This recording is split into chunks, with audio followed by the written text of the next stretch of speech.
chance to win. Suns got swept in the first round. Luka made the finals. It was fun, but still, I mean, I already said I didn't really enjoy the playoffs. I said 2-3 weeks ago. The playoffs was weak to me this year. The playoffs in general was weak to me this year. I think the best series that I watched was I enjoyed watching the Nuggets and Wolves series. Yeah, everybody's gonna say that's the best series, nigga. And I enjoyed that, and I enjoyed watching the Mavs and OKC series. Other than that, that's it. Really, You ain't think it was a good bump, Clippers, Mavs? You don't think that was a good bump? Clipper Mavs. No, I didn't enjoy it though. The Knicks and Sixers was good. Yeah, the Knicks and Sixers was good. I like that series too. Um, but in general, the playoffs to me just wasn't that good, honestly. But a couple of things to talk about. It was only one WNBA. It was only one WNBA game last night, so we not really talking about that for long. For just one girl been hearing the down talk on her name, so she's been picking up her play as of late. I want to shout out Angel Reese for that. Before we get to that, the show is now live on YouTube. If anybody that wants to send it out to any of their friends or family members that don't take the time or don't know how to take the time to download playback or even sign up and listen on playback, y'all can head to the YouTube. If you don't subscribe to YouTube, to the Fact and Stats on YouTube, make sure you all hit that subscribe button. And I really appreciate that as well. For anybody that does not have any Fact and Stats apparel, you may be interested in getting any Fact and Stats apparel. The website is factsandstats.us. Factsandstats.us. You can always get your latest Fact and Stats items, or you also can get old item that's on sale as well. So feel free to check out the website. It's factsandstats.us. Can you get a Hellcat now? Oh man, appreciate you subscribing. Or factsandstats.us. I mean, factsandstats.us is the website. With that being said, though, a couple of things to talk about today. Again, I'm not adding anything else to the table because on our down days, that's where everything is coming out at, such as ranking every NBA team overall season this year, every single NBA team overall season. Obviously, I'm going to attack it about how many on a day-to-day basis. So don't think, we're going to do all 30. I can't remember how many NBA teams it is. All 32, I believe 32. It's 30. It's 30 teams. Are we going to start with the playoff teams? All 30. I don't know. All 30. Honestly, I don't know how many teams we want to attack on a day-to-day basis. And then we still have NFL schedules to go over. If we don't have a fan base of that team, we just want to do it, or I'm just going to do it, and whoever's on the stage going to contribute while I'm reading the chat as well. And then, NBA draft. Why would that jersey can't deliver a Super Bowl? I mean, I feel like sometimes I be forcing jokes. Like I'm really raising my eyebrow. Whoever, even 3 people at that. I'm raising my eyebrow at y'all 3. Who is this? XO, Keys, GNG, and one more. I don't see who that last person is, but I'm disappointed in y'all. I'm not gonna lie to y'all. I don't even understand how that was even something I would laugh worthy at 11:25 a.m., 10:25 a.m., or 8:25 a.m. wherever y'all at. That's not something to laugh at in the morning time to me. But everybody different though. It's funny to y'all. It's funny to y'all. I have one of the best quarterbacks in the NFL. So on my team, and having him on my team make me be very happy over the last 5 years. Ever since he became a star, I've been very happy. I've been enjoying football, and he brought excitement back to Baltimore, and that's a fact. Good morning, Justin. I'm back in the 07 finals, but so far the 24 Celtics are the only team in the finals history to sport 5 players averaging at least 15 points per game in the finals. Goodness. Amazing stat. Amazing stat. You know what's crazy, Av? Remember that day? I forgot who it was. It was Guru. And he was talking about like 4 niggas on the Wizards averaging 15. Boston really got that though, like real life. Like, and 3 of them niggas can get 30 if they want to. Well, 2. That shit crazy. Shout out Boston Celtics, your 2023-2024 NBA champions. Real rap. Shout out. Angel, she had an efficient game. She was making plays. But yeah, subscribe to the YouTube. Check out the website, and then I forgot where I was going to. Make sure you all Sixers and Ravens the same team. No funny, y'all. With all due respect, people that try to crack jokes and like I did know y'all team ass. I'm not having conversations no more. Like I'm not responding to you. I'm gonna see your comment. I'm gonna acknowledge it to give you the attention that you're looking for, but I'm not gonna respond to it. I'm gonna just read it. Like anytime I say a bad joke, I just know your team is just stupid ass. I'm gonna just read it and then just go past. That's what I'm doing. That's how I'm handling everybody. That's how I'm handling everybody now. Damn, can't make jokes. Niggas can make jokes. I'm gonna read it though, so other people can really see that you typed it. I'm gonna give you the attention you're looking for. I'm definitely gonna do that. You ain't seen greatness since Ray Lewis. You see, I acknowledged it. I seen it. Now I'm moving forward. Um, Yeah, that's where we at, man. Appreciate everybody that's in here. Lamar in the triple coverage. I acknowledged it. I read it. Now I'm moving forward. Uh, where we at? Where we at? Where we at?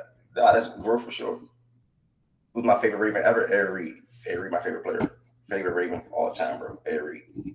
I literally watch football mainly because of defense. I play Madden because of defense.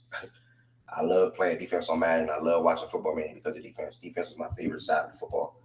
Safety is my favorite position in the NFL. That's why I'm glad that we got Kyle Hamilton. So Lamar to triple coverage. Lamar really throws into triple coverage. I don't. If anything, he overthrows wide receivers. But hey, it is what it is. I only like defense in the NFL. Clearly, okay. I'm gonna read that. I acknowledged it. I'm moving forward. Avery was better than Troy Polamalu to me. Troy obviously was a better tackler, better blitzer as well. But even a good read and react guy too. But Ed Reed also had all those same intangibles while also being able to read the quarterback eyes and pick a quarterback's brain, things of that nature as well. So yeah.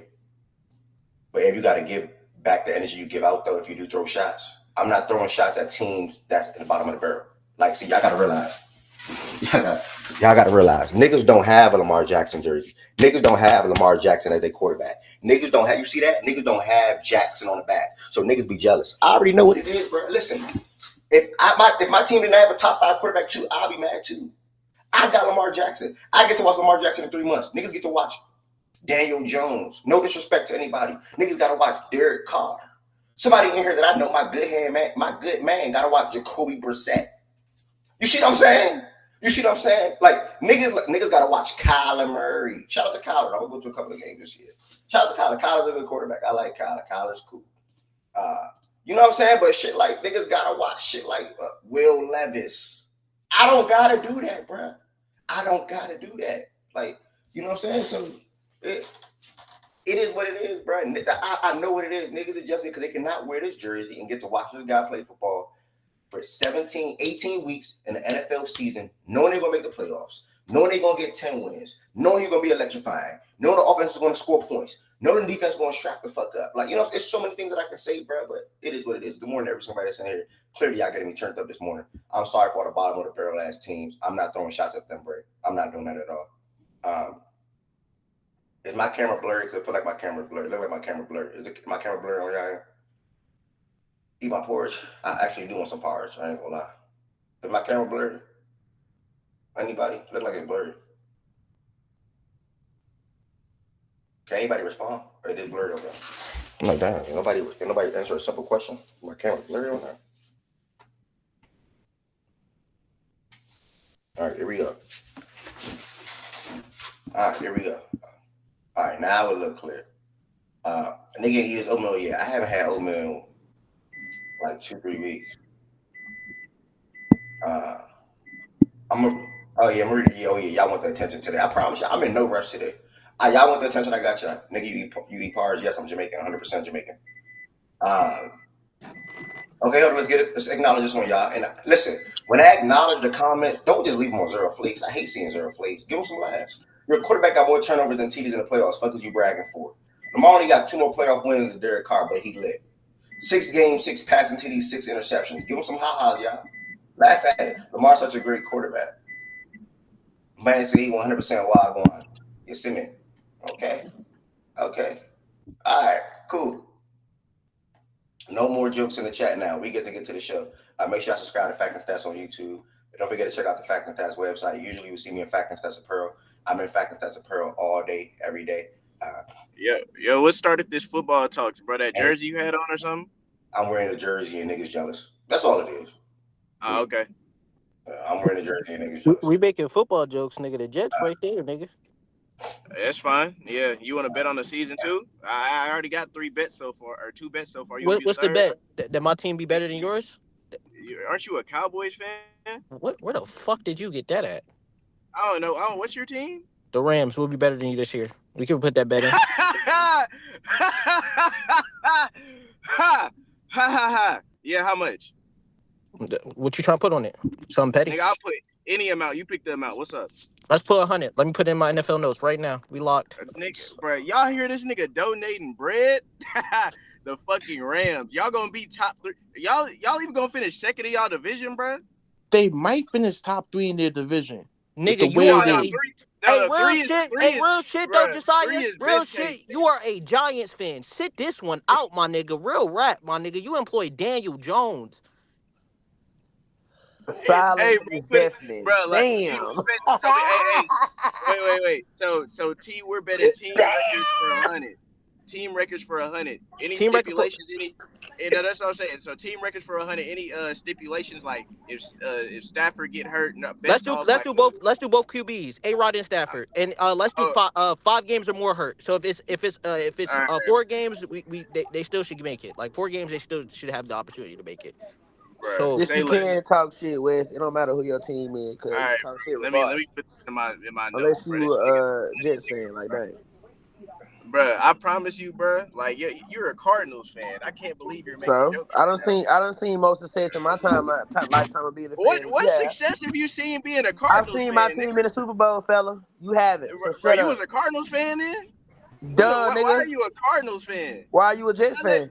How the fuck is that even? Because Darrell Reeves is my favorite player ever. Why the fuck are you a Darrell Reeves. Cardinals fan?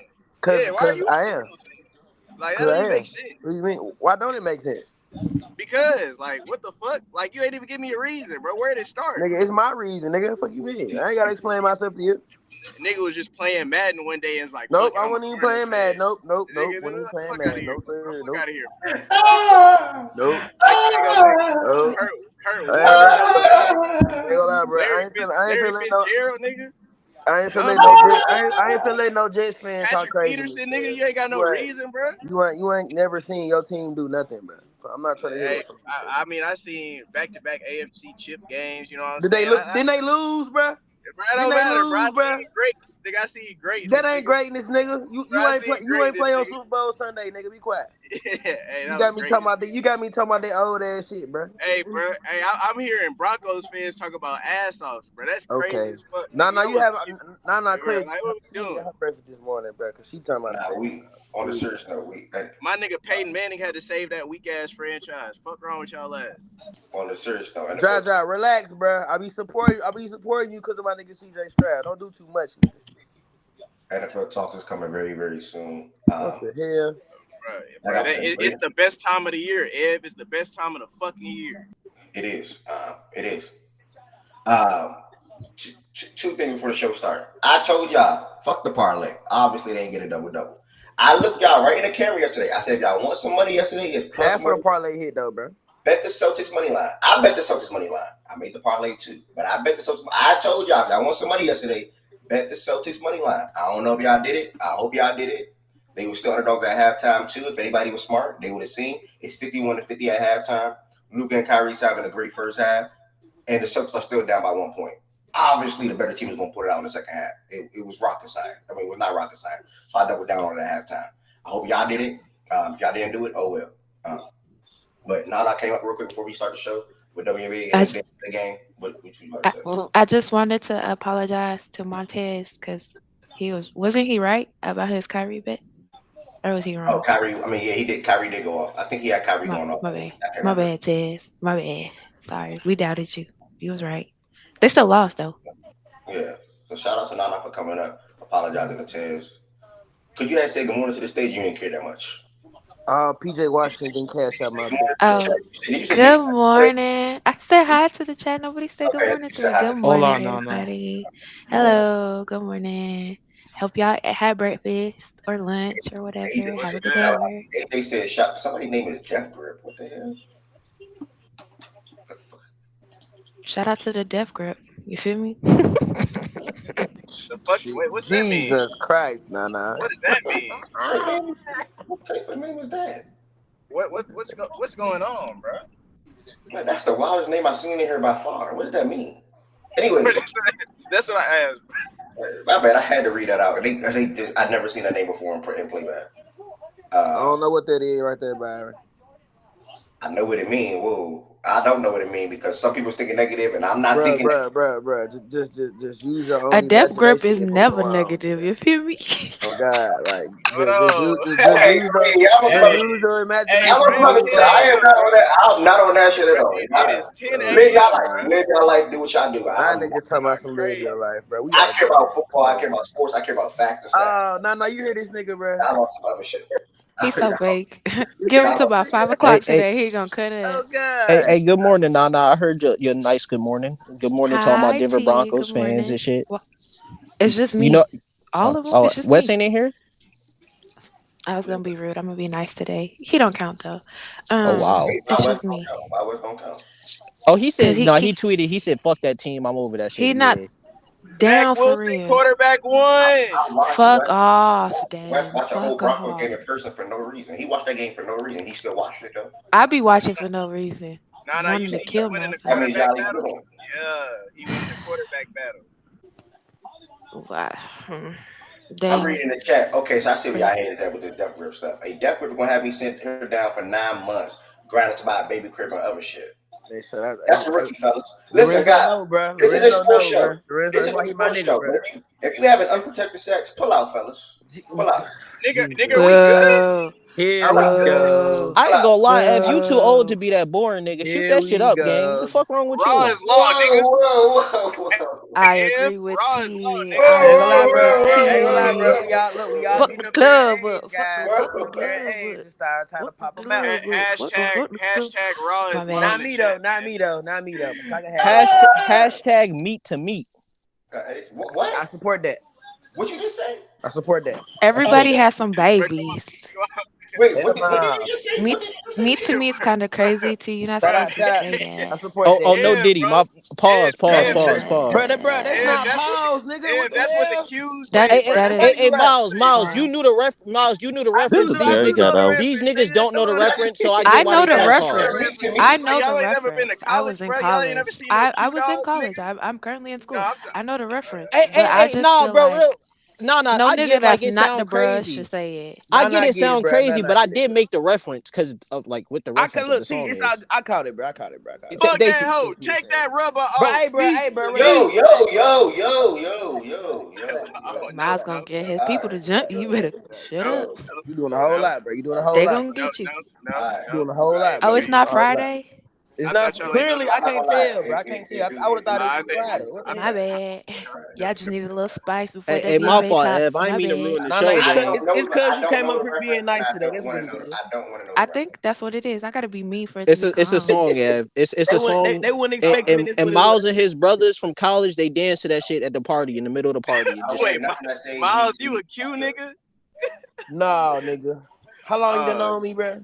Be bro, I for did real, not know bro. you was a Q nigga. You How, don't even. how, Hey, bro, that's some funny shit, how bro. long you done known me, nigga? What the fuck? Hey, All bro, I didn't right. even know that, Lord. bro. There's 78 All people in right, here right now. everybody, enjoy your day. Have a good lunch. I'm gonna be in the community chat Hey, See cutting. you, Nana. how about you stop Bye. doing your death gripping shit? By the way, when you walk around, I'll never. What? No. stop Ev doing trying to your death see gripping. about that.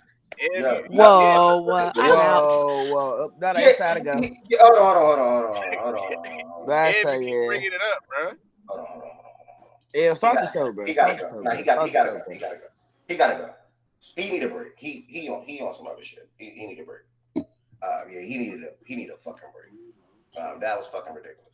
Yeah, he's It's wild, bro. 81 people in here so far. That is crazy. Thank y'all so much. Yeah, quick question though, brother. What's up, bro? And like, what you gonna start the like the NFL shit like July? Nah, literally after the finals. Right Yeah. after the finals? So after the finals, we're gonna attack NBA overall Off team. season shit? Yeah, NBA overall team, Okay. NBA draft, and then like Summer League? We have to do baseball, Ev. got a draft before summer league. Okay. Yeah, and then Ev, any updates on the fantasy? Like I know y'all raising the price. Anybody backed out? Cause you know I'm trying to get that spot in for the 50 ball. I ain't gonna lie. I ain't even tell them all yet. But when I do, I got you. And see if anybody back out. Then I'm gonna up in a second. What I was about to say, fish answering Miles. Yeah, so the NFL stuff we're gonna go over every single division. If I had to guess, yeah, July 1st would probably be the whatever that first Monday is. Hold on. Don't isn't that when not free agency? That's First July. is a Monday. What a coincidence! July 1st is a Monday. Yeah, so July 1st. It's a Yeah, Monday. Yeah. I know some start in July in the NFL. What? I can't remember what I know. It ain't free agency. I know free agency start in the NBA in July. I forgot what it was in the NFL. I think the niggas off. Mini camp has already started. Training camp starts in July. That's what it was. Appreciate it, Art. Okay. All right. So either way, good morning everybody again that's here. Welcome back to another daily show, Facts and Stats. I feel like I showed y'all a lot of different things already in the span of 20 minutes. I showed y'all how to give people attention without giving them attention. I also showed y'all to pull out if you're doing nasty things, and then I also showed Don't y'all. pull out. I also showed y'all multiple sides of being able to be a host. You know. Can we talk about the W? Please. In different ways that you could talk to people, right? So, as you see the title of the show, say WNBA / Celtics take 3-0 series lead. That'll be the two things that we're talking about today. It was one game last night. As I was telling y'all this morning, someone picking up her efficiency. You know, I think she shot 8 for 10 from the field last night. Gotta get my ESPN tab. Hold on. Gotta get my ESPN tab up.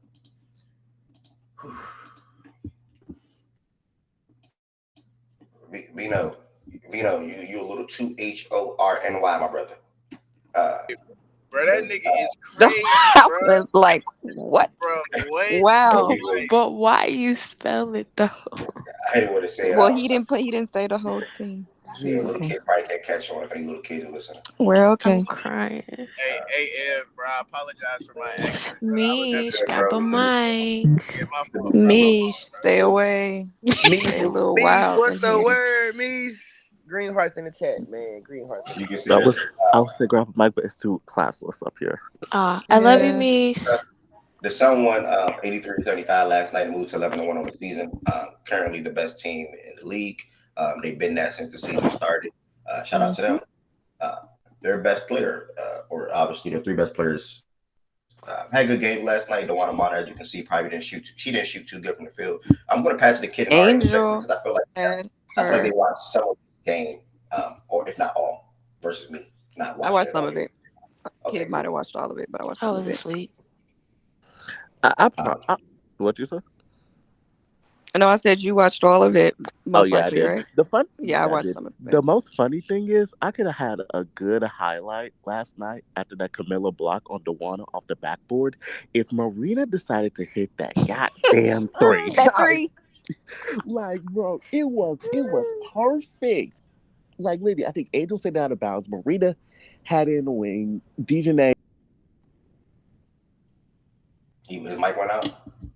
Yeah, it went out. Playing from Emerald iPhone. Okay, he dropped. Wait.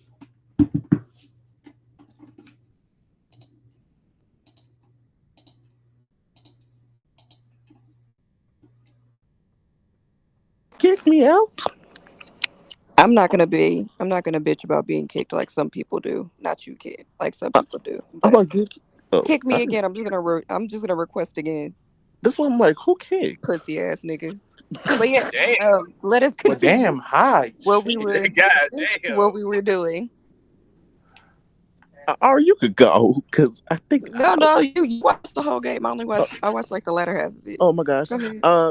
It was close in the first half, but then the second half, it was just terrible shooting on Chicago's part. They tried to get back in it. They almost did, but stuff was just not falling for them in the end. And Connecticut got that one. Pretty much. Yeah. I mean, they kept it close. They did. Till the fourth. Yeah, till the fourth. Yeah. Well, till like the back half of the third, then the fourth. Yeah, and the fourth, they got close to the end, but it was garbage time. But whatever.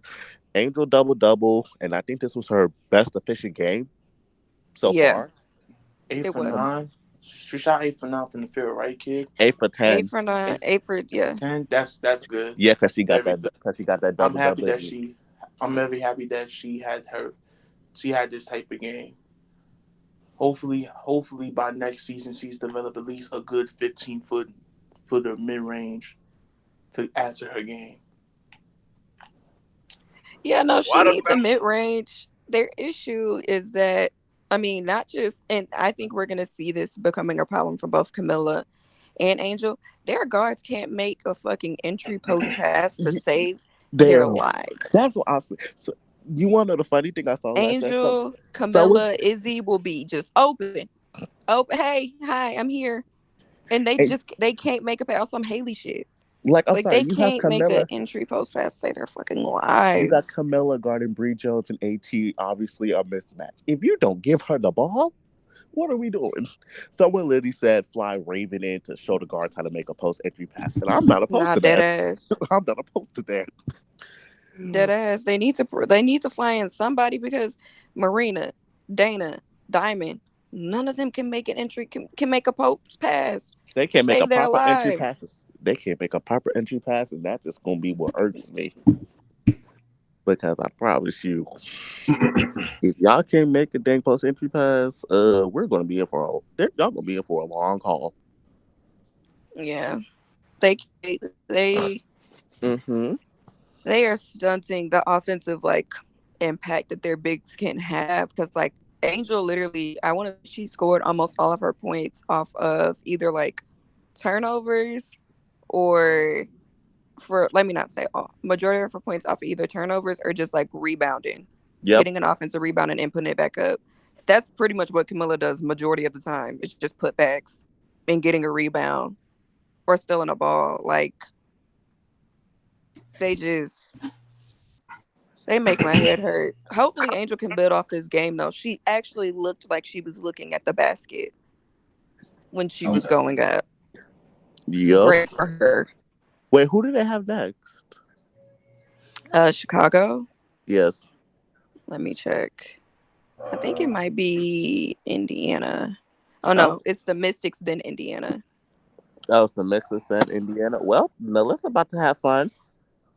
Who the Mhm. what's the slate for today? Because I know it's gonna be a crazy. What's for WNBA today? Vegas versus Phoenix. Okay. That's the last game though. Min- that's like Minnesota versus who? Let me Dallas, look it up. Seattle, It's Oh, Minnesota. Indiana. Minnesota. It's Indiana. Minnesota. Not No, Minnesota. It's yeah, Atlanta, Indiana. That's on ESPN 3. Seattle versus Dallas. That's on ESPN. And Vegas. then you have Vegas, Mercury.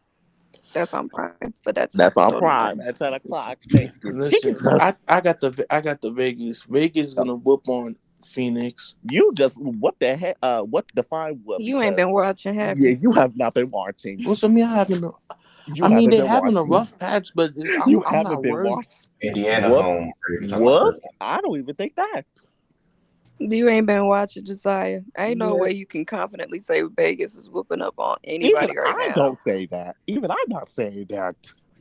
We're not whooping anyone until I'll just say maybe August type. I'm not doing this now. They'll figure this mess out. Yeah, yeah, I can kind of see where y'all coming from, but this is a good slate of games. No, But all in all, I mean, what you about to it's say? okay because what's it called is questionable tonight for the first time in a long time, and I need Yeah, that. Chelsea. Chelsea is questionable. Thank you, Oh, she Jesus. questionable. Okay, cool. That's Hmm good. She was Hope she upgraded yesterday afternoon. hopefully she returns for the Aces. We have on 3 game skid right now. Dreams coming up a loss, and Indiana's coming up a loss, so that could be a good game. At 4 p.m. Pacific time or wherever you That reside. Seattle game's in Dallas. Oh, that might be fun. It is Seattle and Dallas Yes. start at the same time. ESPN 3 and ESPN. So, I, I, shout out to Angel Reese. Good game last night. Very efficient. Camilla got her minutes restriction uplifted. She played 30 minutes last night.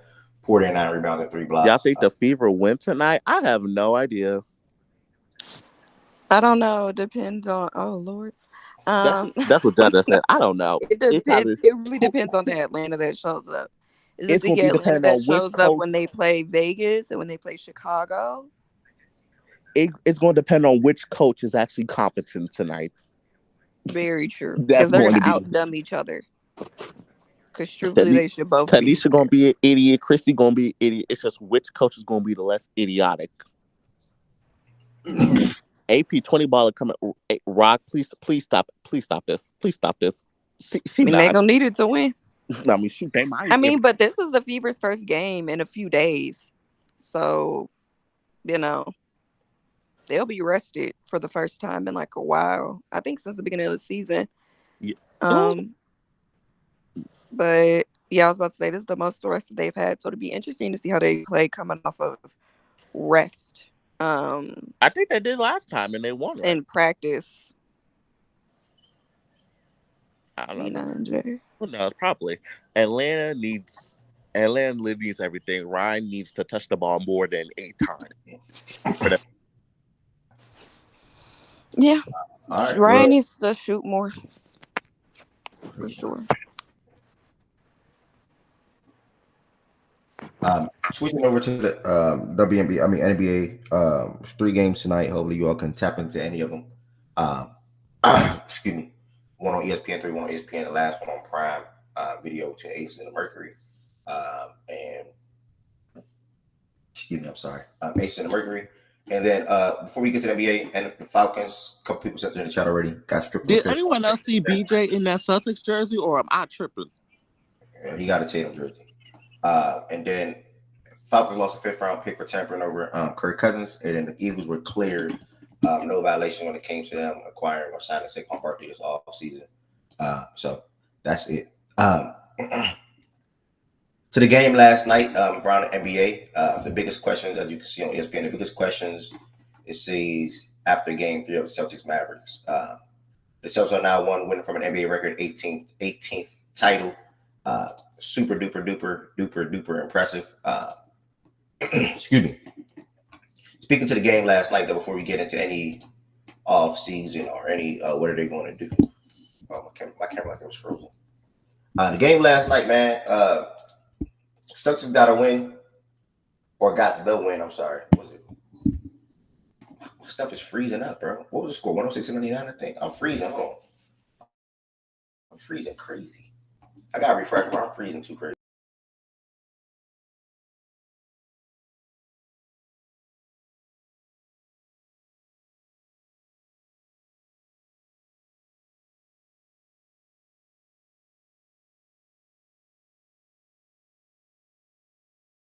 Did this motherfucker just go quiet?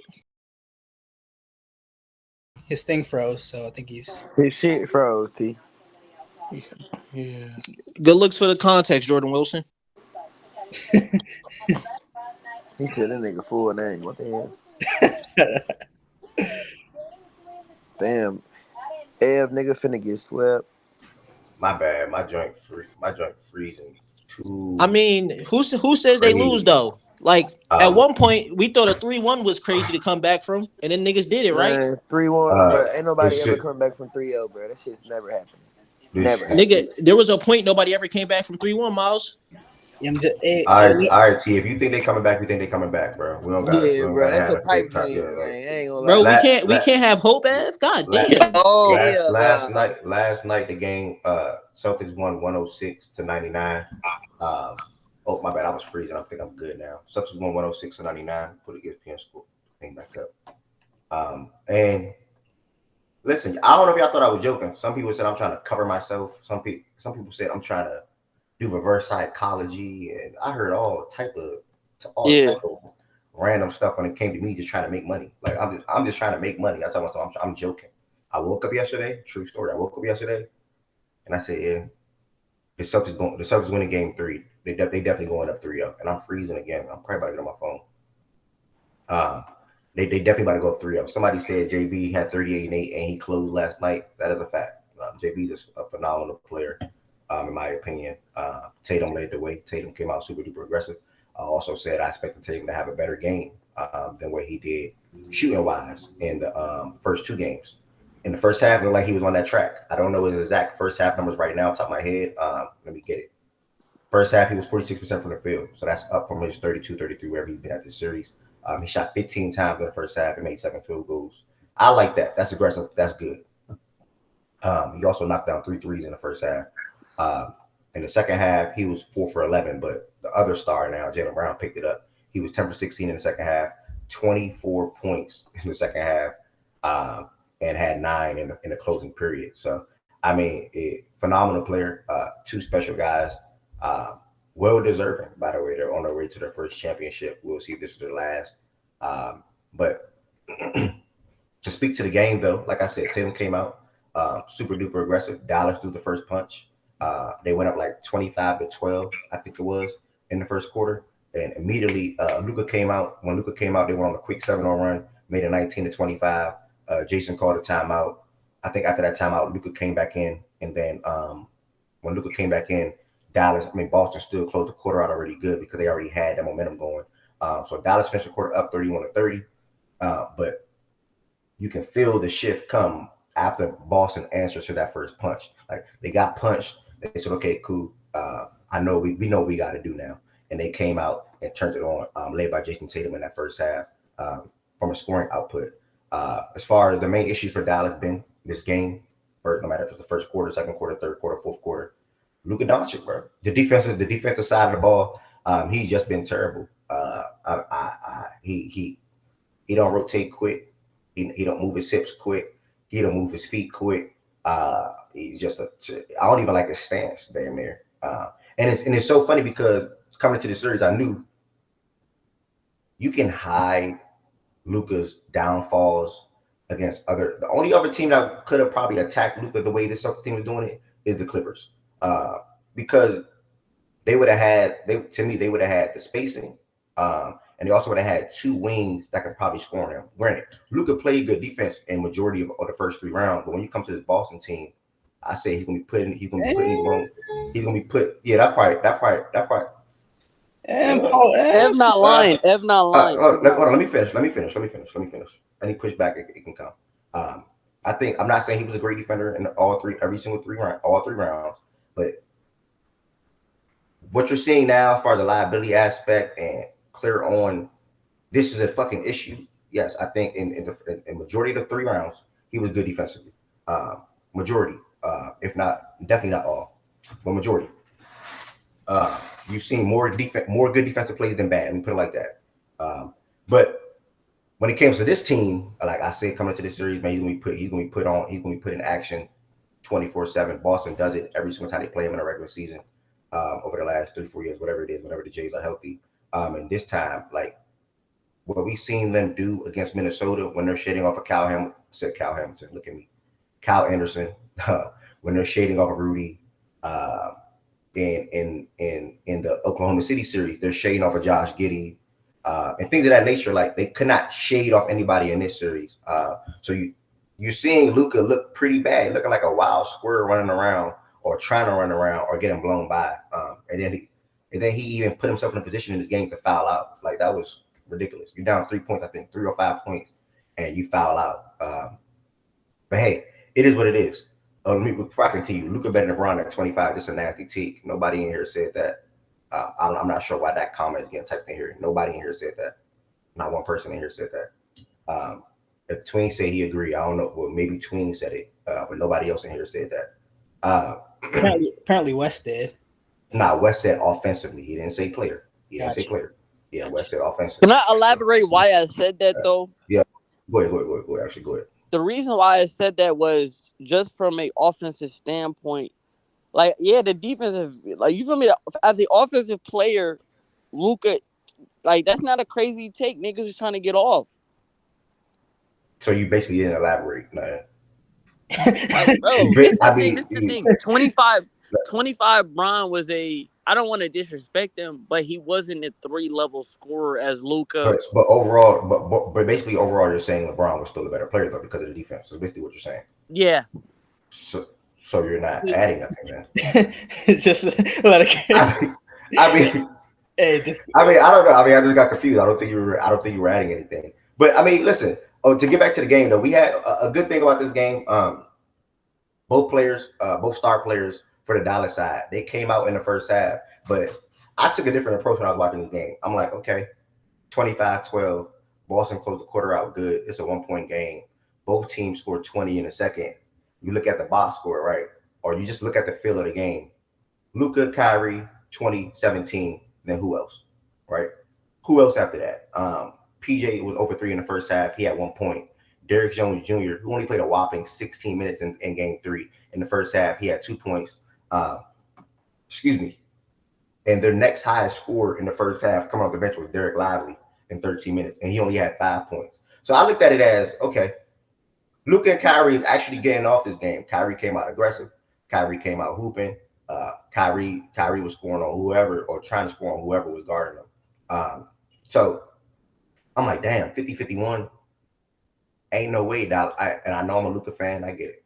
But I'm like, 50-51, ain't no way Dallas win this game. Picked up my phone, went to FanDuel, live bet, Celtics money line. They were underdog again at halftime. I had to do that because the contributions outside of the two guys wasn't there. And I knew the way Boston was going to execute in the second half when it comes to attacking Dallas defensively or attacking their defense. It was like night and day. So and then when you look back at the top side of Boston in the first half, look no further than Sam Hauser, bro. The guy was 3 for 3 from the three-point line in the first half. It's good to see him being able to play playoff minutes or have his shot down packed in this series so far. In my opinion, they also got quality minutes from Xavier Tillman in the first half. It was only 6, but he had a block in that first half. I think that block was on Luka actually as well. And then the other guys, what they do don't show on the box score. I think the only bad thing about their box score in the first half was that Derek White was 1 for 6 from 3. That's it. But I think he still finished the game with four made threes, I think. Yeah, I'm not gonna lie. When they were attacking Hauser and Pritchard, and they weren't winning that matchup, I was just like, it looked cooked at that point. Like exactly. So Derek White, he was 1 for 6 from 3 in the first half, and then he made his next 3 threes, all coming in the second half. I mean, well built team. You know, you lose Porzingis for this game. Shams tweeted today that it's very likely that he plays in Game 4. We'll see if he plays in Game 4. I mean, right now the line is even, y'all. So do what y'all want with that information. If you have $100, 100 can make you 100. It's damn near even. Like probably, I think it's Boston minus 104 right now, whatever it is. You got $104, bet that. You get $100 right there. I mean, if you think it's sweet.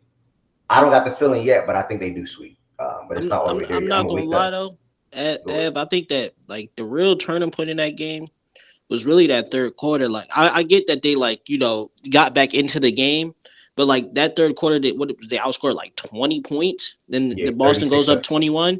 Like that. That's really where that game, like outside of the shit in the fourth, where like you made it close, but it kind of like what Ted said in the first game, where it still wasn't like I felt like, oh, the Mavs were going to win. Was I hoping for it? Fuck yeah, but like it still didn't feel like that as the comeback happened. So I don't know. I think that third is really like where the game was lost, and honestly, Ev, like. Even though I think that one foul, the fifth foul before the sixth foul was like not a foul, the nigga low key should have fouled out before that. If you really go through it, so like I'm not. You talking about the fast break where he tackled Jaylen Brown and they ain't calling up the. Yeah, when I rewatched it, it looks like a trip. Just to me, like I don't think it's an intentional one, but I do think he's the result of the contact, and I do think based on like who actually extended that ball forward, who was closer to the ball, like he had more rights. But I think at the end of the day, though, Ev, like. I was trolling in the space last night, but I think you are like a cool like DiVincenzo in a solid big man that offers some form of either playmaking or shooting away from like really like the Mavs winning the series. Being honest, and I don't know if you'll get back 2 players away. That's crazy. Wait, you said that? Yeah, damn. You said they're a DiVincenzo in a who away? Like a big that has some capability either as a shooter or as a passer. Basically, 2 really good NBA players away. Yeah, and honestly, Jordan, I think like if it wasn't for matchup, they wouldn't be in the situation they are in now. So like, you can avoid. I agree with that. Like you can avoid like you can have seasons where you avoid the best team or you got a favorable matchup. But I'm saying like in a vacuum to really be like the favorite or like. I think they are like 2 players away. Honestly, I don't think this roster is built to make multiple finals. That's as currently constructed. I agree, but I know the whole Luka's got to bear the brunt of the blame because he's the star, right? But like I'm looking at it, they still played really well overall as a team in his minutes, like. What was it like +9, +10 or whatever, like in the 41 minutes that he played. And they were like -16 in the 7 minutes that he didn't play. So like I get the whole defense point, but in terms of like the Hardaway minutes, to be honest with you, probably killed him more than anything. Like he was so bad in that first half, and then to go back to him, like to me, it was just like Jason. That's a Jason Kidd thing.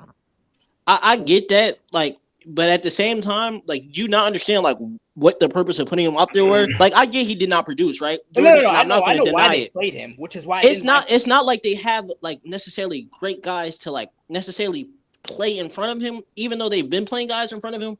You kind of see where like that's resulted. Like they don't really have like they kind of really needed a scoring punch, and I don't think he's wrong to put him in. I do think he's wrong to leave him in that long. No, that's Bro, why they weren't in that situation. They weren't in that I situation was in saying, that game. So that's It what I was saying wasn't- to go back to him. I didn't mind him playing in the first half.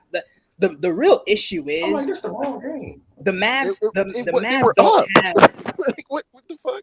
Like the real issue is the Mavs didn't have three NBA players, three players giving you production in this series. That's really the issue. Like right, like Kyrie came to play, right? Luka obviously started well, but like Ev said, that first half it was Luka, Kyrie, and then the next highest scoring player had like 5 points. And not even to harp on like a point, because like Luka was really good in that first half. He also was really bad. First quarter, mate. He was really bad in that second. Like I won't say really bad. He just wasn't Luka per se. Like I don't think he was playing good basketball in that second quarter, especially the end of that second, third, fourth. No. So when I say they don't have three, they played 11 dudes. They were fine. They were looking for somebody. Like they tried Josh Green, they tried Dante Exum, they tried Jaden Hardy, they tried Maxi Kleber. They went up and down their roster trying to find somebody to give them something, and they like nobody. So it's like, bro, Kleber unplayable, PJ Washington bricking everything, DJJ unplayable. Like, bro, just I mean, you know, and obviously Boston. Well, okay, so Tez, you said Luka went. Nobody else was hitting anything. I mean, what when was that when he had back-to-back really bad? Was that the second when he had them back-to-back really bad threes with the Tatum contest, and then he fell on both? First quarter, I think. It was the end of the first. It was the end of the first. One of them where he flopped on a three, stayed on the ground, complained to the refs, and Hauser got an open three. Somebody like who? You say you got to at least try to get somebody going. Somebody like who? If it's not Kyrie Irving, who? When it comes to getting going aspect, it's not Derrick Jones. You're not getting him going offensively. It's not PJ Washington. So what do you mean? Okay, there's nobody to get going, bro. But if PJ Washington is missing open, wait. So Tez, if PJ Washington is missing open threes, how do you get him going? Like, I don't. No. PJ was 3 of 6. I'm pretty sure them three were all in the fourth quarter. I could be wrong, but I'm pretty sure all three of them threes were in the fourth. What do you mean by getting him going? He's been their third most consistent player. Like, what are you talking about? He had a bad game 3. No, but that's what I'm saying. I'm saying if they're just missing, how do you get them going? Like they're staying still. Those aren't get going type guys. Yeah, exactly. That's all it is. That's not their type of basketball players. Like you feel me? If you have him just shooting catch and shoot threes, you're just making him ineffective. He's a guy that should be in a dunker spot. You feel me? Get a downhill penetration, like how they play Drew Holiday. You feel me? You just said something that wasn't a good point. I don't know about being literal. You said something that's not a good point. But no, Tween, did you just say play him like Drew Holiday? No, I said you see how Boston implements dunker split action post ups to get Drew going. They like to match him in the. You feel me? If he has a small on him, he's gonna ISO out the post. He's gonna be in a dunker spot with the little push. But Drew actually has those abilities, though. You just said how ISO, you gonna bro. get a guy going though? Is him shooting catch and shoot threes gonna really get him going? Okay, I see that, but I'm just saying, like, you have to try something else. He's a 6'7" wing that, like, come on. But we've seen them. Haven't we seen them try that and that shit be cooked? I mean, okay, especially in this series, like I that PJ shit cooked, bro. I don't know what to tell you. Like creation-wise, maybe the idea of what PJ Washington is something different, but like you said, go to like the man doesn't really have that. Not doesn't really have good touch around the rim. Past 2 rounds. Like, I mean, playing him closer to the basket is Or gonna be ghost a in his more face? efficient shot than him shooting. He's been missing open threes. Like you gotta try something else. Like go Hey, around the rim, play with your athleticism. Try to go. You feel me? Get a paint touch. Like It's switch it up. hard, but yeah, it's easy to say play with your athleticism, but you're not more athletic than the other I'm team, about to though. say I mean, like, he's getting out athletic. Bro, they had If that's the best way to say it. bro. Al Horford is their 5. Tillman And he is the can't even blow backup. past Hold him. up. Let me get this off low. Tillman's been getting minutes. They have a 4-guard lineup. Derek White, Tatum, Brown. Like, I mean, you're gonna say Tatum is their small ball 5, whatever, cool. But they're still when Tatum is a small ball 5 initially, you have 4 smalls on you. You're telling me he's a but 7? you can't. It's so easy to say smalls on you when JB or Drew don't play small. It's not about Like, playing so small. It's still a you have an advantage. Is it an advantage though? does PJ Washington really have an advantage if JB's guarding him? Is that really an advantage? I don't know. I'm confused on that, Twin. That's not an advantage. I mean, I get what you're saying. You're saying because he the bigger guy or whatever, Woody Woo, but no, that's not. I think y'all want He's the not. idea of PJ Washington out there, not PJ Washington. That's what it sounds like. I mean, Yeah, okay. Yes, that's exactly it. But Jordan, they going off an idea of PJ, what he should be able to do versus what he can actually do. Like in game two was cool. Like he had some nice, layups or whatever, where he had like some nice finishes around the rim. But game 2 to me was not really who he is. Like how about when Tez, I guess to respond to Tez in the chat, like a little more and away from some of Luka ISOs, cool. I'm fine with that. A few more possessions of that, cool. But I just don't think that like overall offensively, that's the difference between them winning and losing a basketball game. I guess that's my overarching point. Hell no, that's not the difference. That's way too limited even with that. Nigga, if we being honest here, the one of the biggest factors of why they losing these games is because Luka's a fucking lick. Nah, I'm not gonna lie. Luka's defense, bro. How bad can you play defensively? Like, I feel like he's just not trying because you can't get blown by this easily. Like, no funny, he's a lick, bro. Like, I ain't gonna, but I gotta keep it a being with you too, though. Like, and this is why I refer back to, like, when I said niggas, when niggas ask me like if I think the season's over with, like, bro, he's not just gonna become some magically good defender overnight, bro. Like, that's not gonna happen. Like, he's not gonna get quicker. He's not gonna become more athletic overnight. Now, can he give you a better effort? Absolutely. But is it gonna happen? Probably not. He hasn't done it so far. Like, what's his 5th year in the league, 3rd, 4th year in the league? Like, come on, man. Yeah, I think it's a combination of effort. I'm not even gonna lie. Effort and the fact. I think it's also a roster thing too. If you watch Jason Kidd's defensive scheme, bro, they pre-switch when Luka has a man on him, like a mismatch. When he's so bad as a isolation defender, they have to pre-switch actions because they know the blow by is already gonna happen. This is gonna be exactly. I think he's really bad defensively, or he has been in this series, and like he's just never gonna be like a really good defender. He can be a serviceable neutral, I think, unless he's facing a series like this. But I think, to me, the Luka defense point, not to absolve him like at all, but I think it's, for me, thinking about how like as a solution for it, that's a roster thing, because you look at the Nuggets last year and Boston this year, and I made this point in a post-game space last night, whatever their best guys are bad at, they have guys to cover that, and then vice versa. And I just don't think that like top to bottom, this Mavs roster is necessarily built that way. Now, Luka's weaknesses are his weaknesses, and that's not anyone else's fault, but rosters that are winning are built to cover their best players' weaknesses and accentuate their strengths. Like, Hey, Jordan. With that being said, though, I was gonna say, like, do you think because you can put a defensive, like, you can put 4 non-spacers four niggas who really can't produce great on offense, but are like true role players, like shooters, cutters, etc.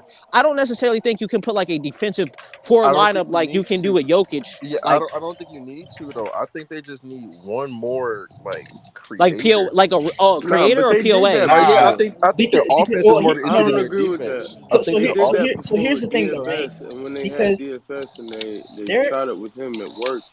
And I number think it's one, right? What'd you say, Wes? I couldn't hear you with the DFS thing. This was the bucket, bro. Oh my god. Yeah, Wes, what was you saying? I couldn't hear you either. I ain't gonna lie. No, you driving, you got mute game. no. Hold on. my fault, twin. You good. I got on AirPods. Go My ahead, hands is pretty Jordan full right Wilson. Go now. ahead. No. So, Jordan Wilson was here first. I my got y'all first though. my first thing is like the defense point. Not like they're asking him obviously what they're asking him to do offensively, and then you're asking because they're attacking him, right? They're attacking him with 3-4 different dudes, and it's like, all right, you're asking him to like possession by possession by possession on both ends to basically do a lot. And the thing about it is the whole defense point, they went on a 20-2 run. And he was in the game the entire time. So there was a 7-minute stretch where they only scored 2 points and he was in the game. So like I don't want to make this whole, all right, his defense was directly the reason they lost. Like I get like it obviously he played part in definitely in stretches, but Hey, Jordan, not to cut you off, gang, but I just wanted to add 2 cents. I think like a bigger point is this nigga just ball watching rebounds. I think that's worse than the defensive shit. Like him just getting blown by. I think that shit's good. There was a play. I don't know if Ev could pull it up. It was you talking about the Drew Holiday offensive rebound? Is that what you bro? Bro, Jordan, you hit it on rebound. the head. Drew Holiday gets the rebound. Bro, and then that Kyrie Tatum pass where he hit Jaylen Brown. Yeah, He was ball went ball behind his watching. head and he couldn't turn Why around. why does the Mavericks ball watch? I mean, Nah, but Jordan, you get my point though. Like fuck the like him defending him. Like he'll never be a good defender, right? At best he'll be neutral. He'll be a Steph Curry, which is like neutral at best. In a specific series, maybe he was a slight positive with the defensive plan. What was the score at the end of the first quarter? No, but even tween. And Fuck that that's point. and that's Fuck and that, that fuck right that there is point, my bro. thing. It felt like these niggas exploded offensively and they put up 31 points. But you know what's funny, Jordan, about that that was the stretch? explosion. You know when that stretch started, when they started coming back, is when Jason Kidd took Luka out Celtics of the game. explode. They put up 40 in a quarter. Bro, Mavs explode. They put up 31. Like, come on, bro. They were up 12. They were up 13. They took Luka out the game. A minute and a half later, it's a 6-point game. I mean, that wasn't the real thing. To me, I get it from Dallas' standpoint, but I'm gonna be honest. The reason Dallas was able to come back in that game for real, Boston took Jalen out. You in the When they spotlight. took Jalen out, because Jalen played the whole third and started the fourth, and Jalen, you could tell his decision making started to wane on. I'ma settle instead of like be aggressive. He's been in the game for a while, and they had a comfortable lead. They took Jalen out, and everything went to shit. It was literally that's truly what happened. Like last night in the fourth, took Jalen out so he could get a breather, and then everything went awry. And I think that's really what helped Dallas. And you saw when he got back in the game what happened. Well, I mean, when he got back in the game, their offense was still sputtering. He was just able to convert on a few of his attempts, but he didn't come back in the game as hot as he was in the third. But yeah, like he didn't. I get what but you're saying. he kind of quieted the run, Yeah, they got downhill more. And, but the real reason Dallas was able to make that run to me, even with Luka off the court, it was mainly because JB, who was killing them in the second half, was gone. And I mean, JB was killing them in all facets. He was not only scoring the ball, he was dishing the ball. He was creating all the advantages offensively. Like he's the toughest check for Dallas, bro. Like he's a really, really tough guard for Dallas, bro. That's a tough guard for Dallas. Bro, that midi he hit, bro, to stop the bleeding, bro. That shit was like a 21-footer. That shit was tough, young. I'm like, bro, I was like, yeah, he's in a different zone. He in a different zone. Hit. All right, so I'm looking right now. So Dallas went on a 10-0 run, or no, a 12-0 run. Jalen hits a shot to kind of steady things a little bit. Then it's a 1-point game. Jalen gets an offensive rebound and a putback. Yeah. right? And not to mention drawing those fouls on Luka that basically took him out the game. That took him out the game. 2 back-to-back fouls that got Luka the fuck up out of there. And then when it was 100-98 with a minute to go, Jalen hits probably the biggest shot of the game. No, definitely no shot. problem. Yeah, definitely biggest shot of the game. I don't mean to shit Definitely. on Tatum, but why did he shoot that step back 3? I'm like, bro, you can. Nigga, what you mean? Why? That's what he do.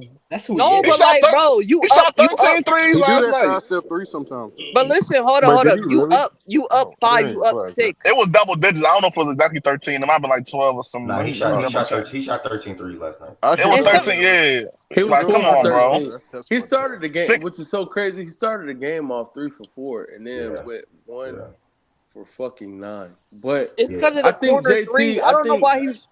Bro, he missed like 4 corner 3 step back. I'm like, nigga, it's a corner 3. I think it's fair to acknowledge that, he can make better decisions sometimes when it comes to shot selection. But we also have to understand, like, this is his game. And I think JT played well last night, especially for what he had been doing in the finals, at least from a volume standpoint. I think he played better from a volume standpoint. No, of course. His overall impact, though, we could argue that it waned a little bit, but go ahead. Nah, I'm with you when it comes to overall, just who he is. But I also think that between the two, it's a good mix and match because JB do things well that Jason don't do. Jason do things great / well that probably JB don't do as good as JT. So I think it's a perfect mix and match when you look between the two, and then you just add the guys around them as far as utility guys and Derek, Drew, KP. KP more so like a Which is why, as player. a duo, you don't necessarily always have to play off each other. You can just Yeah. match each other. It's a yin yang. It's a healthy balance. You hit on But the I ain't gonna hold you. It is still kind of dangerous because to me, I think it's very telling. And they pulled it out. They won. So I'm not trying to make something out of nothing. Please don't take this the wrong way. But I think it's really telling how first half JT had it going. JB was quiet and he wasn't aggressive. Second half, JB had it going, and JT. It's not just that he didn't have it going. His style, the way in which he played basketball, he stopped being as aggressive. He settled he started the game off 3 for 4, and then he started settling a lot for threes. Nah, he started chucking them Specifically in bitches. that I ain't second gonna half, hold and you. I think they struggle together still at times. I'm not saying this the overarching thing, like it happens more often than not. I don't think it does. But still at times you can see how they struggle to both stay aggressive in the same moment. It seems like one always Nah, that's true. takes charge. That's true. But I That's mean, true for regardless, sure. It's they confusing figured because they figured it out last night, and I mean they're even gonna last win the night though, finals. they weren't necessarily cooking at the same time. It was still more of a your turn, my turn type of thing. Like But it's not. first I half, don't even almost necessarily view it that way. Like I wouldn't say kind that. of that, but like it's like when they do that, Jalen. So like when it's Jalen that has it or JT that has it going, Jalen doesn't, right? Jalen does kind of. I think they struggle in that scenario where Jalen just doesn't get as many shots up. But it feels like when it's the reverse, JT still gets shots up. I agree with you. It's just that the shots that he chooses to take in that scenario is usually it's weird. So That I nigga think JT did Tatum said stop settles. taking threes. He said I stop think Tatum, taking it's the sidestep thing. threes I to think take how some they more. struggle Tatum just really settles a depends on lot. who has to go and who doesn't I between think the two of them. I it's think it's just in a different weird calculus. But I way. still say this. I think Jason played well, and I do think again, it's fair to. Yeah, overall, yeah. At a certain point in time, like I think players are who they are, and even though we may disagree with some of the decision making, like I think you live with who he is as a player. I understand that. Like last night, you'll take that 110 times. Like I think that Jason, however you want to rank him or whatever, I think he played relatively well. Like I truly do. I don't want this to because I know I can hear how it comes off. Like damn, y'all still on this nigga back. I even saw some of it in the chat, and it's like I do think it's important for us to still acknowledge that no, Jason had a really really good game, and it's we're not coming down on him for no reason because Yeah. we can still praise him. It and almost give him doesn't matter. Like Yeah, And my what's up? nigga like the best player on the series. I've been trying to get this off for a minute. What's up with the Peyton Pritchard minutes? The nigga had 3 ISOs when they up 21 in the fourth quarter, 8 minutes on the clock. Right? This nigga just let Luka get that layup off. Luka missed. Keep in mind, fourth quarter, 8 minutes. Let me put full context. Luka missed his last 6 shots. He gives Luka a layup. He gives Luka a floater, and then he ISOs 3 possessions straight. Then Dallas goes on a crazy run. Imagine they lost today's game. Bro, momentum is a real thing. Why the fuck was Peyton Pritchard isoling when you have Brown and Tatum on the floor? Like, what was like that I would have called timeout. Hey Wes, to your JT being who he is point, I think to me it almost doesn't matter because I think it matters when you can't build around a guy like that who has certain deficiencies or isn't quote unquote a certain level as a player. But if it's proven like they are right now that you can build around him, then he doesn't really even have to ever be that top 5, top 4, whatever player because they're proving right now that you can build around. Now that could be something down the line if the roster has to break up, right? Because of Cal Sap and whatever, then it could become an issue where you might have to be better in certain respects. But as long as you can build around them feasibly, like it don't even matter.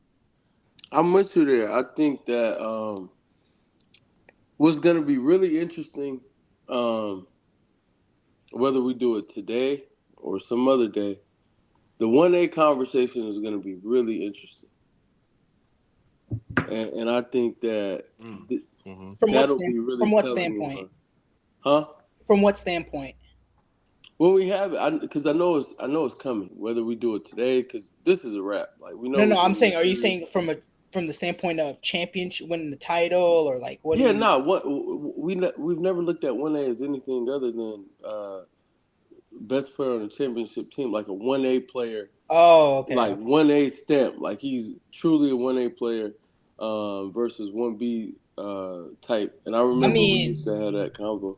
So I think that'll be an interesting conversation. But we I never agree called with one. We never labeled Frauden, Tatum as 1A. Frauden, what are you talking about? I said it was a mix and match last night. I said JB do things well that Tatum don't, and Tatum do things well / great that JB don't. What are you talking about? Yeah, I was about to say, and Wes, by the way, like these titles happen, by the way. I mean, it doesn't happen often, but like you have the 2014 Spurs, for instance, right? Where it's like you don't have that player, right? But you just have like different dudes, just like 3 or 4 dudes just performing at a very high level. So I mean, that's probably like kind of like what this team is. It's just weird because they have a player that's like a top 10-ish player, but they play more like a 2014 Spurs type of thing, if that makes sense. So Nah, come on. I wouldn't even say that. Don't do that. I don't think they play like 2014 Spurs. I'm talking about in terms of like not having a like one guy that separates from the rest, because let's be honest, the league is so stacked now. It's a different. Jordan, they play just like they like. Interesting combo because I think in this offs, truly, I do think one guy stood out. I'm like, now y'all can call me biased and check me and tell me no, you're wrong about that, and it's really more your fandom speaking to anything else, and I'll hear that and I'll like concede to that if that's what it is, if you all feel that way. But I clearly think one guy stood out as damn. So let me ask you this question, right? So because let's just call for so you think Jalen on this Boston team, this entire postseason, Jalen has stood out from the rest of the team in terms of his performance? Yeah, I think when it comes to consistency, and being, I think the most reliable bucket, which is it's crazy to say with like the cast of characters that they have because they have a lot of really, really good players. But I think he's been their most reliable scorer. I think he's like bar none. I don't even really think it's a discussion. I think we may make it a discussion out of respect for Tatum, and rightfully so, because Tatum has laid the groundwork and put in the work and performed at levels where it was like, yo, he's the top 10 player. He's the best player on the team. and he deserves that grace and that respect. But So hear here's the me reason. loud and clear: the most reliable bucket by far, bar none, to me has been. So when I say, because here's my thing though, when I say a guy separating themselves is on other championship teams, even though you had a lot of players play well, it was clear who. Because here's my thing, right? Because in the Heat series, you could disagree, but there's a real argument that Derek White was their best player in that specific series. Maybe you don't think he was, whatever, right? In that Right. Pacers series, right?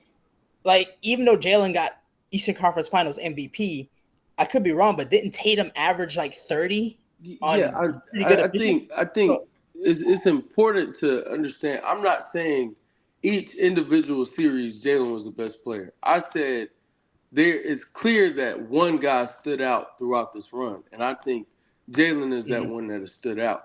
And I think cumulatively, like if you add them all together, you combine them, Jalen has been their arguably been their best player. But see, now when you throw that arguably in there, see, that's where the whole. I mean, I'm doing that out of being considerate. Truthfully, I think he's been the best player. But again, I know people would push back to that. So, but I'm not. And when we had this convo, I'm not saying it matters. Like because it's always this isn't anyone up here saying it matters that so and so may have been better or so and so may not have been better. We're just doing what we do in every conversation. We did it for LeBron and AD, who was better. Like we do this. So heavy, like that comes with it. Don't take it and feel like no, I get that. Stats is being weird again. That's not what's going on. We're just having the normal combos that we always have, especially in these instances. Like you could actually make a case that Brown has been their best defender as well. That I don't agree with. The best perimeter defender? Nah. Yeah, best perimeter defender, I'm not mad at. I still would probably lean. In this round, I give you that, but come on, not the entire playoffs. Best overall defender has been Tatum. I also don't think that that's really debatable. I think their best overall defender has been Tatum. I think Jalen has had, elite moments. I think Drew has had elite. Derek White has had elite moments, But I think that PJ Washington block he had from behind, bro. Derek White was just doing everything it's not showing up on the stat sheet, but he did all the little work, the key rebound, the key deflection. Bruh, them niggas had 5. I mean, White had a key block last night, so. That point you made about like the JT shit.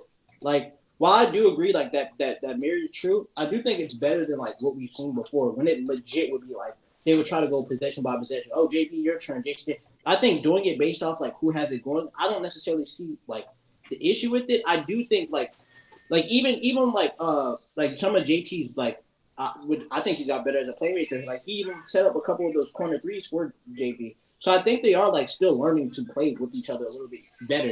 And I do think like Jordan, you made another point about like, oh, you might not need for him to be top 10 if you were able to like keep the roster. I don't think. Whoa! I didn't say that. Whoa! You saying top 5? My fault. Top 5. I didn't say don't even need to be top 10. He's in my top 10. Don't put that on me. Oh, you said top 5. I said you don't need him to necessarily be like this apex alpha omega like basketball. See, like Jordan. Four, why I agree for this year. I don't necessarily the same way niggas were loading up for Milwaukee. Even Milwaukee in the East, but like niggas were loading up for Denver. I think they'll have to deal with a lot of those same things. So I think like coming next year, and I could be just wishful thinking. I think teams are going to just have more guys, have more defenders, have more playable players because they know that they have to see Boston eventually, especially if you're in the East. Or even if you're in the West, you're going to build your team with the thought of Boston, right? So I think like with teams like truly looking at them because they're going to win. Like hopefully I just jinxed them niggas, but I think the difference with building to beat the Nuggets, right? It's really a guy. I mean, they have a bunch of other guys, but you really get that guy. Yeah, you're getting one or two bigs just because. Yeah, Whereas like with building. I think building to beat Boston is almost in a sense building to beat all the other good teams. You're trying to build a good two-way roster. Yeah. What It's not. I don't see. think it I has to get be what you're saying. I specific get what to you're them. saying, Jordan. Jordan, but let's specify. Like, let's fuck the point of like building beat Boston. Let's see, like just building a roster that you think can contend and beat Boston, right? Let's specify there. Yeah. I think if you do have a roster that has, more defenders, more playable players, more guys who can just create with the ball or shooters, etc. Like, I do think then in those situations where the margins are a lot tougher, then you do need one of these niggas to be like star level, like apex level at a certain point. I don't think just because we didn't see it this year necessarily to me merits that you won't need I it think out it of could be him. true. I think you could be right with that. I think you could be spot on with that. Actually, like I think this year there were teams built to give them a better run for their money, but like those teams didn't get here. So um, we didn't even see that. So, and that's not on Boston. That's on those teams. It's a matchup thing with the other. That's why we always say matchups in the playoffs are so important. Those teams had matchups that were not as favorable to them, so they lost. And so the matchups that may have given Boston more of a fight didn't come to fruition. That's how the playoffs work. That's how it works. Yeah, I agree there. And I don't know.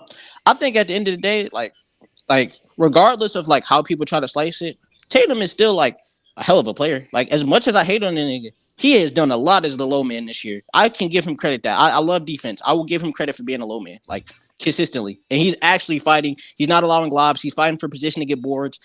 Like, and honestly, I was going to ask this to you, Ev. I don't know if you noticed off the top of your head or anything, but like, what was like the rebound disparity in the first like the other 3 rounds, like Minnesota, OKC, Clippers? Like, I really want to interest in that because I would assume they're getting killed in the rebounds in the series. It just at least looks like it visually.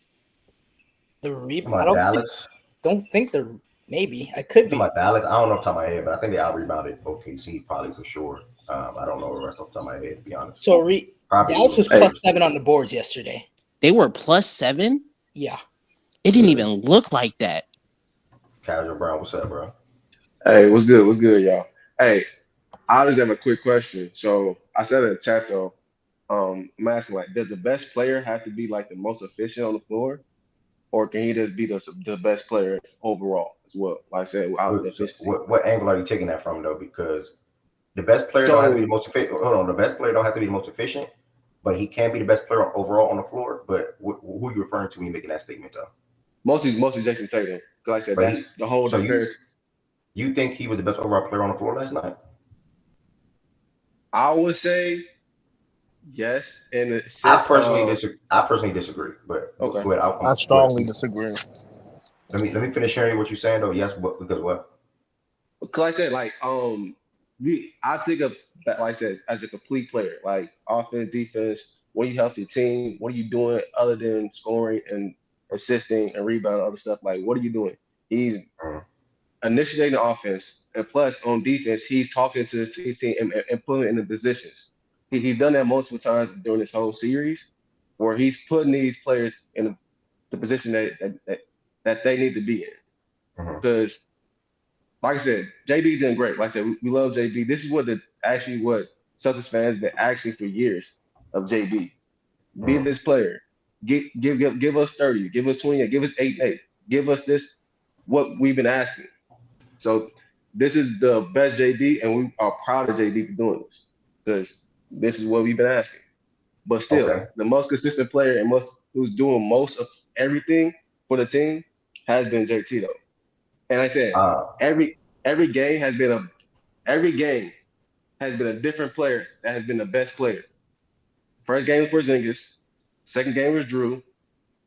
And this game, okay, you could say Jalen was probably the best player, or say the best stat-wise, I guess. But who's doing overall everything on that floor for that Celtics team has been Jason Tatum. Okay. Throughout the postseason, who's been your guys' best rebounder? Tatum. Throughout the postseason, who's been your guys' best playmaker? Jason Tatum. Throughout the postseason, who's been the most efficient and consistent scorer? And even this round is Jaylen Brown. So for you to come up here last night, one, I appreciate you coming up. But for you to come up here and say last night you think overall wise, where a guy affected the game in all avenues or all aspects or whatever the right word is for that situation at a game last night, and say it was Tatum? No, without a doubt it was Jaylen Brown. I mean,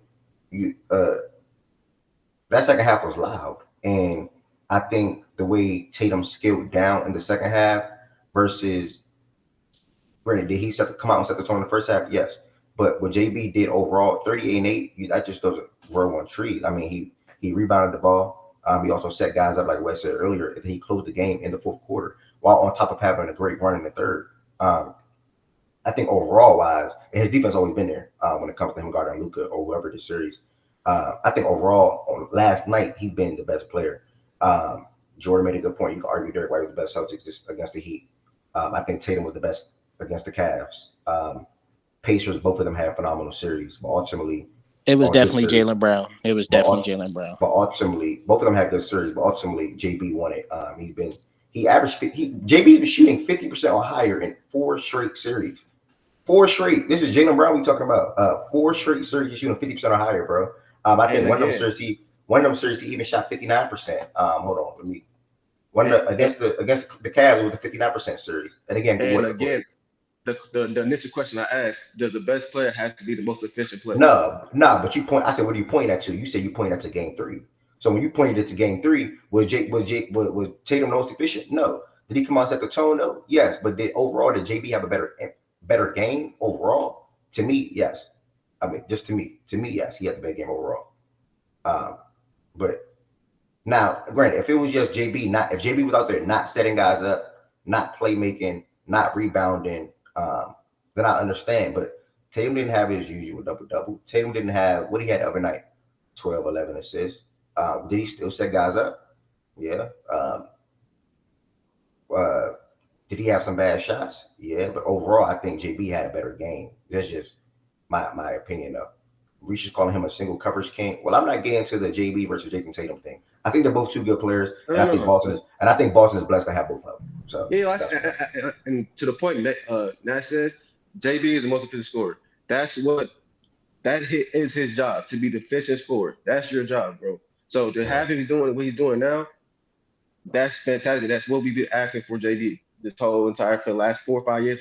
Have you been in the playoffs and been up there? That's what we've been asking for JB to do. So, like, we're fantastic about what's going on right now. So, like I said, I think that should be kind of both of their. I get what you mean, but like they should both be asked to score efficiently. That's the best way. Bro, if one, I agree. Wait a second. I was going to say you can't tell a guy. But no, we're not saying that. But what I'm saying is, if he's doing other things that's more impactful, not more impactful, but like as helping us out and doing it on a consistent base, that should be looked at as better as well too. Because like I said, for sure, I would still like you to score efficiently though. That's what I'm saying. Like, especially if you're taking 20. I think he's capable. I'll put it to you this way: I think he's capable of doing all of the above. Like, I'm still gonna give him credit for doing the other stuff for sure. I'm talking about JT right now. I give him credit because he's playing like a lot. Back in like I would say 15, I really gained an appreciation watching like Brian and even some other guys in the 2015 playoffs, where it was like guys playing really good basketball even though they were scoring inefficiently. And I've had a really good appreciation for that ever since for certain guys in the playoffs, right? So watching JT score, like, not be efficient in this series and still affect the game in a lot of ways, I have still, like I said, a heightened level of appreciation for that I didn't probably before like 15, 14, shit like that. But I still want you to score efficiently. Like, I still would like it. I agree with Jordan. To me, it sounds like, Kaj, I don't know if you're taking it from this angle, but to me, it sounds like you're basically saying, okay, JB, you're being insufficient. We've been asking for this because throughout our pairing together, Tatum always had, for the most part, probably had good series to you. And JB, you probably didn't shoot that well or play that well. Is that the angle you're taking it? Because you look back on Tatum and JB in the past, 5 years, 4 years, whatever it is, 4, 5, 6 years, people always pinpoint the NBA Finals, right, where he averaged 21, shot bad, 41% from the field. But this year now you're saying, like, okay, we've been waiting on this, JB. You're finally shooting efficient every single round. I think in 2023 he shot efficient against Atlanta and Philadelphia, but then he also went down against Miami. You know what's funny though? That statement that you just said, right, where you're like, everybody points to the finals where he averaged 21 and shot whatever. Like he shot. Yeah, I bad. know it's bad. Yeah. He's averaging 21 and shooting bad right now. But I think it sounds like he's basically saying, well, he had a bad series, okay, but Tatum always has good series or plays well, and JB's always around 19, 20, 21, probably not shooting that efficient. I don't know. I think it sounds like what it sounds like. Yeah. But I'm taking it from the way that Jordan's taking it. Okay, yeah, I mean, I understand that, but I think Tatum should be or will hope to be as efficient as well. So it seems like it's a lot of Tatum versus Brown going on. The part that really bothers me, it's a fallacy. It's a falsified notion that Jalen has been poor every year until this year, or majority of the time until this year. That's also just not true. So that's the other thing. But again, this isn't supposed to be a Jalen versus Jason thing. This is it's really not that though. A Jalen. Hey, people giving Jalen his proper credit and his just due, and some of the Boston fans being really ticked off about it because they know who the guy is. And it's for the people who are disputing who the guy is, I'm all for people being like going at their necks. For people just giving Jalen his just due and his proper credit, and people getting upset because it's like, well, Jason is doing this and this and that and that. It's like, bro, these aren't the children who are being neglected. Like Jason's not getting neglected because Jalen is being seen. Like, and that's how it feels. Like Jason, people are taking it like, oh, JT being neglected because JB is being seen. So now we got to make sure we prop up our guy. Everybody knows he's the best player. He's a franchise player, and none of this would be possible without him. Absolutely. Everybody knows that. I think everyone will admit that, and will stand with that. Like, yeah, Boston's not where they are today without Jason, and he deserves a lot of the credit for that. The lion's share of the credit for it. So credit to him, and credit to Brown for playing his ass off right now. Again, and people in the chat. What I love everybody sitting here. Thank y'all so much for listening. What they saying? They cooking me? I mean, it just looks like it's a bunch of. To me, I'm feeling the sense of it's Tatum versus Brown semi within the organization to some. But not all. Even to some people on the outside looking at it, that's probably not being a fan of the team. But I'm a Heat fan. I talk my shit to Celtics fans when we're playing against each other. But there's two things that I said on record within the last year. Last year, that was one of the best teams I've ever seen. This year, this is one of the best teams in the last 20 years. I said both of those things, and I got pushed back for both of them. I don't give a damn. I stand on what I said. The Boston Celtics team is a hell of a team. And again, I think they are blessed to have both of those guys. Hold on, you said last year was one of the best teams you've ever seen? I tweeted. Remember, I tweeted and people was clowning me for tweeting and shit like that. But rightfully so, because that was a bad tweet. It is what it is. But I mean, I think they're led by two great players, and I think what said, JB is standing out, or he's standing out this postseason, and rightfully so. I think when let's give him more credit, bro. You get bashed on social media the whole majority of the whole postseason from last year. Oh, you can't dribble left. Oh, you can't go left. Oh, you don't deserve that Supermax contract. You get paid $300 million. What are they going to do? They should have traded him for Kevin Durant. All this shit JB had to hear over the last 2 years. Let's be real. All the shit he had to hear over the last 2 years, and you bounce back. You win a conference finals MVP. You're well on to winning NBA finals MVP. If him and Tatum had the same type level game as they did yesterday, he's going to win finals MVP because of what he did in the first two games and what Tatum was doing in the first two games. If it's a sweep on Friday. So conference finals MVP, and you're a $300 million player. You have the richest contract in NBA history going into this season. I think Tatum is going to exceed that, and then you're going to see guys like Luka and SGA and et cetera, and see that over the next coming years. I think he needs a lot of credit for what he did and how he's grown as a player, because he came out and made a bold statement that a lot of people, including myself, didn't agree with last year. I think it was he thinks he's what was it, Wes? He thinks he's just as good as Tatum or something like that. Like what was that? What was that word? Yeah, so he came out and made a bold statement like that last year and said he thinks he's just as good as Tatum. I didn't agree with it, but I always liked Jaylen Brown's game. You have to check my tweets like 5-6 years ago, day and back. But I think he got better as a player. I think he's grown, and I think that, like I said, we're going to have some conversations this offseason. What our team's going to do, especially specifically Eastern Conference teams, going to do to be able to beat this Boston team. I'm not saying they're going to repeat. Like Nat said, it's hard to repeat, but I think they set themselves up to be in the same position that they've been in. What was it? 4 out of the last 5 out of the last 6, whatever it is, when it comes to conference finals, and making the conference finals in the Eastern Conference, and eventually probably the NBA finals. So, I think a lot of the teams in the Eastern Conference got things to do. Like maybe the Heat get Donovan Mitchell, we can have a conversation. They missed out on Damian Lillard. Who knows what Sixers are going to do? The Knicks, if they come back healthy, I still don't think they can beat Boston. Me personally, I don't think they can beat Boston, but maybe they do something. Milwaukee, I just can't see the avenue. I personally can't see the Dame, Middleton, Giannis as your 3 best players being able to beat this Boston team. And other than that, we're not looking at other teams. Orlando is still up and coming. The Hawks got some things to figure out. Toronto sucks. Brooklyn sucks. Detroit sucks.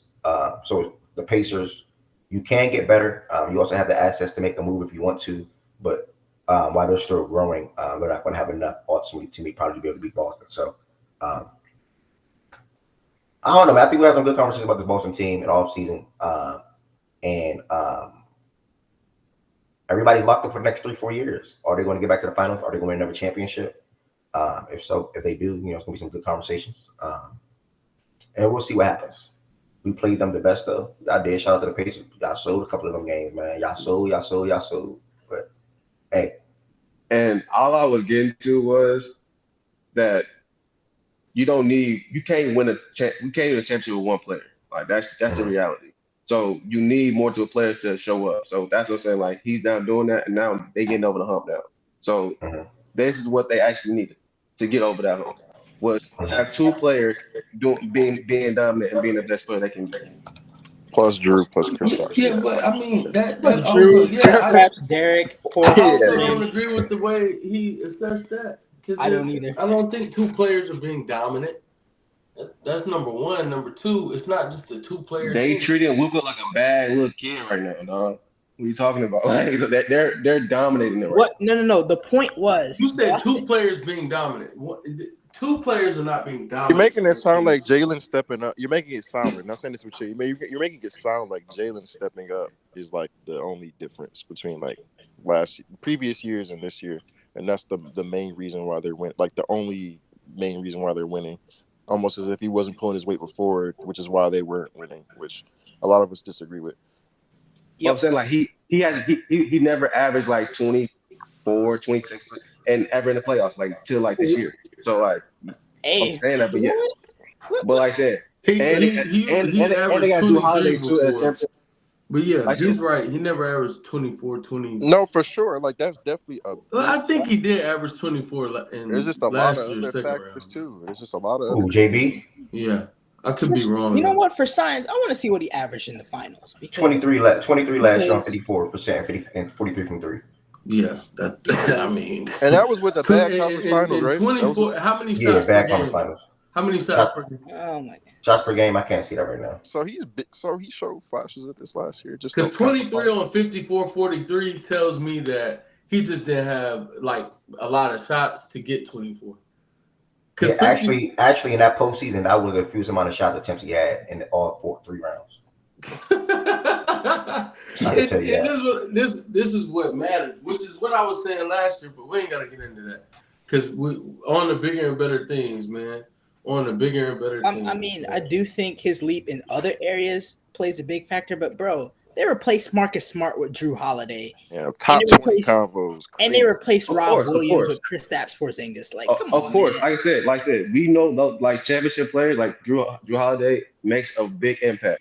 And putting Porzingis on the bench when you know the biggest impacts in championship, like to win a championship, is your bench play and rebounding.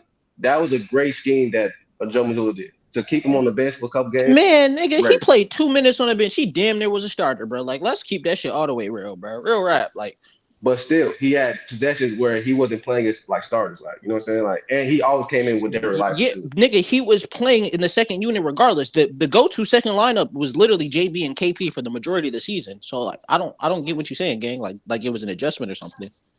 No, no, I'm saying like the best at like to win a championship, you have to have good like great rebounding and your bench has to show up. So I said like putting him on the bench was I said they could have started him in game 2, but they didn't. They said, hey, keep him on the bench, let him do what he do, and get against like Josh Green and like Hardy and shit. Like, you know what I'm saying? Like, Yeah, I think that definitely gave him a boost. I get what you're saying, T, but I do think it played a factor in like just gamesmanship and also bringing a guy who can erupt for. I think in the first quarter of game 1, correct me if I'm wrong, I think he scored in double figures.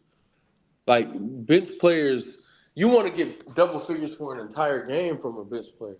He came in a quarter and scored like 10 or 12 points in the quarter alone, and that does do something for your team, does something for the momentum and everything.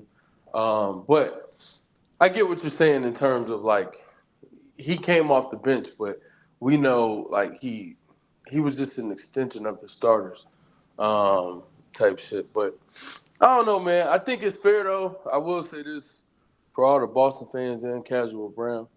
You're a Boston fan too, but like I think it's fair to be like, hey, Jalen didn't play up to snuff, so I'm not as moved as the public, because to us, if Jalen had been doing this, then we wouldn't be in this position. If that's how we're gonna view this, fine. I'm cool. Jalen definitely has grown as a player. He's better now than he was yesteryear, and the years prior to that. So it's fair to hold him accountable and say, look, about damn time. If that's the way we're gonna look at it, about damn time. I'm for it. Shout out Brian.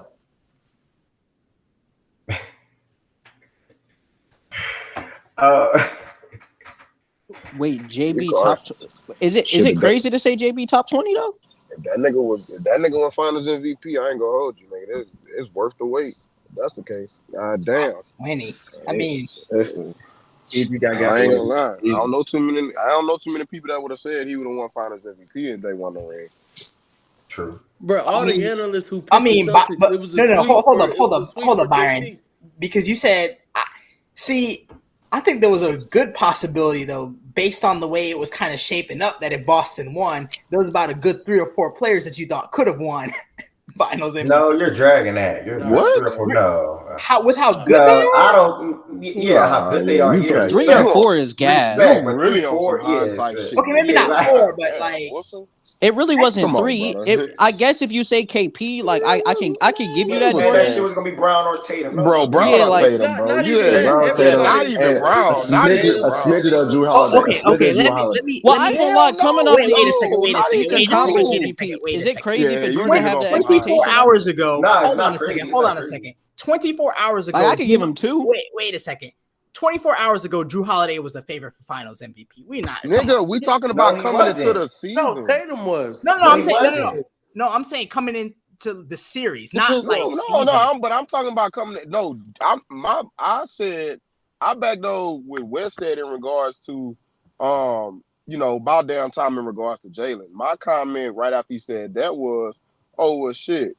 If he showed up and then some, if he got a chance to win Finals MVP, like it was worth it. It was. Oh, you're talking about way back. Yeah. Like over the period, over the period of like the Jays. So it's just like, if that like by damn time, he showed up and then some. If he can win Finals MVP, like that, like I don't think too many Boston fans would have. Not even Boston fans, just basketball fans in general. Hey Byron, did they like your Drew Holiday tweets? I heard Bleed Green was looking at your tweets, gang. I mean, I can count on one hand how many Bleed Green members was like really, sticking it out my nigga Drew, man. I ain't gonna lie though, Byron. Shout out you and Bleed Green, because the Drew Holiday, them crying about Marcus Smart, that was a good segment for the first half of the year. No bullshit. Yeah, and like I heard a lot of. I can't tell no difference. Is he the same player? Yeah, I heard a lot of that shit. But nah, man, I can't. Nah, shout out Bleed Green, man. I ain't about to try and hop on no credit bandwagon. I'm just a Drew fan, man. I respect that. I respect that. Hey, J Mick, I'm not talking about you, gang. Like when I didn't generalize, gang, it don't be specifying you, nigga.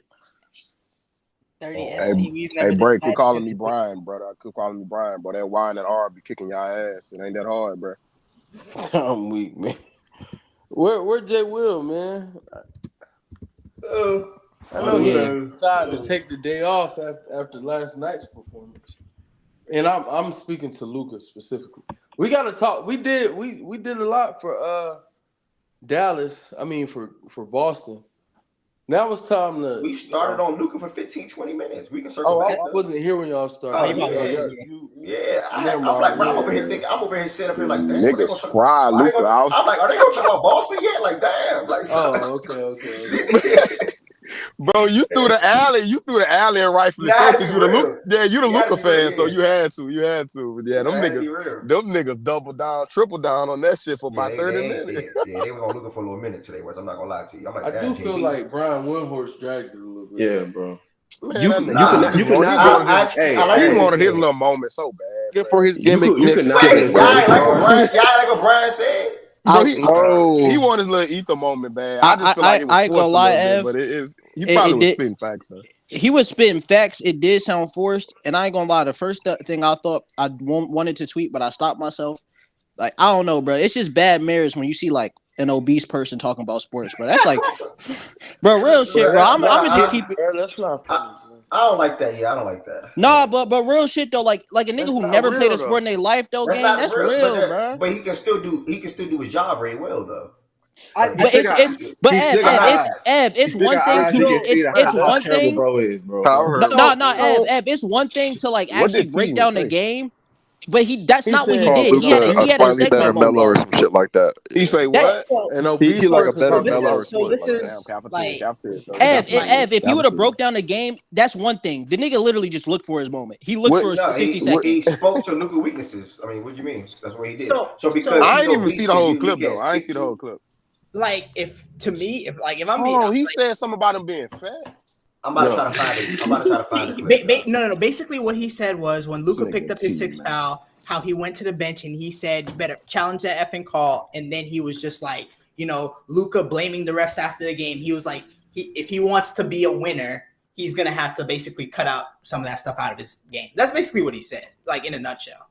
Like you're not gonna be a winner if you on the defensive end you're not giving effort and if you're not crying about calls. Basically. Which is crazy to do, like to tell your bench like yelling at them. That's crazy to do. Yeah, just play it, please. We can hear it together. Yeah, let's hear it. Turn your stage volume up if you want to hear it, y'all. Turn the stage volume up before I play it, or stream volume. I'm sorry, stream volume up if you want to hear it. Luka fell onto the ground there in an unacceptable position to put himself in with 4 minutes left with 5 fouls, and then immediately looks at the bench and says, "You better bleeping challenge it," as if it's the bench's fault that he just made a terrible play. I'm standing here in the Mavericks tunnel. Over there is the Celtics tunnel. That's where the winners are. If Luka's ever going to be a winner coming out of this tunnel here, he is going to have to use what's happened in this finals as a learning experience. His defensive performance is unacceptable. He is a hole on the court. The Celtics are attacking him. They are ahead in this series because they've attacked him defensively. And you've got a situation here where Luka is complaining about the officiating. They have begged him. They have talked with him. They have pleaded with him. He is costing his team because of how he treats the officials. He's a brilliant player. He does so many things well. They are here because of how he did. His performance in this game is unacceptable and the reason why the Mavericks are not going to win. He's got to get over this. And the fact that he came out after the game and blamed the officials showed me he's nowhere close yet. So maybe over the summer somebody will get to him because nobody with the Mavericks or anybody else in his life has. And that's where the Mavericks are at this point. They're never going to get to this tunnel with the trophy if he doesn't improve those aspects of his game. Okay, so real quick, before anybody else goes, real quick. Some things he didn't say. I mean, how do you know anybody in his life never spoke to him about how he played as a player? I don't like that comment.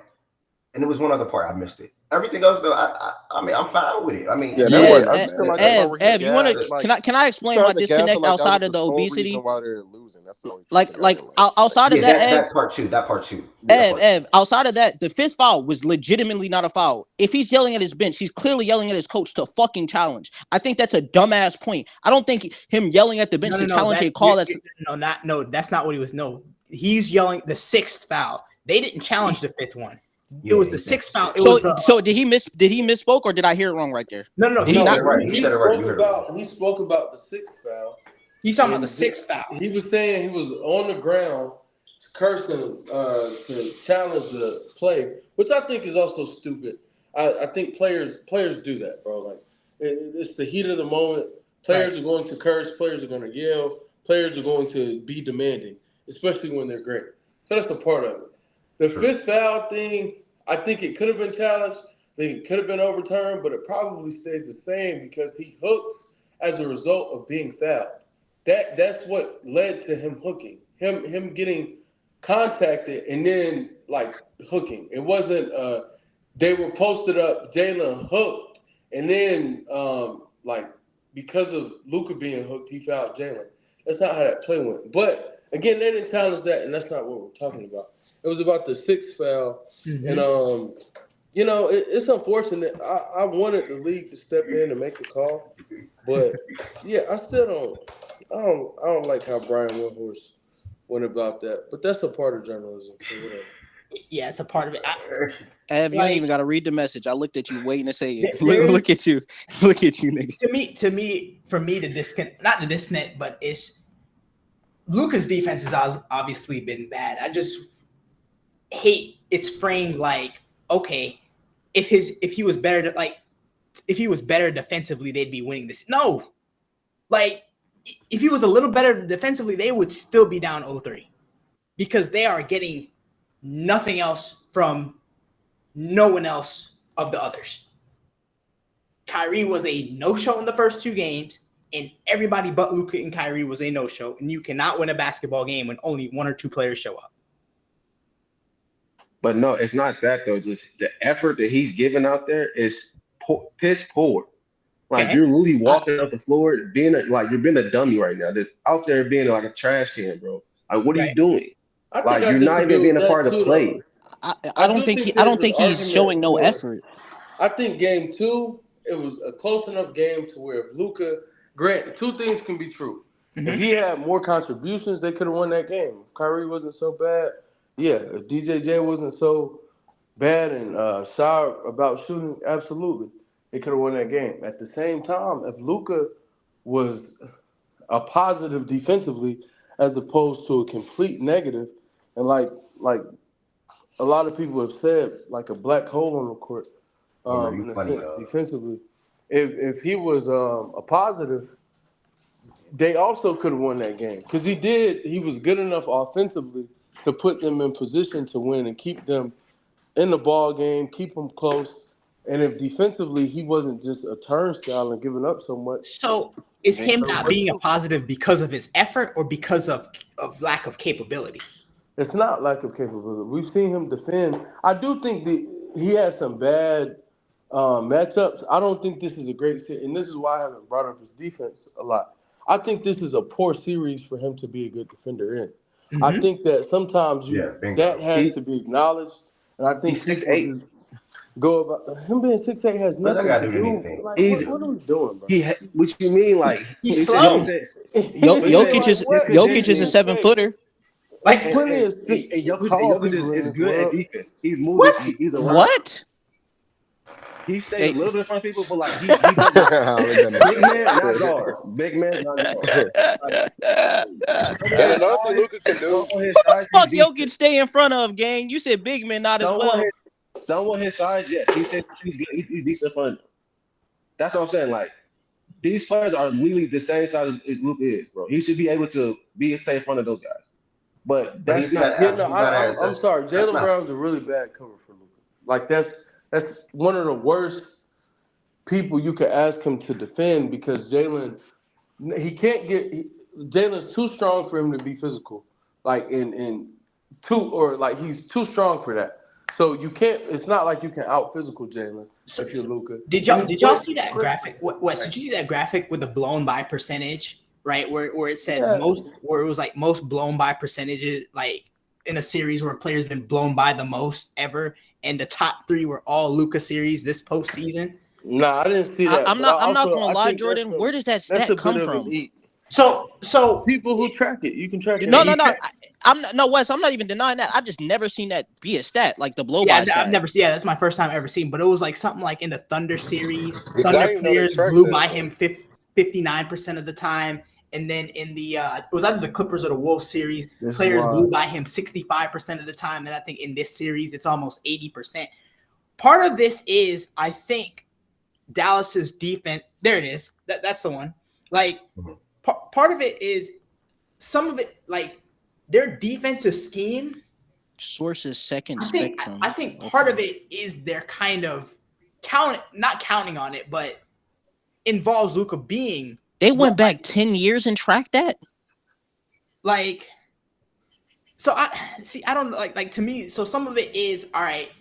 We're going to let This it's is like the why defender AI goes is by ruining our Luka. sport. We're allowing the big, like funnel them to the big. Like I don't really know how to explain it, but I think part of it is scheme, and I think Luka, obviously not just to me, it's the rotations. To me, it's the bigger part, right? Is because once they blow by, Boston swings. Luka maybe rotates once, but then a player gets left open because he's not willing to rotate more than once. And like to me, like part of it is like Minnesota had one guy, right, who was probably capable of blowing by Luka consistently. They had one. Boston has 4. So to me, part of this is kind of a lack of capability because I'm not sure that Luka, on his best day, with what he has to do offensively, with the context that he's not 100%, I'm not counting on the fact that he's going to just consistently be able to stay in front of dudes who would probably just beat him on a normal basis anyway. Do y'all disagree? I agree, Jordan. The only reason I asked about the stat though, gang, is like how do they quantify that? Because like a late closeout, if you count that as a blow by, I don't think that's a good quantifier. Like if I'm closing out or I'm rotating and the nigga blows by me, I don't think that should quantify as a blow by. That's the only reason. That's why I asked this stat because I've never heard that stat be used. Yeah, I've never like heard it like either. dead ass. And Ari, I'm looking it up right now. There's no context that Spectrum Sports put out about this shit. They didn't put no context with this shit. Yeah, I don't. Yeah, I I suspect it's if you're just Niggas one-on-one. cooked up a blow by stat. That shit crazy. Analytics is ruining our sport. You know that right That now. shit crazy. They put up They got a cooked up stat blow for by everything. But like I said, That shit crazy, what we're Ted. seeing right now is like I said, they were used to hiding Luka in the corner so he can chill out and get all his energy on offense. They not doing that right now. They putting his ass in position to get his ass cooked. It is what it is. I mean, bro, it's simple put, bro. No team. That's Go ahead. not what they're doing. Regardless, if a team wants to hunt a player, you can hunt a player. Like, because again, you also don't want to cripple the rest of your defense, constantly trying to avoid having to get Luka on the perimeter. So sometimes, and again, I think like Luka hasn't been good defensively, but he's had good moments. It's like, it's not a great matchup for him. I think more than anything, what we really should be talking about for Luka, on top of the defense, I won't say we shouldn't be talking about it, but the other part, offensively, he's been underwhelming, and I think that like last night in a game that I thought was it ended up being really winnable, and I don't think he was good enough in the second half, even in this whole series. His second halves haven't been up to par, up to snuff at all. And I think that's something that we should lament and really, really do a deep dive into because injury, I don't want to hear the injury excuse when you can play really well. We've seen him put together full games. He had a full week off before the finals. Mm-hmm. Every game in between except for the game tomorrow. They had 2 days. Yep. Yeah, so I think Luka not being able to actually be consistent offensively and allowing Boston to kind of figure him out every second half in this series is actually somewhat more alarming than the defense. Because I think, But you know what I think it is, Wes. Though I think it's sort of a byproduct of other guys.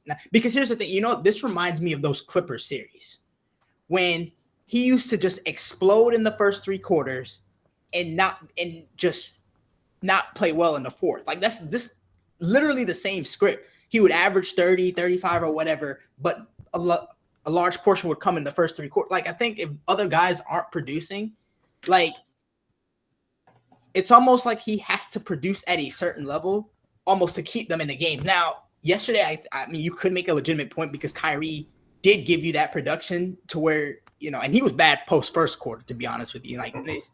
So I mean, yesterday you could make a legitimate grab, but I think in this series, for the most part, them just not, to me, them not getting any, in the first 3 rounds, they were getting production from somebody else. It was just so some nights it was Derrick Jones Jr., some nights it was PJ Washington. Maxi Kleber even chipped in the Clipper series. Or you had Lively and Gafford who would, with the lobs and the dunks and stuff, they would give you some offensive. They're not getting any of that. So it's to me, the pressure, those full games that he put together in prior series, he had that. So you kind of get what I'm saying? Yeah, I feel you. I feel that you're saying, the load becomes too much kind of in the second half, and having other people contribute makes it easier for your primary, and that's true. That's very true. So I don't think that's a bad way of looking at it. But I mean, go ahead, Jaja. Yeah. I was reading a point was some of that is when Luka will come for the ball when he has either Payton and Hauser on him, and then even they'll do a harder job in terms of making it harder for Luka to score on them too. So Luka having trouble scoring them was a little bit alarming last night too, a little bit. So I'll just bring up that point. Well, to be fair, that shit didn't start last night. Nigga been locked up by Sam a couple of times this series. Yeah. I'll just bring up That's another thing too. They're playing. They're making him play straight isolation. Normally in other teams, you just you load up on him so he can open up the game for other people. But it's but the difference is though, Jordan, they're not a normal team. They did have POA damn near every position. No, but that's what I'm saying. So it wears on you when you're literally every possession down the floor. You've seen an elite POA defender, it's no matter what switch you try to bro. When Drew said the white boys can defend though, that's some real shit though, because the Pritchard shit I'm not giving you. I'm giving you Hauser. Nah. He on his ass too. I get that. Jordan, you get why I'm saying that though, because niggas are just settling for shots on PP. I watched Kyrie do the same shit. I'm not giving. No, I saw that too. That shit, in that second quarter, I was like, ain't no way Pritchard and Hauser's out here winning these matchups on the you're Luka and Kyrie. I get, but what it is I mean, it comes down to the fact that Boston's just way better than these dudes, and it was gonna take both of them doing some heroic shit at the same time, and they haven't gotten that this series yet. So. But could you say Dallas playing too much ISO ball? And what do you? Boston's Boston's. No, but I meant Dallas. No, we heard you. Yeah, bro. We heard you. But the only thing is when y'all say this, where are they supposed to initiate offense from outside of Kyrie and Luka? What set can they go to initiate some form of good offense that doesn't involve ISO ball with Luka or Kyrie? Yeah, because to be fair, Tatum has completely eliminated the role, being honest. And Brown as well. Even when Brown's playing the low man, they have completely eliminated that role. They're not giving that role. They're not giving you 4-on-3s. So I'm trying to figure out what situation. I guess in a hindsight, you could run niggas off pin downs, but they switching all them actions anyway. So I'm genuinely trying to figure out what do y'all want them to do in this situation. Yeah, and they're open and their dudes are not making shots. So it's I mean, fight for your life. So you saying that's what they have to do because no one else is making shots? This is a roster. It's not even shots, Bray. They just also don't have another fucking creator or a ball handler for real. Shout out Jaden Hardy, but really don't shout out that nigga. They don't have another ball a nigga who can at least just initiate, or just set the table. We don't even got to get to initiator or playmaker. They don't have another person who can dribble the ball up the court and set the table for somebody else or get into a set. Tim Hardaway so much like that. So basically, you're saying they can't depend on Tim, they can't depend on PJ, and they have to beg for them to just to give them something. Well, off the bench. even PJ, what is PJ like? You're not giving PJ the ball and telling him to create offense. So like even with PJ, he shouldn't be in a situation where you're asking this nigga to create offense. The Mavs others is offense created by Luka or Kyrie is basically what he's saying. Like Legit, like that's literally the looks they get. Outside of that, they don't get looks, and you can see it when both of the niggas are off the court. I'm pretty sure, I could be wrong, but the one time maybe is when Exum randomly went out to the 3-point line and then he somehow blew past this dude for a dunk. I'm pretty sure that was the only time like that. Some form of offense wasn't created by one of the two. Like, it's just, I mean, it is what it is, bro. Like, and Jordan, I think the effort shit that you was harping at, I don't think that should go to his defense. I agree. I think the nigga just slow footed, right? But I ain't gonna lie, nigga. You are 6'8", my nigga. You can box a nigga out. I'm not trying to hear Adrian box a nigga out, bro. Like, so he doesn't. I'm watching, bro. Jordan. The fact that I'm watching like multiple, there's at least 4 times or at least 3 times I can remember Creighton Pritchard and Sam Hauser offensive rebounds uncontested, my nigga. Like Luka just standing there. That's insane.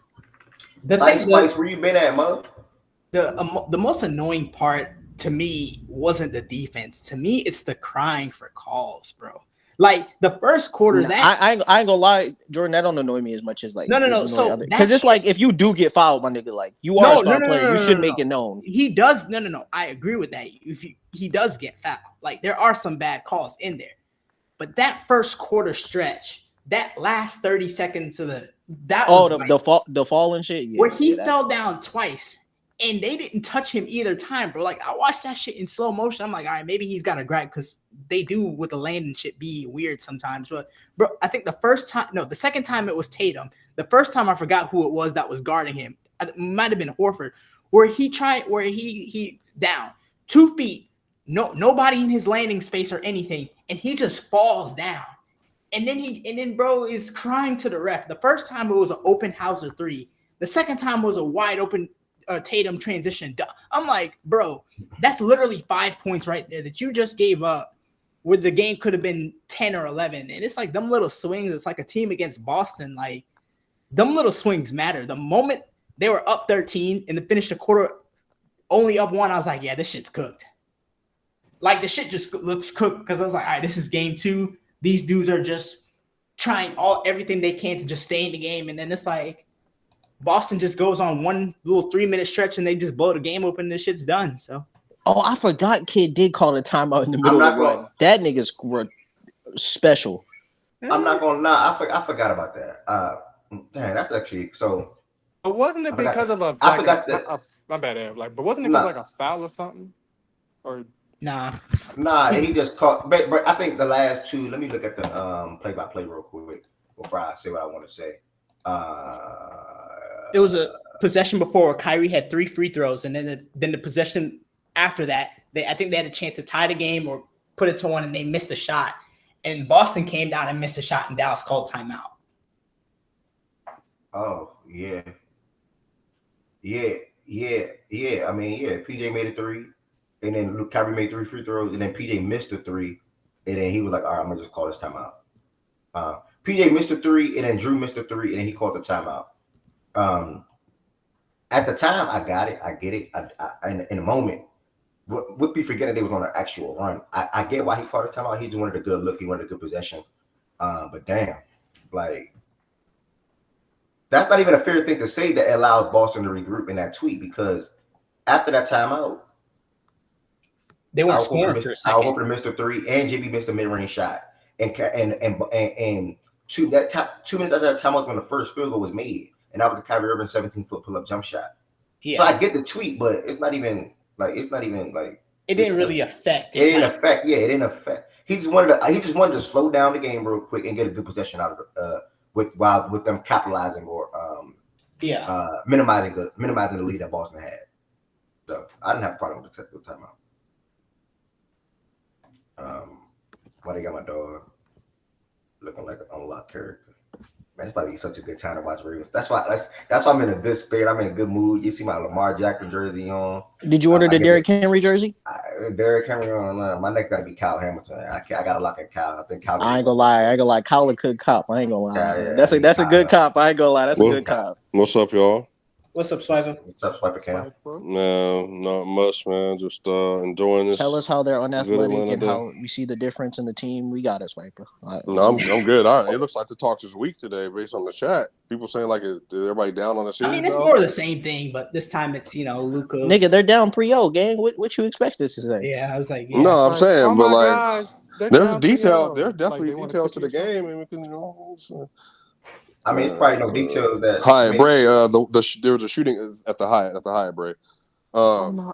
Oh, it's but about yeah, the one how that you happened feeling in today, bro? downtown.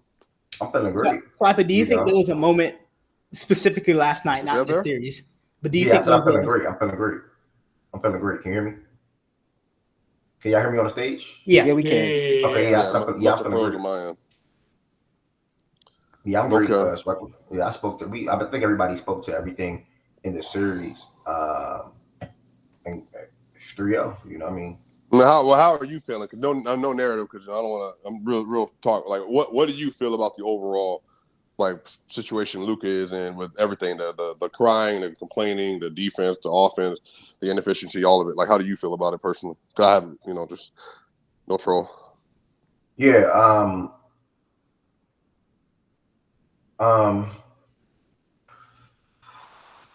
He's basically playing one-on-one basketball for him because they're basically defending them that way with Tatum being on Gafford. I think that minimizes how much he can affect the game from a playmaking standpoint, or even getting some other guys in rhythm as easy as often.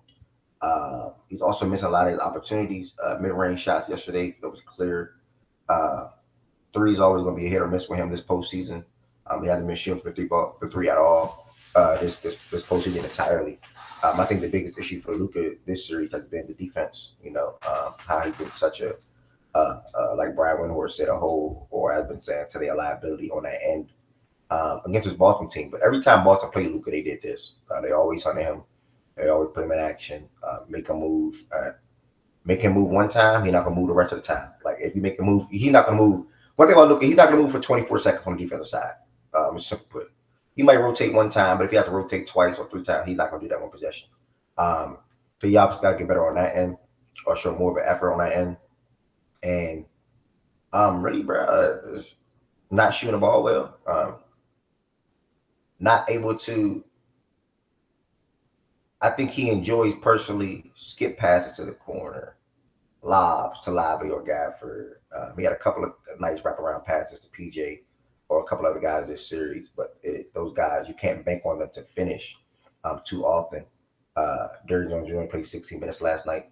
He hasn't been good offensively at all this series. Josh Green, Jaden Hardy, THJ, it's nothing that you really can point to for others when it comes to assisting and or helping Luka in scoring output. Outside of Kyrie had a good game last night overall. He came out aggressive. He had 20 in the first half. Luka had 17, but the next high score had 5. So I think 35 and 27 or whatever it was between the two. And he obviously fouled out. What's that? I'm having a brain fart. 35 plus 27 is what? 72? Am I right about that? I think that's 72. 62. 62. I'm sorry, damn. I was off. I added that wrong. 62 out of 99 points. I mean, hey, yeah, it is what it is. Luka hasn't been that good defensively, or hasn't been good at all defensively. And then offensively, basically playing one-on-one because that's what their defense is. On a switch. And you can play one-on-one if you want to. It's just going to be how often you're going to convert in those one-on-one situations, because more often than not, in that one-on-one situation, you'll be guarded by a good defender. You're probably quicker than Al. You're probably quicker than Xavier. But the way you play basketball when it comes to foul baiting and trying to initiate contact, or being guarded by Derek or Drew or JB or Tatum, it's more often than not going to be a good defender. So that could be a one-on-one situation. It can work in your favor, but it's you may probably miss a step back. You probably missed that mid-range turnaround that he's been loving to do this postseason or this season in general. And yeah, it's not a good series for him overall. If you think about because it's pretty easily explainable, right? They said, all right, we're eliminating the lob, right? So you're not getting those easy assists with the Gafford and Lively lobs. Exactly. We're gonna play you straight one-on-one, so you're not getting them easy kick-out passes to PJ or Derrick Jones in the corner. We're literally, every offensive possession is right. All right, we're gonna make you play one-on-one defender, elite defenders, mind you. So every bucket that you get is going to be a tough bucket. Exactly. And then, we're not letting you rest your legs, though. When you get that tough bucket, now we're going to put you in actions and make you move those feet defensively. And he's basically trying to conserve his energy defensively, and Boston's using that to basically initiate their initial offense. Yep. I think that's literally all it is, outside of them not having no true consistent offensive help. You know, Kyrie Irving played like this in game 1 or 2. Maybe they win a game, right? Maybe they win one of those games. I don't know. Probably game 2, if anything. But, I mean, me personally, you're looking at the other guys. PJ, DJ, Gaffer/Lively. I came into this series saying word for word. I don't even know their numbers right now. But I came into this series saying word for word, I don't see how Lively and Gaffer have that much of an impact. Now, granted, Lively, I think he had 13 and 11 yesterday. I don't know exactly his numbers. I'm not looking at it. And I think Gaffer probably had like 14 or 15 game 2. Let me fact check that. So I'm not up here just talking out my ass. Hold on. I don't like talking out my ass. PJ had one bad game. Yeah, but what's been the biggest thing about PJ in this postseason run for Dallas? His spacing and his 3-point shooting. He hasn't given that too much this series, bro. So yeah, last night Lively came off the bench. He played 30 minutes. Actually, he had 11 and 13. And then in game 2, which I was just speaking to, that's the game Gaffer had 13 and 9, right? So solid, good, but I think when Lively and Gaffer performed in previous rounds or previous series, they also had 3-point help from PJ, maybe even DJJ, and Kyrie Irving himself. I think Kyrie Irving before last night was over 8 from 3 in the series, and I think he hit 3 or 4 threes last night. 4 threes last night, but again, they only made 9 threes last night. They were 9 for 25, and that is because they're allowing guys to play one-on-one. They're not giving no open threes. Yeah, exactly. One-on-one, and they're not getting no open threes. So that's literally all it is. But this is why that matchup matters, man. Because this is why like everything in the playoffs is matchup. Because the Wolves played a completely different style of defense. Therefore, Luka was able just to get whatever. And then the lobs were there, the 3-point shooters were there in the corner, everything, bro. But that's why, man. It's just so frustrating, bro. Because the Celtics would struggle against much different teams, but this Mavs team is it's perfectly set up for them to just dominate from top to bottom. They did this in the regular season. I really don't know where people got hope from the series for the Mavs, but I mean, they just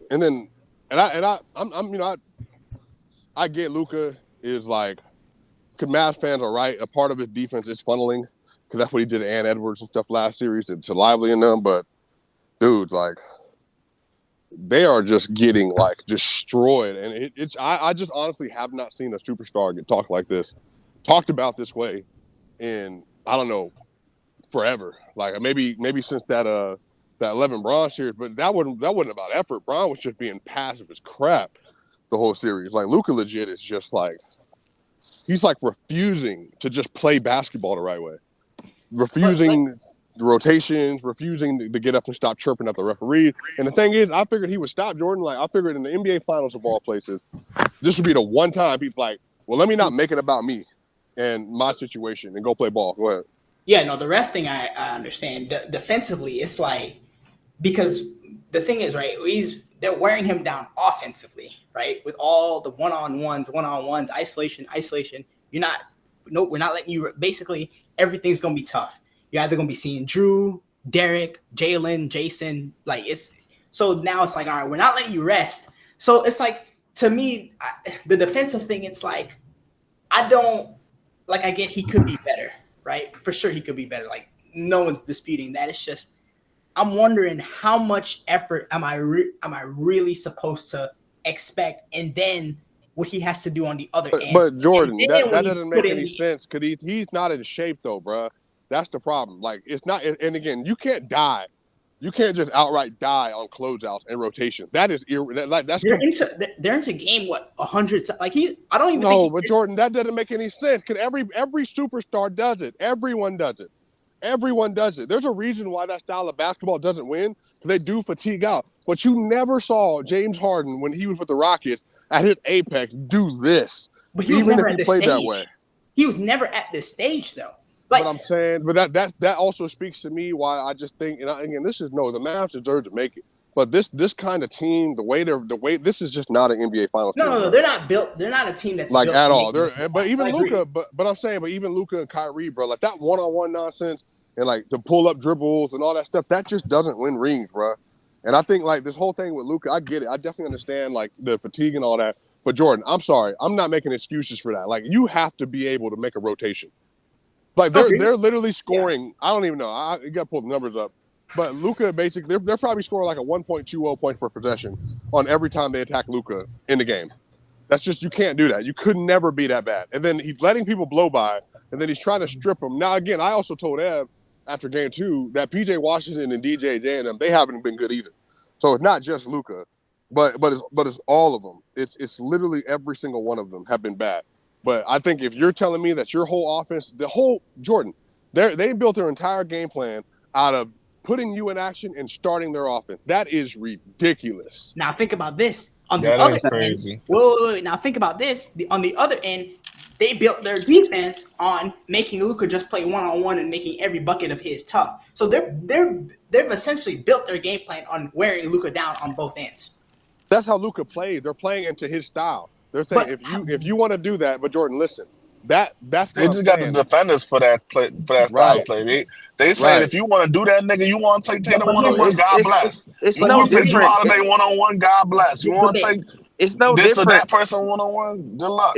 It's no different from the 2018 Rockets series. I don't know why this is confusing. Like when the Warriors played the Rockets, we did the same shit to Harden. Like we took away, we started taking away. Yeah, I was just about to say we. I'm a KD fan, bro. You know what? Y'all got it.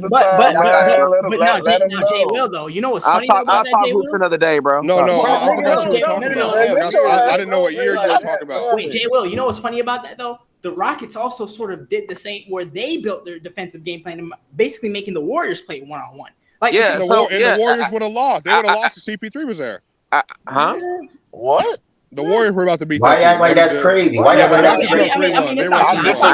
Because every time I hear people say that, I'm not with that, bro. Y'all niggas be trying to. Not with it. Y'all were down 3-1. I'm not with that, bro. Y'all be trying to predict the future. 3-2. It was 3-2, bro.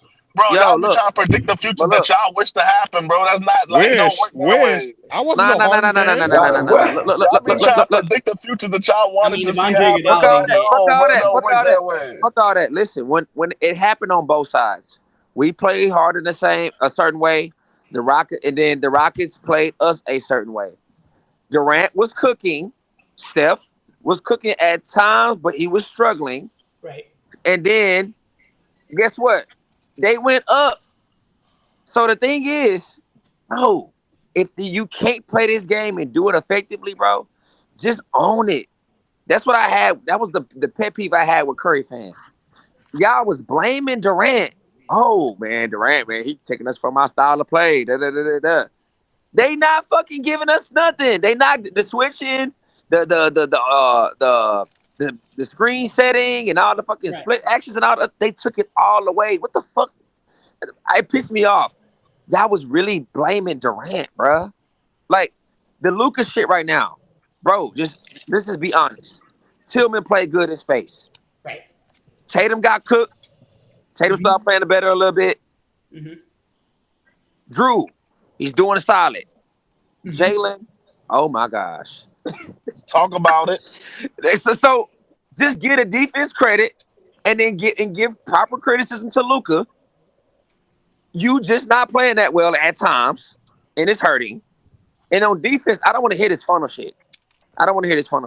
He's getting cooked. It is what it is. So at the end of the day, this is just a style that, guess what? He's good at playing, bro, but not elite at playing. Let's just be honest for once, bro. Let's just be honest, my nigga. So because a lot of people are saying it's an effort thing, I'm saying it's the capability thing. Because you know what's funny? Because Bro, I even thought Luka was trying to play defense. I thought his effort was there in the first quarter and a half, maybe 2 quarters and a half. He still was getting his ass blown by. He sucked at it. Cause let me tell you why. Let me tell you why. Let me tell you why. First bit, he was. You don't got the foot speed. No. Let me tell you why. Wes gonna know I'm right about this. When he guarded Shea, right? I saw plays when he guarded Shea, and then PJ would be one like right behind him, shadowing him. DJJ shadowing him. Derek Lively shadowing him. Everybody was shadow right behind Luka. Anthony Edwards, same shit. Carl Anthony Towns on the switch, same shit. Paul George or James Harden. There's somebody right there, shadow right behind him. So once they make swing pass rotation, who's there? Terrence Mann, J-Mac, Lou Dort. It's somebody that we can live with, and then our defense don't got to go crazy with the scramble. With Boston, it's Derek White, it's KP, it's Sam Hauser. So the spacing on the court is demanding this motherfucker to guard his space. So that's why he sucked and he's getting cooked. More space, you gonna have to defend, homie. Less space, you look better on defense, homie. Let's keep it 100 with this nigga, bro. I really wish they would have. I'm not gonna lie. I wish they would have got past that team in Game 7, bro. This is crazy, bro. Come on, bro. I'm so Luka top 3 in the world, bro. He losing his spot, bro. But the nigga suck at shit. The nigga ain't elite at every motherfucking thing, and it hurt niggas that love him some Luka. Nah, homie. It happens for the rest of us. Every best player, all the players in the world suck at something.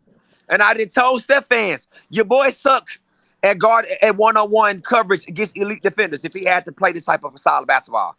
He's not good at Kevin Durant. He sucked playing in the crowd. It's everybody got their shit they suck at, fam. Yeah. God bless you. Not everybody. And that LeBron James nigga. Let me tell you something about that LeBron James. Hey, look here, bro. Hey, bro. My nigga reached his peak. My nigga ain't doing this energy, though. Hey, nothing with his peak. Once them shots start falling, yeah, he used to. Brian used to be a bad shooter for sure. Once he reached that peak, that nigga, yeah, facts. Time out, Jay. This nigga start shooting.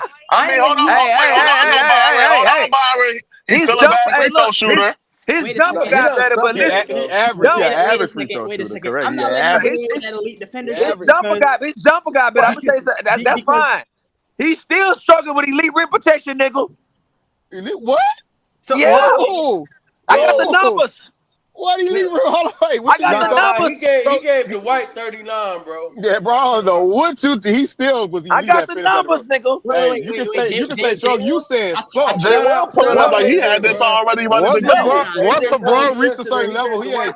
Time out. Yeah, once LeBron reached a certain level, he ain't suck at nothing. I can't let you get that elite defender take off. You know why? We was on this stage 2 years ago, and folks swore that Al Horford was too old to play in space.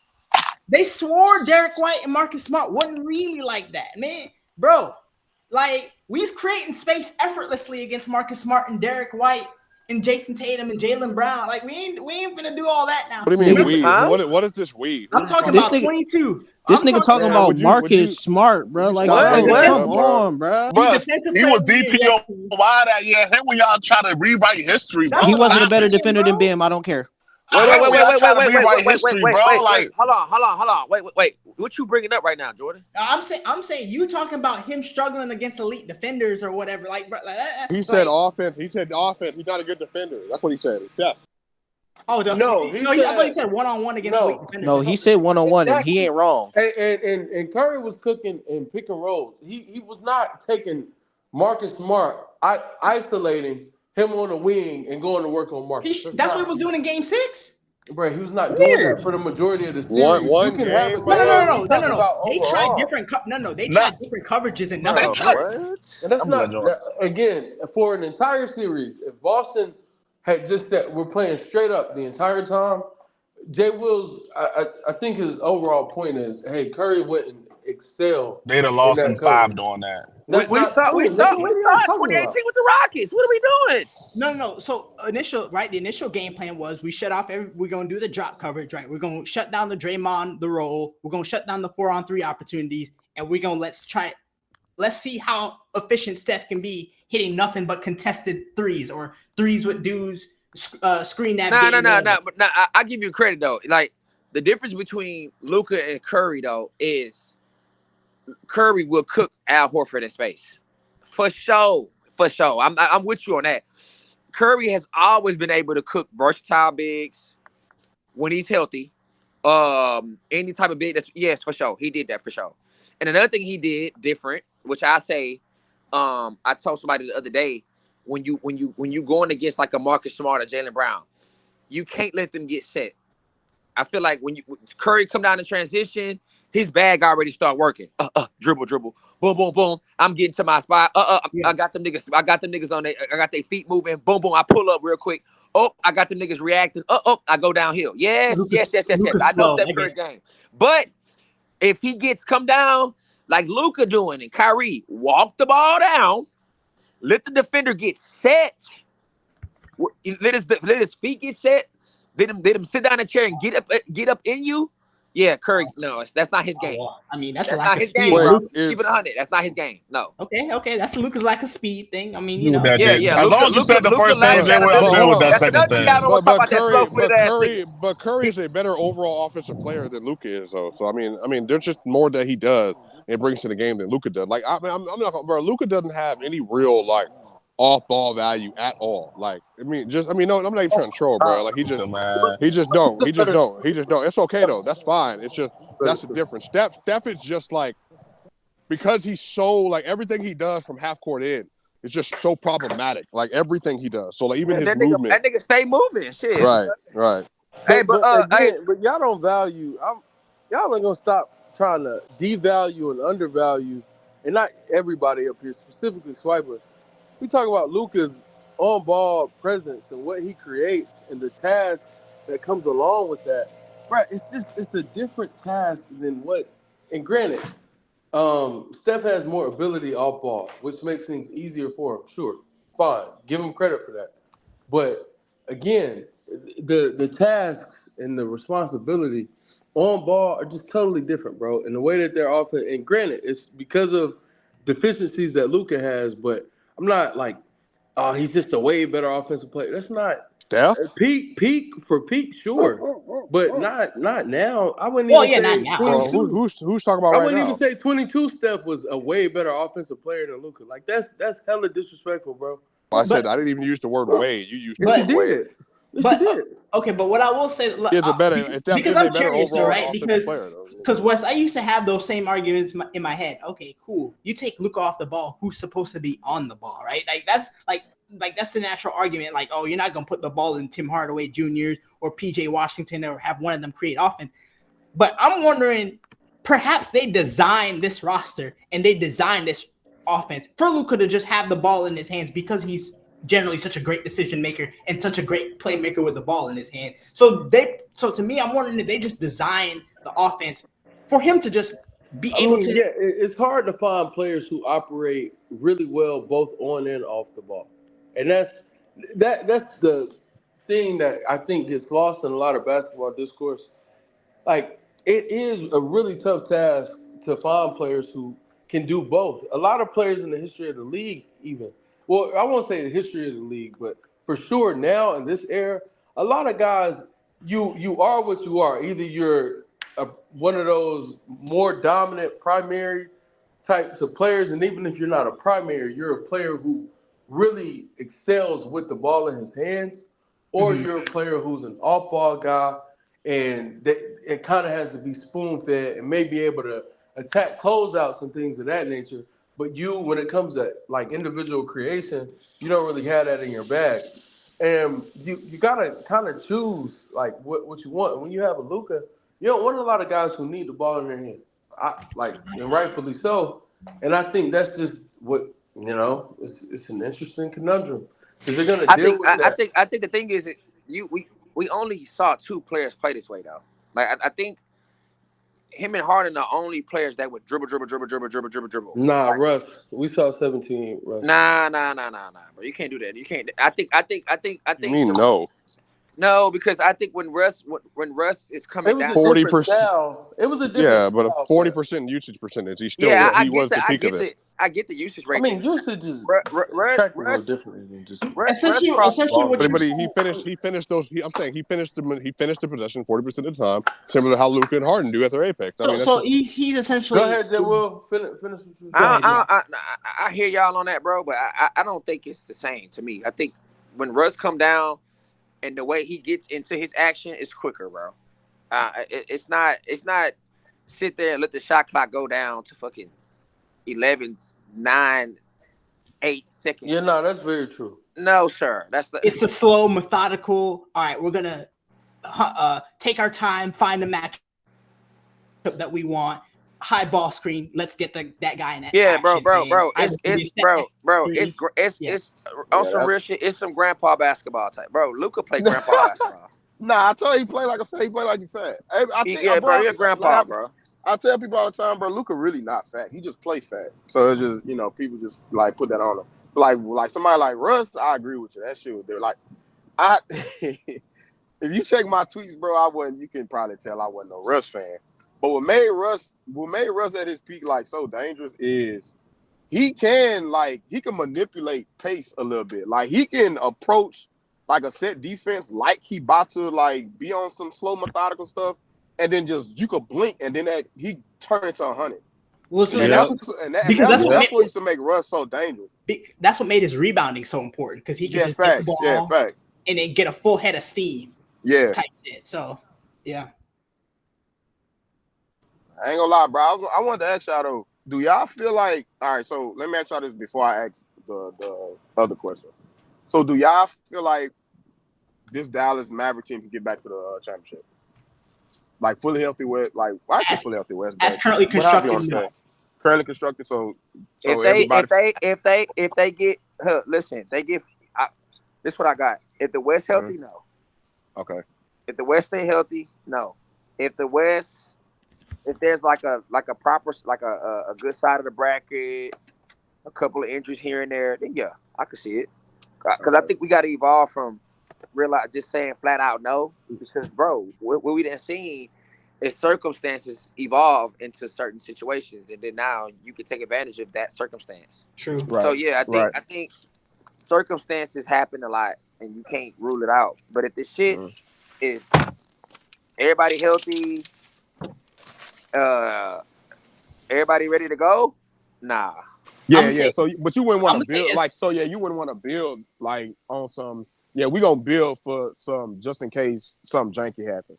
Bro, like that's how I'm not doing that. Yeah, I'm not doing that. So it's currently constructed. No, Tim Hardaway Jr. contract has to turn into something. It's gonna flip. That's expiring next year, so that he could be valuable. Like so 16 mil expiring or something like that. Bro, they need a wing. They need a wing that can shoot and play defense, bro. They need to eat, bro. That's what we need I'm a saying, bench, bro. We need a better bench for real. Hold on, I'm gonna try to get this.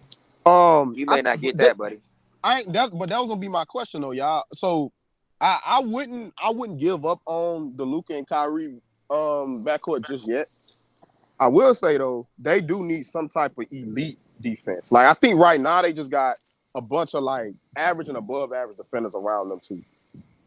I think you gotta go all in on getting some type of elite defense. Now whether that's on the wing or in the paint, which I mean you draft Lively, so you know you're gonna invest in him. It's on the wing, so bro. It's They the need wing.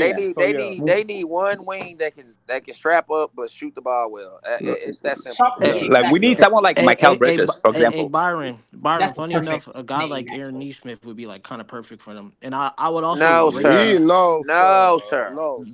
You don't think he would fit? You need he can't he shoot can enough. fit, No, Mikal Bridges. but they need He can't shoot well enough. Yeah, they need elite defense. Like we need they need somebody like closer to Bridges. elite and not closer to above average. They need Wait, somebody. Byron, Jordan, I'm gonna let you get that. I hear Jay Will saying like the shooting. Is your thing the shooting or the defense for you, Byron? It's both. Yeah. It is. Hold on. Nah, it's both. If you put somebody on the wing that can play elite defense, but his jump shot not is not like really reliant like we're seeing right now with DJJ and PJ, bro, then guess what? Teams gonna do the same shit they doing right now in the finals. Oh, honestly, stay home. There's nobody to worry about. Oh, and if we leave niggas, oh, we don't give a damn. Let DJJ shoot all day. I don't count on this happening, but So, a guy Aaron like Neesmith would damn that ass not shoot them. No, honestly, and Jay will. It might be gas because of the situation, but I wouldn't say he's a bad. I would say he's a shooter like, at a wing, like for a marginal price. because I think he takes less. I think on the Mavericks you got to take 7-8. So if he was making he takes 5 now. I don't think he needs to take 7. I don't think they need a wing. On the Mavericks, they make you shoot 7-8. Yeah. Go look, Pete. Go look at PJ shot attempts on this roster, bro. It's nasty for you. But to be fair, though, PJ is packaged as a shooter, gang. Like being honest with you, as a stretch forward, like being. What do you mean, like, PJ?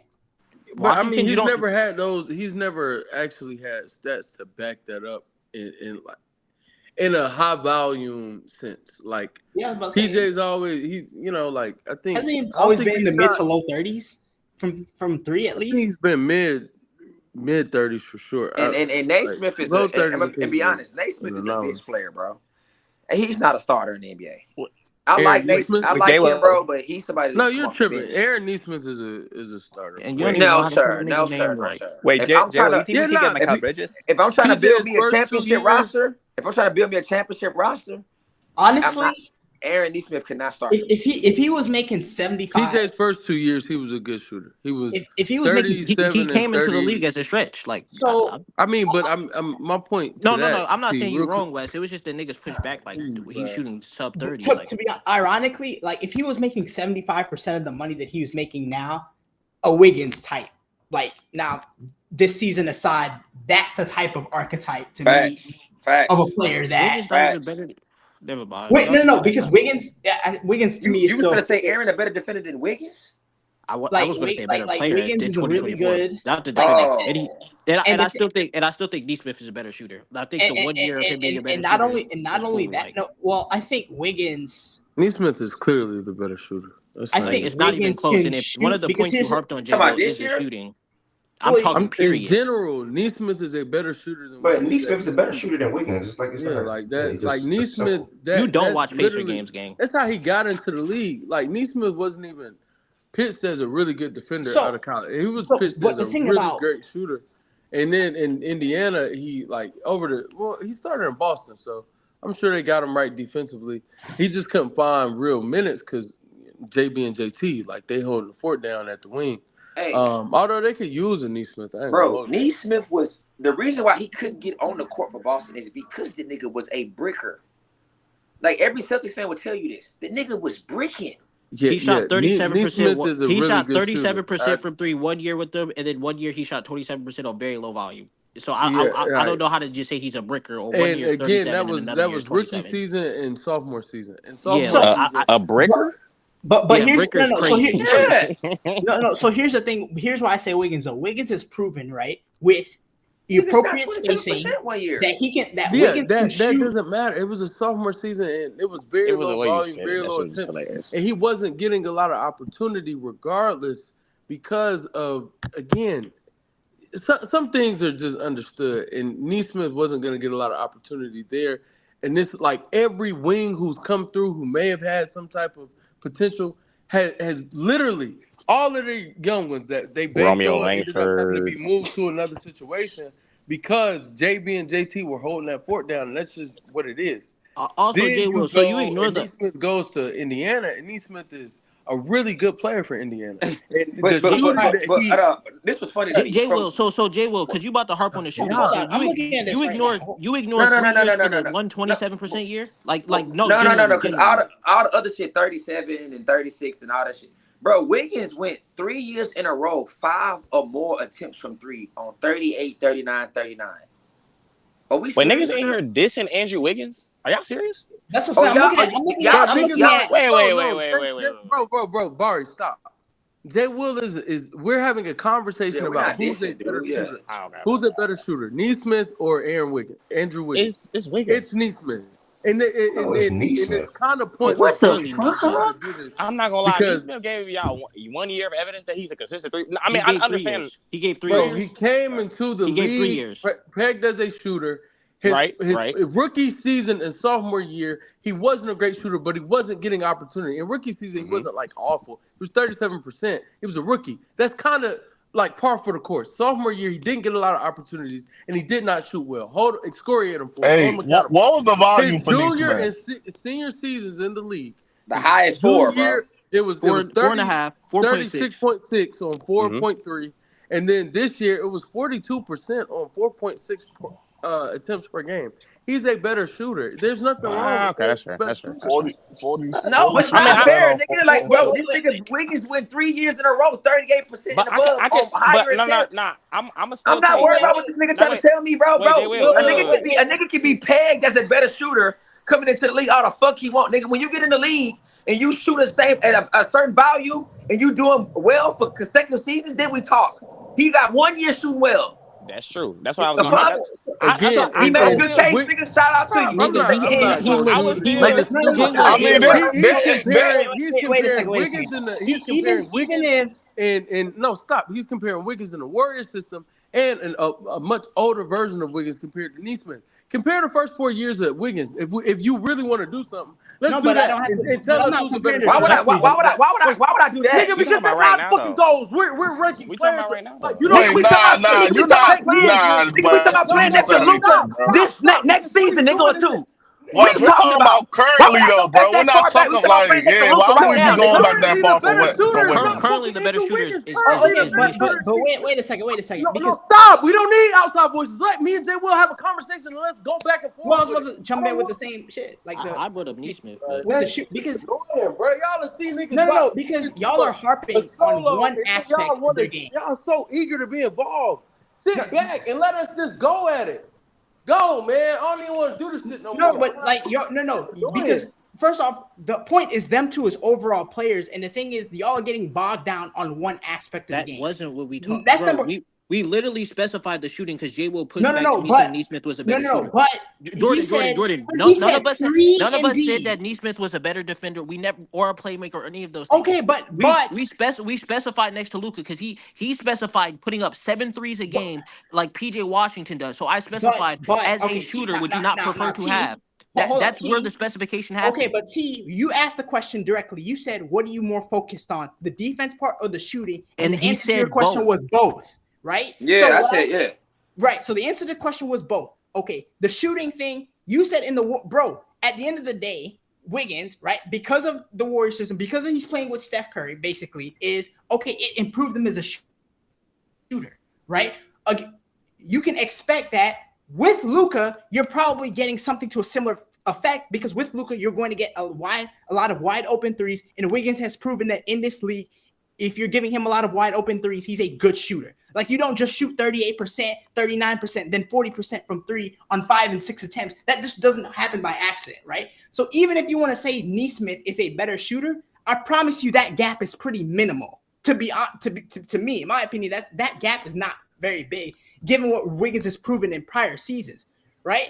Now the defensive end, if we say Wiggins is, to me, like the defensive gap is to me larger than the shooting one. And then you add in the fact that Wiggins, to me, provides more value as a guy that could get you a bucket or two in isolation. That's the only argument he has over Neesmith, bro. Currently, I'm not talking about 5 years ago. I'm not talking about 3 years ago. I'm even talking about, like, we're talking right here and right now, bro. Neesmith it's literally ISO buckets and fucking attacking a closeout.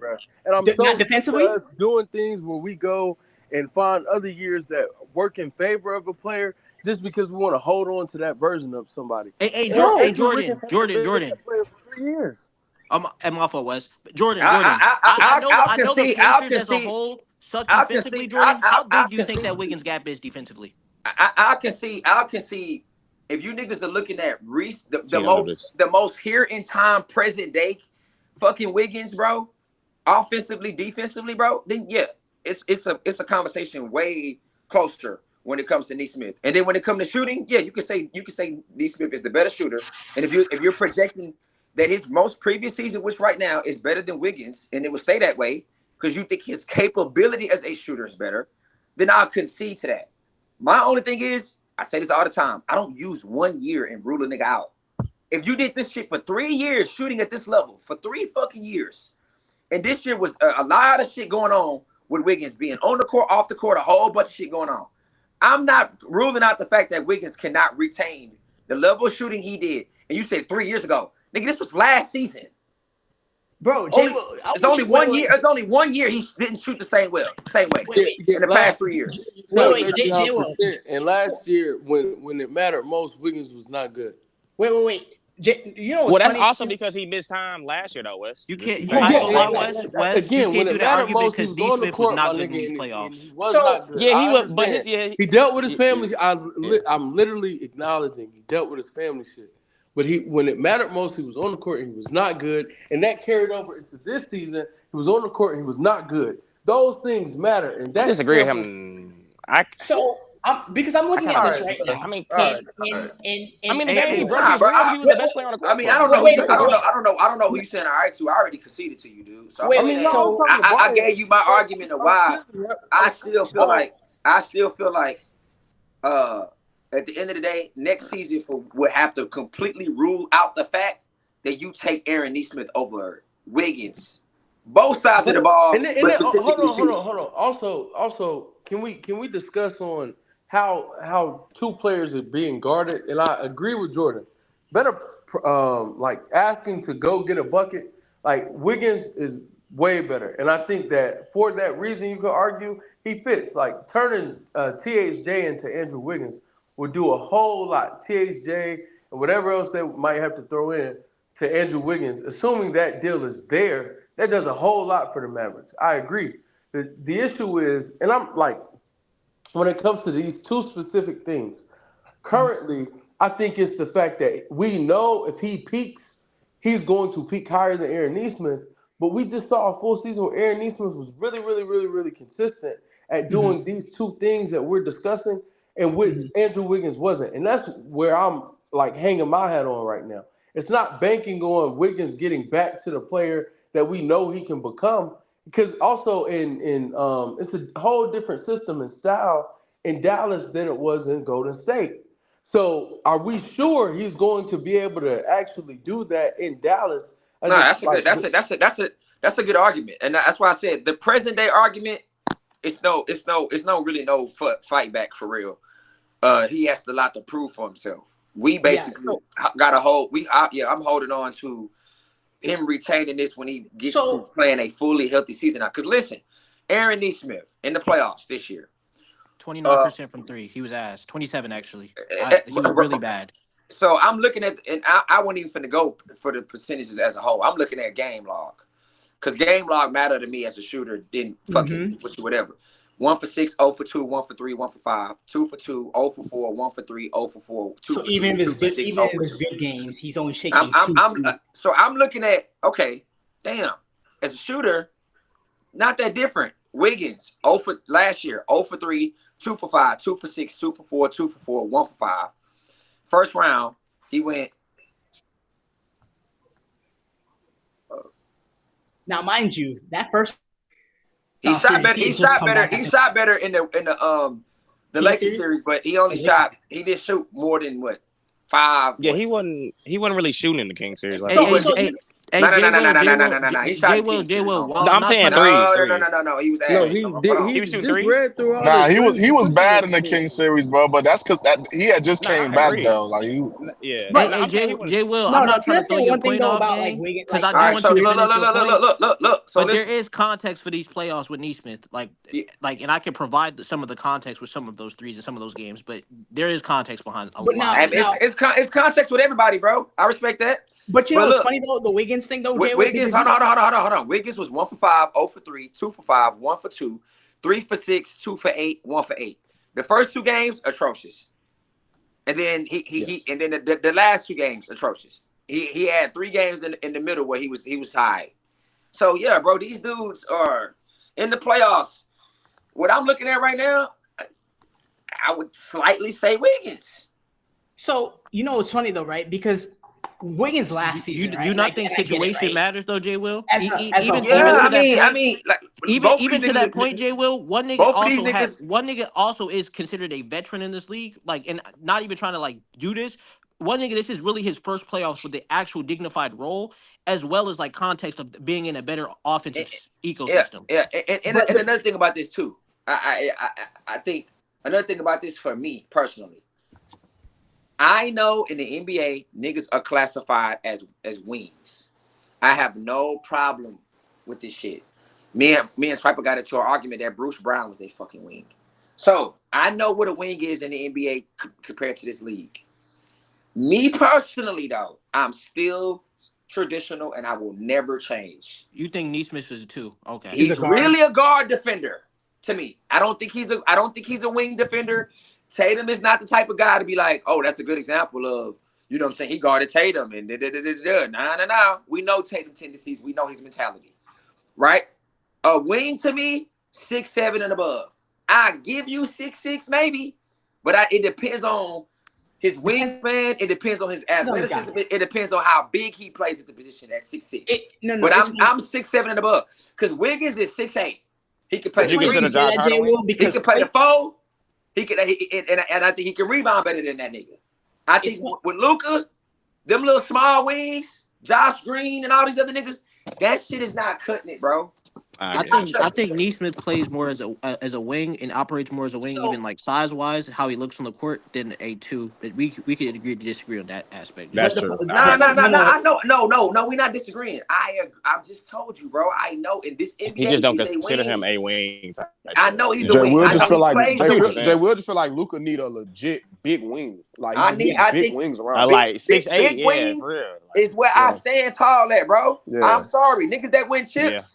They got the big wings, bro. They got big wings. You basically you need as many dudes that are about 6'6", 6'7", and above is in your starting lineup. You need that. That was go to stay It home. sound like Orlando.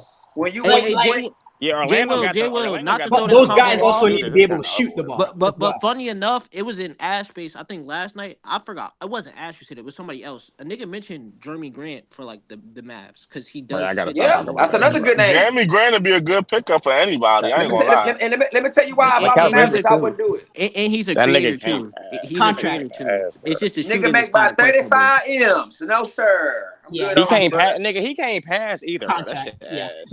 Like, and it's funny, Jay, because we were talking about the Wiggins thing last season, right? If you, and it's funny how averages go with the season. If you go by month, right? It was like 28% in the first month. Then it went up to 34. And in the last 3 months, it was 48, 38, and 37. Not saying Wiggins was like, had this great shooting season, but it's not like he shot bad the entire year, if that makes sense. He shot bad in the beginning, but I'm assuming, whether it's all about inconsistency for him, bro. I think that's just it's right now. I don't care about shooting splits or months. Hey, but if we do the month by month shit, Jordan, it's about consistency and it's about getting into the playoffs and not shitting the bed from 3, bro. We don't know that about Wiggins right now. We don't know that about. Hey, Jordan, if we do the month for month shit, and it's not even trying to be funny, gang, but like if you did take out April, which is his worst month, worst efficiency, and he shot 28%. Nigga, he's above 42. Like, if you do the numbers, you know what I'm saying? So, like, once again, I don't want to do no shit like that. Wes made the best point, which is when the moments get here, what type of shooter are you? And I don't care about. I say this all the time. I don't care about. I put weight into a regular season setting somehow with role players, but I give me to the playoffs and let me see if you make them shots, bro. Wiggins has been in. I don't care about that shit. But yeah, I think Wiggins makes more sense for Dallas, so that I agree with. For you all, because all I know is OKC better get them some big wings too. And shooting with those two conversations, I do think it's very debatable, and I don't think like you taking Wiggins, I'm not mad at. I think anyone taking Neesmith though is also fair, and I'll share with you. Okay, I feel you. Wiggins though, yeah, I think I ain't gonna higher upside, higher ceiling for sure. I ain't gonna hold you. I'm with Jay Give me the big Will wing all day, man. OKC don't do no big wing. I ain't worried about I'm with Jay Will on that. I'm taking Wiggins because of the size, and plus I seen how he defended against You're some taking of Wiggins because the he better. did really good things for you and your team. I mean, I I mean, guess so. shit, Yeah, if you can say he that didn't too. So I show, guess you can say I but he didn't seen show it me firsthand. he But could do that. yeah, he's shown me that he could guard against some of the better wings in the league, bro. He So can guard feel Luca me? today. What do you Nah, like? He can, I give you Yeah, he that can guard guard Luca. Luca Like that today nigga shit say. is bogus. I mean, he Damn, guarded like he's Luca gonna do very a solid well. job. Like Oh yeah, we can pull up Very solid clips. job. We can pull up He's clips. not guarding Luca, bro. He's not guarding Luca Niggas talking all today that JB shit. Wiggins off the doing the same strength shit, bro. of Like, come Andrew on. Wiggins alone. Like Of course, he Draymond had on Draymond that back team, line, but but I wish. Hey, what Draymond Green level defender does Neesmith have? no. he don't got that. Oh, But okay. He not the Hold on, level hold on, hold defender on, though. hold on. No, there was no answer. Let me ask nah, you he a don't got follow-up no question. Draymond Green level What? No, But defender. he's not that But level he cool. Let me also defender. ask you a did. follow-up He question. also guarded him well without Draymond on the floor, though. Let me ask this follow-up question. How many positive defenders does Neesmith have on his team? probably Oh, not more than one. If No, they I got would like say four. One They and got a like four. half. I don't know how many. Like I know Indiana's Y'all defense is think like y'all think bottom. y'all think Nemhard a Siakam's a positive? positive no defender. You can say Nemhard. that. Well, Siakam played Siakam less than got half there the late year. in the season, Miles but Turner, Oh, I depending thought on we were the talking night. Neesmith about was their Depending for on the best the night. defender playoffs. For prior to Siakam getting there. And then I think Miles Turner, I'm not giving him a. Oh, Jarris I'll Walker, say come he's on. a slight positive, but not. Well, that counts. So Miles Turner, we'll go Nemhard, and we'll go Pascal, right? Yeah. yeah, Okay, So that's four. and That's four. right, three other defenders on his team. And then when ranking these defenders in comparison, because the series that really matter to me, only thing I give a fuck about is 22. When they made the run. Did Gary Payton play in that series? I don't think he did, Yeah. right? Oh, he Nah, not he got against didn't. He hurt. didn't. He got not hurt against versus Dallas. No. Memphis. Hey, So it was I Jalen it was know Brunson what you're bitch just saying. ass. it was just I know Wiggins what and you're saying. I know Draymond, where right? you're going with this, and I agree. But Yeah, in space though, when there was no loading up or no screen coming, He was Wiggins solid. played Yeah, well I in think that space. version of Wiggins is better. That's why I went Okay. 22. Oh, you That don't think version he of is Wiggins that is now? better. Oh, so I'm you saying so now. My argument Oh, against I Wiggins was is talking their about now. 20. Okay. The no, but peak, Okay. but the I most haven't said recent. No, hold I on. would still take Wiggins for If Dallas. somebody by their laptop, Yeah. if you don't think regular season matter, okay, that's fine. But the recent matchup they just faced, Wiggins guarded him in space Guarded that nigga well. with Extremely well. no one helping him like that. And let's look at ask for the screen. I always say this: when Luka asks Yeah. for the screen, yes, all the loaded help come. Niggas play two on the ball, niggas hedge, all that shit, backside help. When Luka didn't ask for no screen though, and Wiggins is in space with him, no help. I Yeah, don't know. I just seen this I shit. didn't know this was solely Luka and like who would guard Luka better. I definitely agree that Oh it's Wiggins. no. Well then, I think in space as a wing defender in space. I think I'm taking I'm taking Wiggins in space Now against we were any just talking player, about we were just using in Luca the as an league. example, bro. Like I had brought up I'm Yeah, Luca taking as an him in but space example. Wiggins over is any bigger player than in the Neesmith, league. Now so your point is still Wiggins valid. makes a How much lot your more sense defense for matter that behind him? matchup. Yeah, I Wiggins agree. makes way more sense for a Luka matchup than Neesmith. Neesmith is much smaller than Wiggins. Even though he's much smaller than Wiggins. Wiggins, if I'm not mistaken, is like 6'8". I think Neesmith is like 6'5". Yeah, that's what I was saying. I think in the new NBA, bro, a nigga like Naismith is considered a wing. In my book, I concede to it, but in my book, I would rather him guarding twos. I agree with that. And I like the big wings in the league. The big wings, they go win chips. If you're talking about the small wings, if you're talking about your three front court it's an for positions, me. Your three front court positions, ideally from a defensive standpoint, you want them to be 6'7" or above. Yes, sir. And at least we don't know what the Mavericks gonna do in the future, bro. We gonna fry our brains trying to figure out where they get better at. You usually got to sit back and just watch it happen in front of your eyes, bro. But right now, the conversation is: are they gonna? Byron asked, are they gonna get back? The question is, it depends on the West. It depends on the bracket. It's that simple.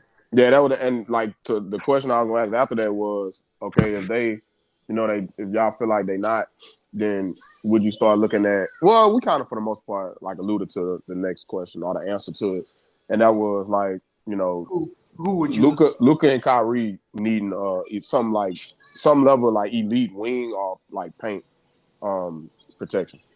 Which I mean, you got Lively, so they I don't, they ain't gonna move off Lively. So it's just like they need some type of elite defense around them, and not a whole bunch of just above average.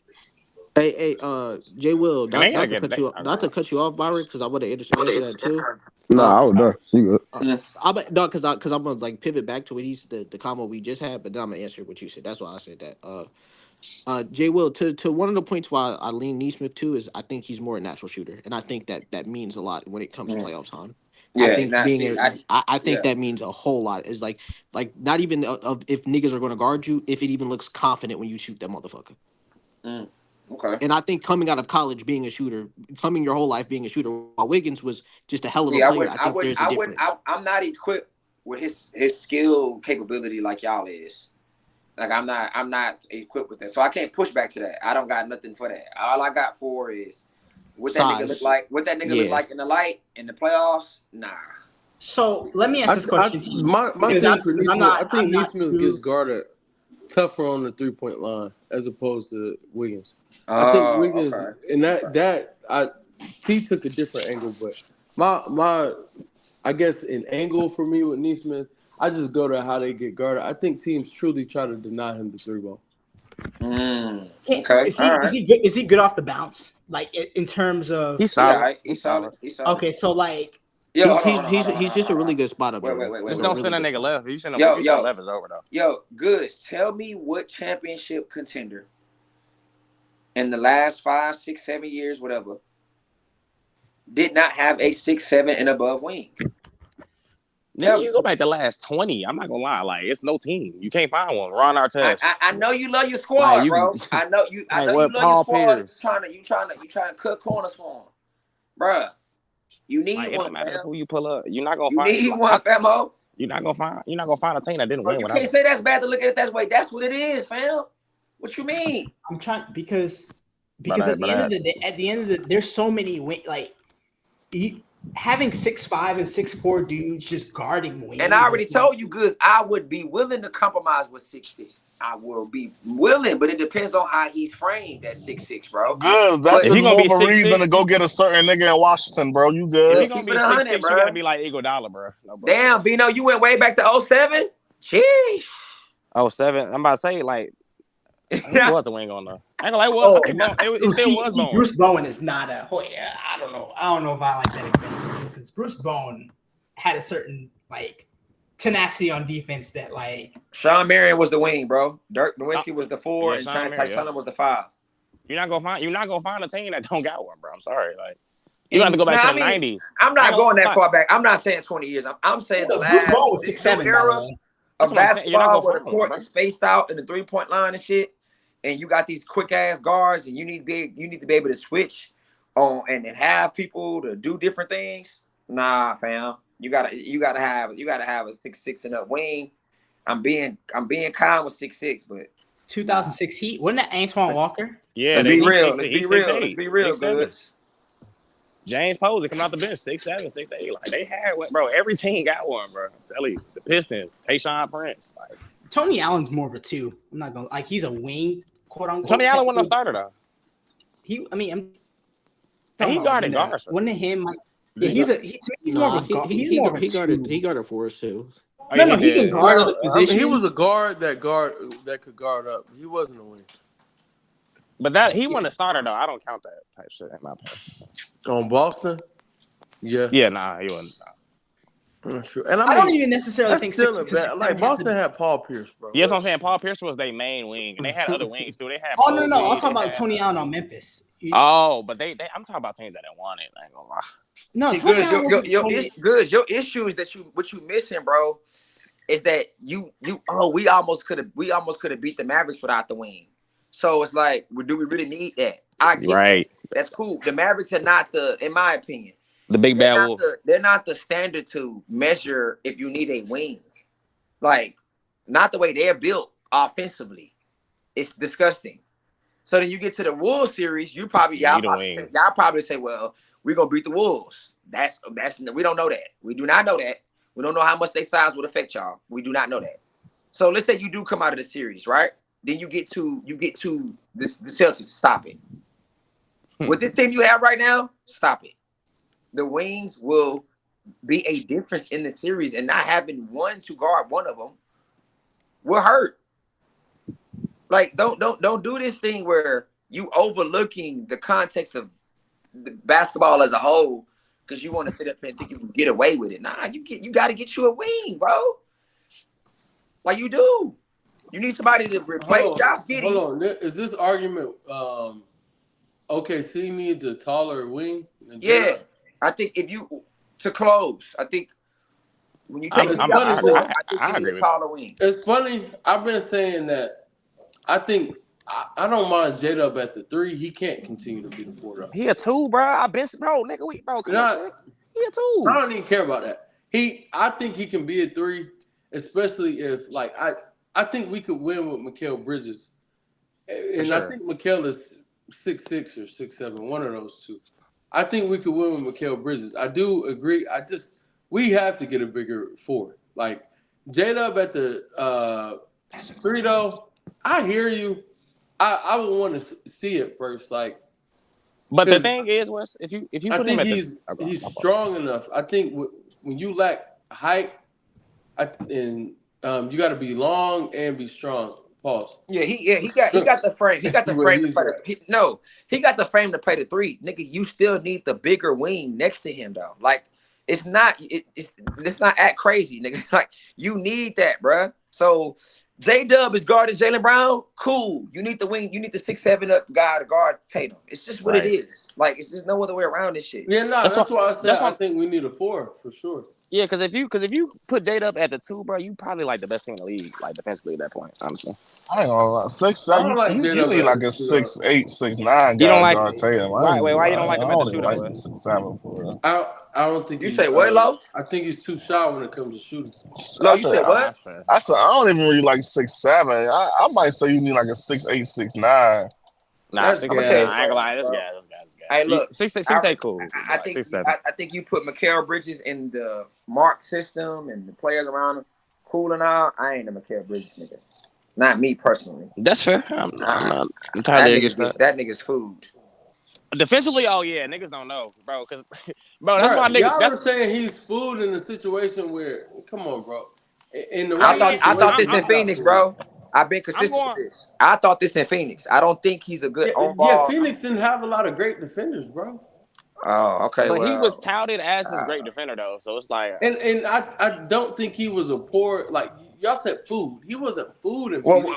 I'm exaggerating. I'm exaggerating because I'm saying. Oh, okay. I think in space, niggas go by him. That's why I'm coming. Like real hoopers, they go by him. Like he's not causing that resistance type shit. But help defender, screen nav, that boy is special.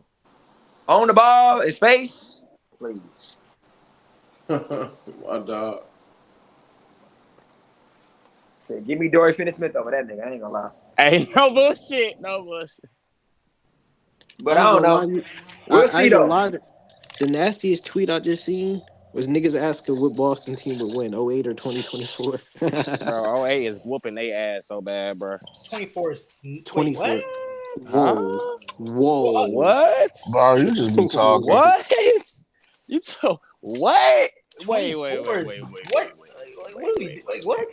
You talk? You don't like Kevin Garnett, bro? That's what I'm saying. Like, no. I mean, that's cool, but the truth and KG, you crazy. Kendrick Perkins is I thought you said 24 is whooping their ass. My fault. No. I don't think anybody's whooping anybody, but I think 24 is winning though. Like I just think like KP not gonna play. You crazy? He not finishing that series.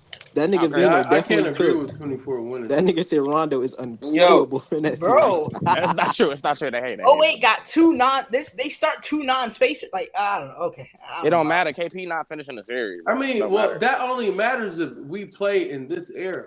Like, okay, well then it's an era conference. Okay, so then I mean essentially because that like playing 2 non-spacers. If we play in 24, yeah, that matters. If we play with the rules of 08, I don't think that matters as much. Okay. How about rules of 08? You know what's funny? Because let me ask that the rules question, right? Like, what significant rules? Because didn't like. I don't know if any significant rules is the reason. Like I to think me, teams I just, think he mean like offensive principles type shit, maybe. yeah, teams just No, got I smarter. mean defensive rules and things of that. If I can be physical on the perimeter and I can move you off your spot and I literally get to control you as an offensive player. It's If I basically have hand checking type shit. I mean, hand all of checking was that, kind of yes. gone by all this. That's what I'm saying. I feel like in the finals, it get called different. They allow way more physicality. So No, like, I'm just saying well, that it's in just this series, like how last we're game was setting pretty up physical. a hypothetical final series now. Mhm. Yeah, I think Kevin Garnett. Now here's the thing: 24 still might win. I'm not like Jordan. You have a point there because with 24, I'll say even for what 08 had over them, I think the better scorers are on Boston's current team. Like respect to Paul Pierce. I saw what happened in that Lakers series, bro. Right. Which one? You talking about I saw what not. I didn't mean Lakers series. Well, that's a different year, so never mind. I won't use that season. Never mind. Keep going. Yeah, but like it's like to me, Y'all talking 08 and 20 because the thing about it is you're saying different rules, right? Which I get that, but in 2008, teams just didn't have 5 guys on the floor at the same time that can shoot the basketball. That just wasn't a thing. I mean, So Boston was one of the few teams that might be able to put out a fire that can do that though, bro. Y'all nigga, y'all.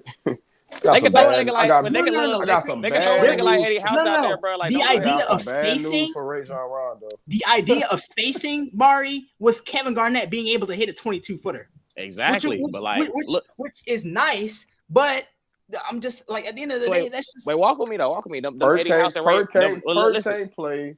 Rajon can't play. Rajon Rondo he's a non-factor in that series almost. Like what you mean what? I said almost. Oh, and by the way, Well, no, that's y'all not did say 08. My fault. That's my. That's not the version. That's the version of Right. Rondo. That's I not. I keep conflating the better versions of themselves with like who how I'm were looking then. at them overall. Yeah. 08 specifically, Jordan Bryant, right? 24. Yeah. Oh yeah. 24 is mopping them niggas. What? Look, and Paul Pierce was gas.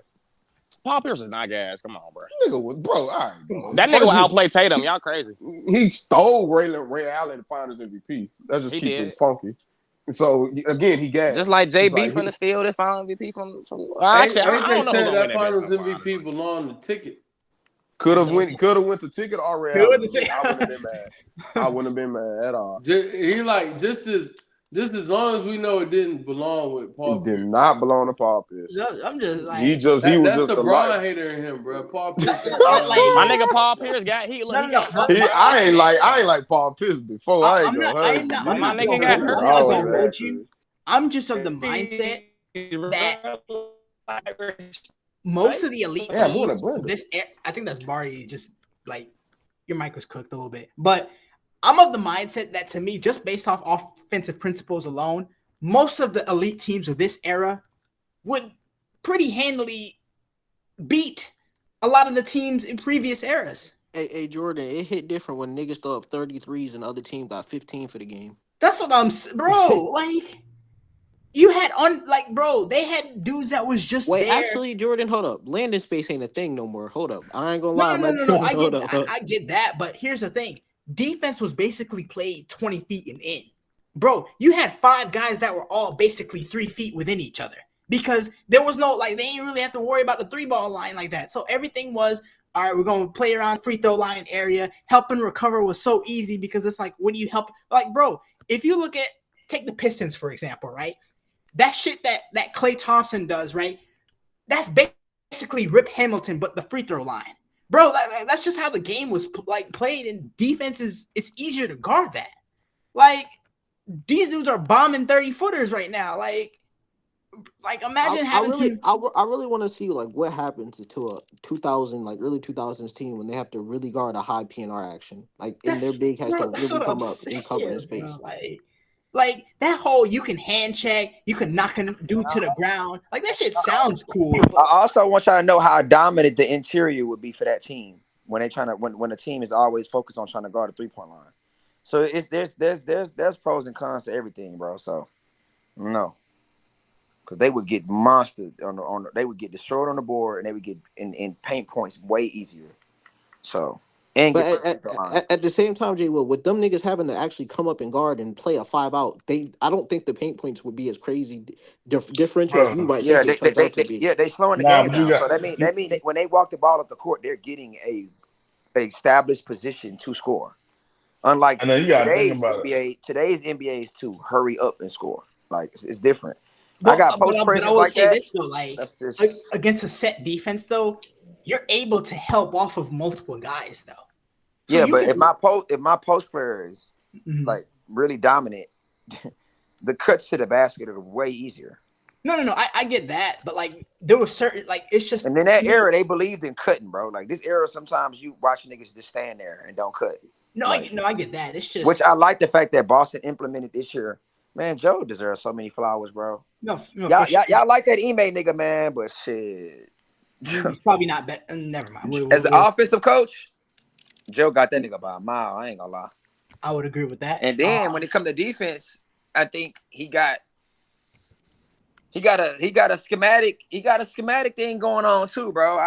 I don't know, bro. I really feel like if Joe probably was the coach in 22, he probably wouldn't have not ran that much drop, or he probably would have switched some shit up different from what Ime was doing. Nigga, he would have had Tatum as the low man, as we seen, Jay Will. Yeah, I think that changes that entire PNR Ime action. I think Ime he's just a rah guy. Nigga, get I your mean- ass up, play some defense, nigga. I mean, You the best nigga on the court, nigga. Nah, Get man, your you ass can't out there, do man. that, bro. I mean, that's Come on now, true. come on now. Y'all That's better than this, different. now. That's Come on. different teams, though, bro. Like Nah, I can't do that, man. That's Nah. I mean, I'm but sorry, here's bro. the thing. I can't do that, Here's bro. the thing, Can't Jay do Will. that, bro. That's Couldn't different do it, bro. teams, bro. I couldn't do it, Hold on. bro. He got As better good- defensive personnel. What's the the thing difference? the thing, no, as good as Rob Williams was, Hold on. What's if the team was Marcus Smart, Rob Will, Al Horford, because Al Horford was better than he is now on the perimeter. Al Horford, Robert Williams, Marcus Smart, Jaylen Brown, Jay Tatum. That's the starting lineup.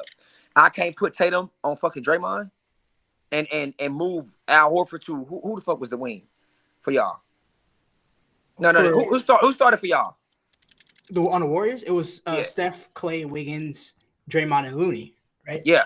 I can't put Al Horford on Draymond and Tatum on Looney, or Tatum on Draymond and then Al on Looney.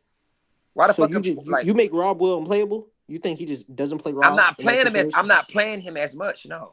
I don't think he played that much though. Hold on, I could be. He didn't. And then like I don't know. I'm Tatum is just not wasn't used correctly in that series defensively, bro. He just wasn't. I'm sorry, he just wasn't. I mean, he probably. But was he also as good defensively then as he is now? You said who? No, I'm saying was Tatum as good defensively then as he is now? Yeah, he was good. He was good, bro. Like, I mean, no, I'm not saying he was bad. I'm just saying. Out of the blue, Jordan, I don't think it's a big enough gap to harp on. I think it was You don't good think it's a big enough gap? Okay. Like I don't think Tatum bled any value defensively. So I'm just like, let me see. Now, unless we just sit up here just saying Drew and Marcus Smart, there's a gap defensively. Then okay, I guess so. But this team ain't no different. I mean, I don't know. Derek White's better. Also for the 08 conversation, I just think their offense too. is clicking more, bro. Jalen. I was gonna say I think Derek White's much better now. Jalen and he been some shit in this series for real. But Jalen and JT, they just locked in with Joe on another level. Niggas don't understand, bro. Like Jalen yesterday played 1 year with Ime, bro. I don't think that's fair. I mean, I think the Derek White thing though, like. I Bro, mean, if he had a game like he did, if he had a game like he did last night in 22, bro, that shit wasn't Joe like responsible for most of the offensive sets, even in Ime's year? I don't know. I think offensively, because the principle is really simple, and they just have better personnel for the principle. Ime could have implemented the same bullshit. Okay, we're gonna drive and kick. We're gonna mismatch hunt, drive and kick. The difference is the players are not only better, but they also had 2 years under Mazzulla, as opposed to 1 year under Ime. And when Ime got fired, the players were not like happy with that move. They weren't happy with the decision. Yeah, I agree. But he's supposed to be this defensive minded guy. His adjustments defensively was not. But they solid. no. Wait a second. Against one of the best players we've ever seen Wait. in the Hold history of the on league. a second. We Because got to be against the honest other about this. teams, I think he did well. Hold on. I think we're judging Ime, or I think you're Nah, I judging didn't Ime. I didn't like Milwaukee, and I didn't like Miami. Me Wait personally, a second. What do you mean you didn't like Milwaukee? Milwaukee, No. This is not true. true. Wait a second. The Boston did not lose that series because of their defense. Their defense played really well in that series overall. Steph was the guy that went off, but they shut everything else off. They lost that series because offensively, like it was their offense, bro. They were turning the ball over. I think it's both, and I don't think it was both at all. Yeah, I think it was both. I hear you. You're a Warriors fan, so I get it. But listen, I think Wes, what I'm saying is I was not. But Wes, I wasn't fond of Milwaukee or Boston. I mean Milwaukee or the Heat. I didn't like what Ime was doing in those series. I think he got by. I think the Heat is fair. I don't follow you. I think he got by in Milwaukee too. Got by. That game 5, atrocious, bro. That was just atrocious. I didn't see no adjustment. You can have a bad game though. I didn't see no adjustment though. In game 5. Sometimes your game plan is your game plan, and you expect people to play up to snuff, and they don't. And then sometimes you just get out coached in the game, and you don't make adjustments. Just get beat in the game. That's happened to Missoula. Missoula's like been out coached at times, like especially if we want to go back to his first season. His first year, he got out coached in some games. I think you're, in fairness, I think with Ime, you watched him in his first year with the Celtics, and you're like, I'm not sold on some of this stuff. It's more rah-rah. And then this year, you watched him with Houston, and you're like, yeah, same semblance. But again, I think continuity matters. I also think talent matters. And I think that, Missoula, he just had more time with it. I don't think Ime coming back down from 3-0. I don't think he so, didn't bro. come back down. A loss is a loss. I don't give a fuck about. You giving him credit from. You want to say that? What do you mean? My point is, he didn't finish the job. So you can't. To me, I don't think you can say coming back down from 3-0. It only matters if you won. Man, I saw real adjustments, bro. I saw real adjustments. Because the only reason I'm gonna let y'all have it, but I can say because Tatum rolled his ankle in Game 7, so y'all can have it, bro. But what if I say Ime doesn't get down 3-0? Huh? I truly believe Ime doesn't, especially in year 2 with the same club. I don't think Ime gets down 3-0. I was gonna say, you saw these real adjustments. That's a good comeback. That's a good comeback. I was gonna say, and then my thing is, why wait until you get to a deficit that no one has ever come back from to make those adjustments? Yeah, that's a good point. That's a good argument. I can't knock that. I don't know. I guess we gotta wait and see. Yeah, we gotta wait and see. But one thing I'm gonna say on the game, it's not that simple. One thing I'm gonna say, it's not that simple with the mismatch hunting shit. Joe has them setting the screen off the ball. He has cutting within the scheme to open up a 3. But Joe was on the staff, is my point. There's things that's going on there, bro. Joe was already on that staff, though. I think Joe's just a better offensive coach. Offensively, I think the adjustments would have been made, and the credit would have gone to Missoula, maybe, or maybe not. Maybe all the credit goes to Ime, even though Missoula was the one who would have been pulling those strings. But I think that staff, and Ime being the head of that staff, I think they win a championship too. Is my only point. And I think Jason and Jalen developed under Ime as well, especially with Missoula. Yeah, he was on that staff, and that's why Boston knew what they had in Missoula. They knew what they had in Ime. They knew what other guys they had with their staff. Even the guy who decided to go to college instead. Who was that guy? I think he used to play in the league, didn't he? Jay Will. I know there's I forgot who it was too. I know. Yo. I thought you saying Jay Will? You saying Ime wouldn't have won this chip right here that they about to win? Yeah, he probably would have won this one. Yeah, of course. Yeah, Stoudemire. Because of this. Because of the way this run shaped out, yeah. Probably would have won this. He would have won it? Yeah, he would have won this. The run. Okay. I'm not So about to. I'm not about if to he gas came his. for I'm not something gassing and he his the run one though. this check, would you been saying what you saying, man?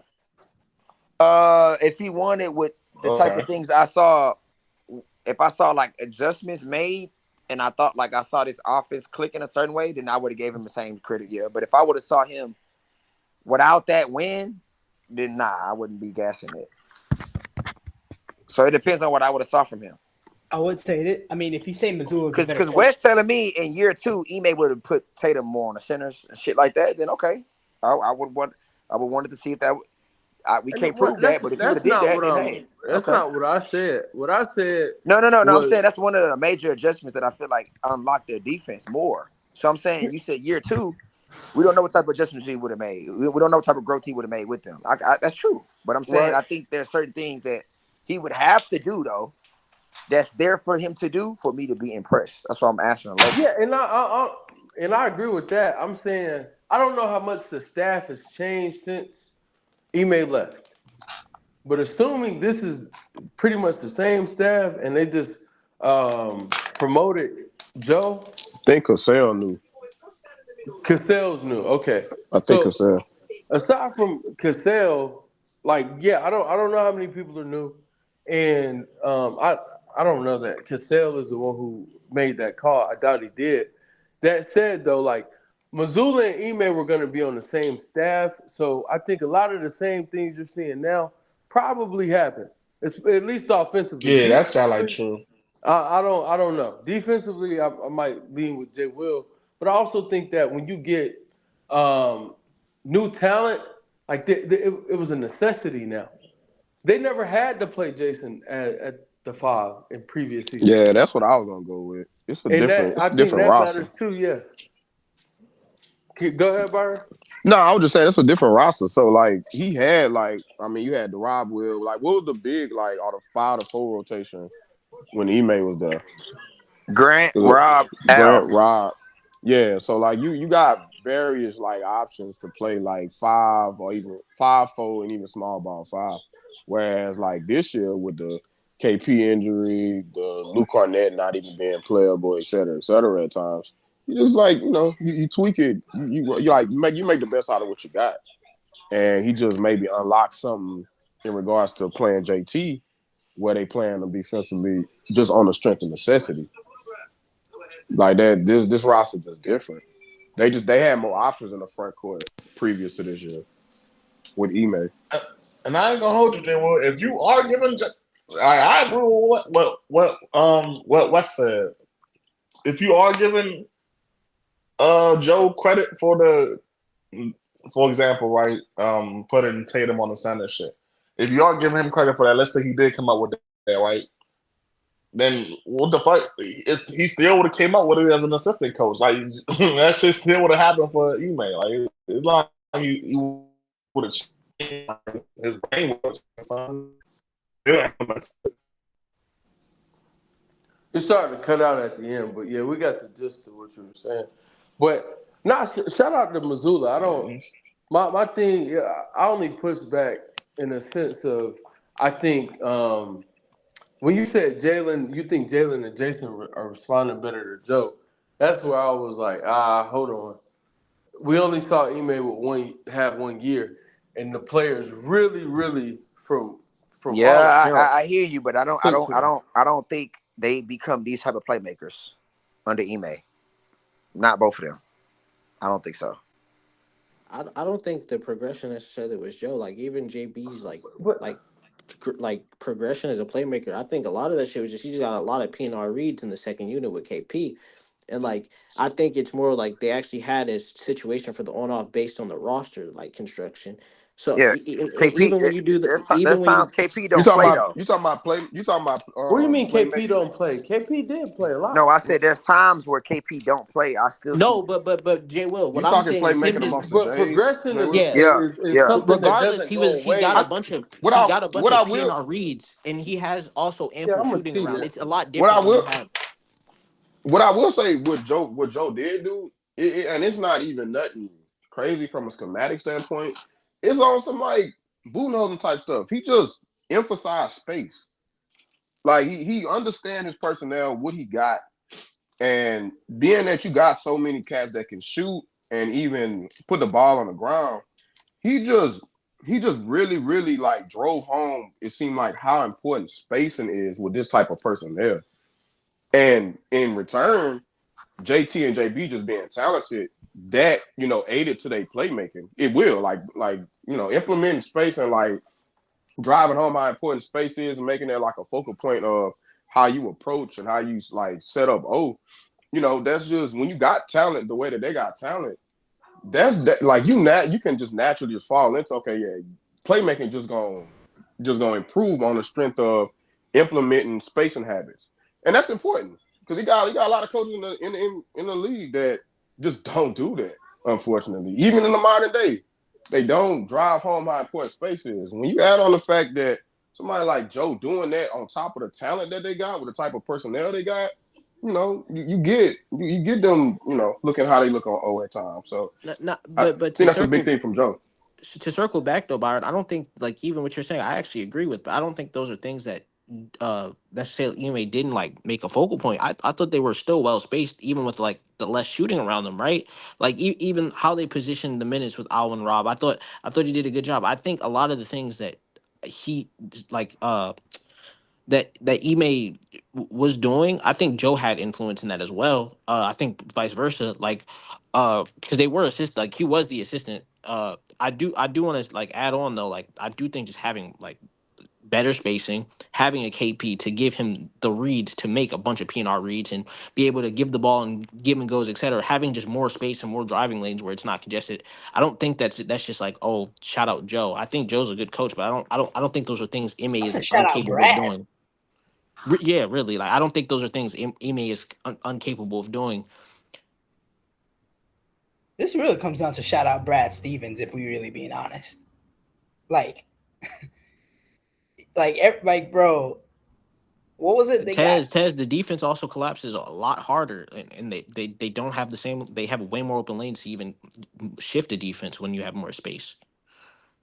And then on top, but again, Missoula does deserve his credit. I don't know. I would have left Ime out of this, Jay Will. Ime got some riders, bro. Yeah, that nigga's a bum, bro. So let's just move on. I told you, he just don't fuck with Ime You like that. He employ watched him nigga with the Rockets Frank Vogel, and shit, nigga. bro. He like, No, I think what it is, because I think Jay will probably hears a Ime lot of the got same, riders, like, bro. because there was a narrative going around when it came to Ime and Missoula about how it felt like they looked at Ime as this tough guy, that Boston played tougher, and Boston was it was just a narrative going around that like, oh, it was like with the mainstream, like the media and stuff like that, about, oh, this one, like anytime you saw Boston lost a big playoff game or something like that, it was like, well, this wouldn't happen under Ime, blah, blah, blah. So, I mean, that's probably partially what Jay Will is alluding to. Mm-hmm. So Risha saying like it wasn't her fan saying that. What? I wasn't. What? You were one of those people. Was I? Yes. I think Ime is a personality coach. I give him credit with that. I think he would tell them, like, be out there, be aggressive. Like, I think you saw a different JT back then, like from like an aggressive standpoint to now. Doesn't change. I think JT has grown under Joe, but I do think fair, that Risha, connection Ime was different. To be fair, Risha, you wanted Joe fired and JB traded. I said, to be fair, you wanted Joe fired and JB traded. And am I wrong about that? No, you're not. But and what else? Like She's saying, like, what's the point? Like, so? No, I was just. I changed my mind about the JB thing. I think JB deserves This the flowers. JB Finals MVP. Oh, going here, no. like, We still getting JB up out of there, though. Nah, don't worry about it. JB's like, we taking our finals MVP and going to be a number one somewhere. Let's see how that works. On everything I love, y'all probably think I'm joking, but JB, I don't think he'll finish. I can't say that. Boston will probably let him finish his career. But I would love to see JB go elsewhere. And I think that JB back to the A. the groundwork. Hell no. Why y'all want to put You that know nigga? niggas do the Stop putting hometown shit, people where nigga. they're from, bruh. You know the hometown shit, nigga. Hometown Nah, hero. stop doing that. Y'all tried that with KD. Like was West. like, If Y'all want you him to be a number one I'm about to say, elsewhere? Where nigga, would the he be Wizards been by? waiting on KD to come home for years. Hey Shit, Wes, if send JB KD to to the Hawks, OKC? baby. Let's do it. Y'all wanted him hey to be a Wes, number one. if He you would wouldn't have be a if you would number have one made it at with baseball, OKC, you right? wouldn't have wanted to be on a Why Yankees you gotta be nigga. number one Growing elsewhere? up You can saying be them. number one in Boston. They no, said the he could be a Yankees is number different. one. No, the Yankees are different. It's like not a bad home team. Yeah. How about if you was on the Mets, nigga? You still would have been If I happy. was no, I wouldn't want to be on the Mets. Fuck no. And like let's say take it away from that. If I played basketball and I ended up in fucking New York when they were bad, or with the fucking Charlotte Hornets, I would really really be sad. The Kings make perfect sense, Sheedy, whatever And your name Nah, is. aside from that, I won't even you say saying that. It's the Hornets is that's not the crazy way though, to frame Wes. this. What it really is if I was with another JB, organization De'Aaron Fox, and Sabonis. and I had an opportunity to He go would be a home, number one there, Lo. I wouldn't go to the Hornets. Like I just wouldn't do that.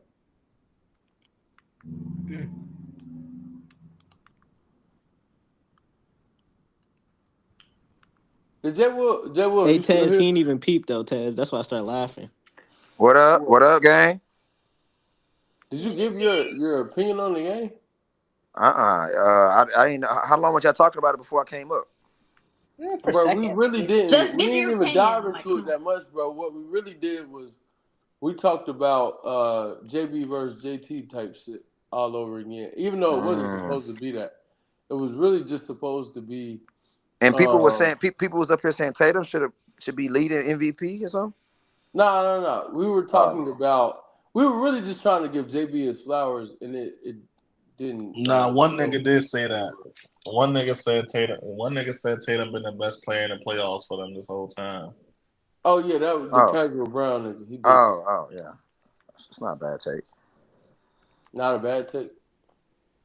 Best overall player, not the better impact. I think that's totally. I don't lie, bro. It's totally two different things. But he think both is Tatum, bro. He think both is Tatum. Oh, okay, nah, he tripping. Jay Will, you thought Tatum had more impact last Your night? analysis on the game, please. You said what, T? I said in terms of like last night, like you thought No, he had sir. more impact. No, sir. That's what he was referring to last night. He brought up. He tripping. He tripping. AJ, I'm not getting into this with you, bro. I know you do this shit where you look at things one way, bro. You gotta open up that mind of yours, bro. What AJ said? No, because he's talking about what's the difference between bigger impact and better overall player. I think there's a difference.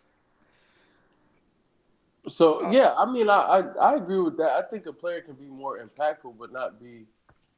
What are you saying overall? That better in a vacuum shit is crazy. In a series. No, I don't think a player can be more impactful and not be a better player in a series. If you're impacting winning more than somebody else, how are they better than you? So JB's better than Tatum to you, Wes? I think in this series, absolutely. I at some point in time, for me, I'm not going to just continue to omit efficiency. Even last night, like he wasn't efficient. He was really good in the first half, and then just fell off. He went like 11 for 26. Like he could do a lot of things, right? Tatum does a lot of the Niggas shooting 36% for the series, and we that's what I'm saying. Actually having conversations about who's been better in the series because he's a better player, and rightful, like fine. You know what's funny? You know what's funny about that, Wes? They would like niggas argument this whole time, right? They would, like after game 2, niggas like, oh he rebounded, he passing because they throwing a double team. So you know what happened? Nigga JB went and got 8 and 8 on their dumb ass. They guarded him different. They did though. They started showing some bodies at him, and he made reads. Shout out to Joe. Yeah, I think when you shoot bad, negatively, like it all. I think it's like one and the same to me because it's like everything you do on the basketball court, positive or negative, impacts your team in some way. So it's like, all right, Tatum can do all these ancillary things, but some people may look at it as the fact that he's shooting bad is some of that negative impact, and kind of have to factor that in with all the quote unquote positive stuff that he's doing, because you kind of still have to put the ball in the basket. And if he's shooting the most and being the least efficient, it's like, So, I mean, I think in this series, JB's been the most impactful. I think the thing is in what I'm talking about in series, bro, there are moments that are louder and bigger that help swing a game because of those moments being louder or bigger. I think that is more impact than overall play. So And JB's had those moments. I think, example, right? When Jamal Murray and Jokic in the conference finals last year, right? I think Jokic remained like the better overall player because he did all the other things well on the court, and he was steady throughout the game doing those things. But Jamal Murray, them moments throughout the game, or them stretches throughout the game where they so big and so loud, where it literally cut the life out of the Lakers. I think that's a bigger. I think that had bigger impact in the series throughout the game, and I think that's I don't why know if that translates. That's why I think the MVP shit be confusing to me, because I be thinking they look at what really swung a series more than like who's the better player to me sometimes, and like I'm like Jamal Murray.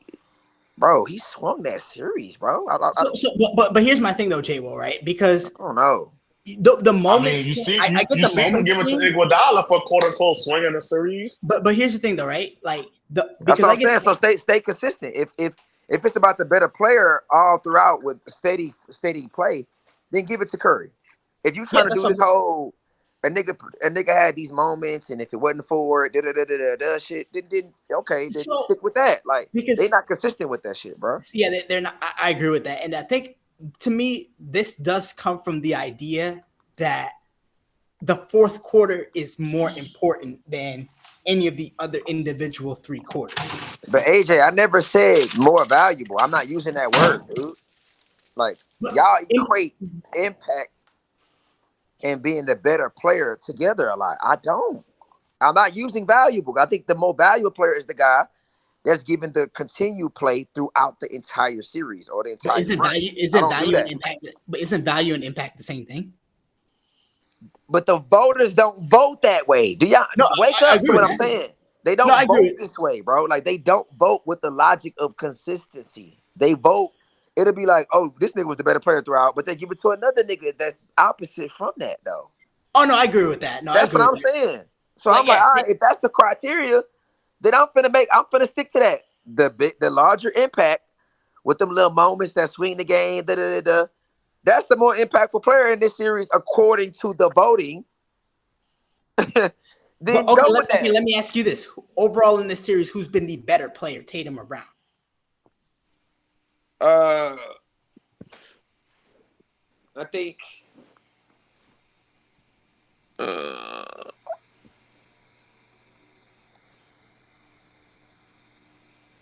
JB made it close. I think JB took the edge slightly yesterday. Slightly by a hair, but I think before this game it was Tatum. Interesting. I could agree. Yeah, I could agree with that actually. Good, you saying no, it's not. Good, you saying no, it's not. But like, I do know I don't like Tatum. He's legit taking out the like role threat game, like completely. Like, bro, like AJ Will, like I don't like this nigga, bro. Telling you, bro.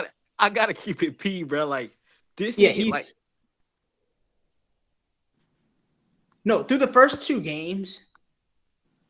Wait, can't hear me, bro? No, it's not. Finals MVP, like I ain't gonna hold you. Yeah, we hear you, Jordan. At least I do. Finals MVP. I think the only way Jalen loses it is if he plays horrible and Tatum plays amazing. Yeah, Tatum would have to be everything that Brown was in, I guess, last night's game.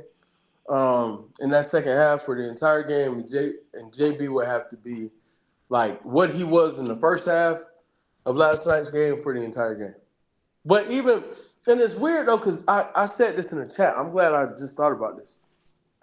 I think it's super odd when Tatum wasn't, and this isn't Tatum slander. It's about how people look at Brown. Please, Right. I got to preface everything with this now. Right. I'm not coming at Tatum. When Tatum wasn't shooting well, and he was doing all of the ancillary things, to Jordan's point, he got the credit for it and the praise. In the first half last night, Brown was 2 for 6, missed all his threes, wasn't aggressive like as a scorer, and only had 6 points. In the first half, though, if I'm not mistaken, he had 5 assists, he had 4 rebounds, and he was doing those other things and was defending well. He did the other things the same way, and nobody touched on it because a lot of times when we evaluate him, we only look at him as a scorer. Rightfully so, though. It's his fault. But when he does the other things, I don't think we count it. Especially the defensive end. Yeah, and offensively, like Jalen made a lot of plays last night in that first half, like for his teammates, and I didn't hear nearly as much of. Well, Jalen still played a solid floor game, even though he wasn't scoring well. We didn't hear anything for Jalen until he erupted in the second half. It's a weird dynamic because even though they both had 30, it felt like Jalen's 31 was more. So here's the thing: it feels like whenever Tatum's scoring, it's almost like it felt like Tatum's scoring is kind of keeping them within distance, but in this series, it feels like every Jalen big quarter stretches the lead out to double digits. Whether it was the third quarter last night or even game. That's a really good point. Even going back to game 1, right? Remember when they were up 30, then Luka goes on this, he has his bombs, and it's an 8-point game, right? And then Jalen closes the quarter. I think it was like 8 to 10 points in that third quarter, gets that thing right from 8 all the way. It was like back up to like 18, right? It's game 2, right? It was, I think it was the end of the third, beginning of it feels like every time the game is really close and then Jalen starts to score, Jalen's scoring creates separation. That, to me, that's what it looks like in all 3 of these games. And that's not, like I said, it's not to say that, Tatum's, to me, that's what it feels like. Every big Boston run in this series has involved Jalen scoring the basketball. Yeah, game 1 and game 3 for sure. Game 2, I didn't really feel that, but I give you game 1 and game 3 for sure. It's still escaping me. Did anyone have we done the game breakdown? I think earlier we kind of touched on it. Yeah, we went over at the start of the show type shit. Well, not the start of the show, but at the start of the where Ed was kind of Oh yeah, he said I wasn't here for that. He said y'all were killing Luka. Okay. Yeah, I was here for when Swiper came in and started killing Luka. But yeah, we were killing Luka, bro. That defense he was playing out there is atrocious. But you know them game breakdowns behind people, man. People just want to focus on the things, and that's it, bro. You know how that go. I ain't gonna hold I've been trying to get it to that though, because I feel like the finals talk somewhat has been dry. At least the last 2, and I think it's in large part due to the fact that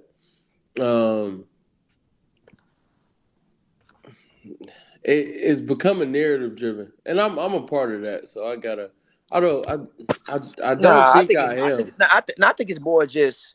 Man, it's the man, bro. These niggas got an easy dub, easy ring. These niggas, man, who cares?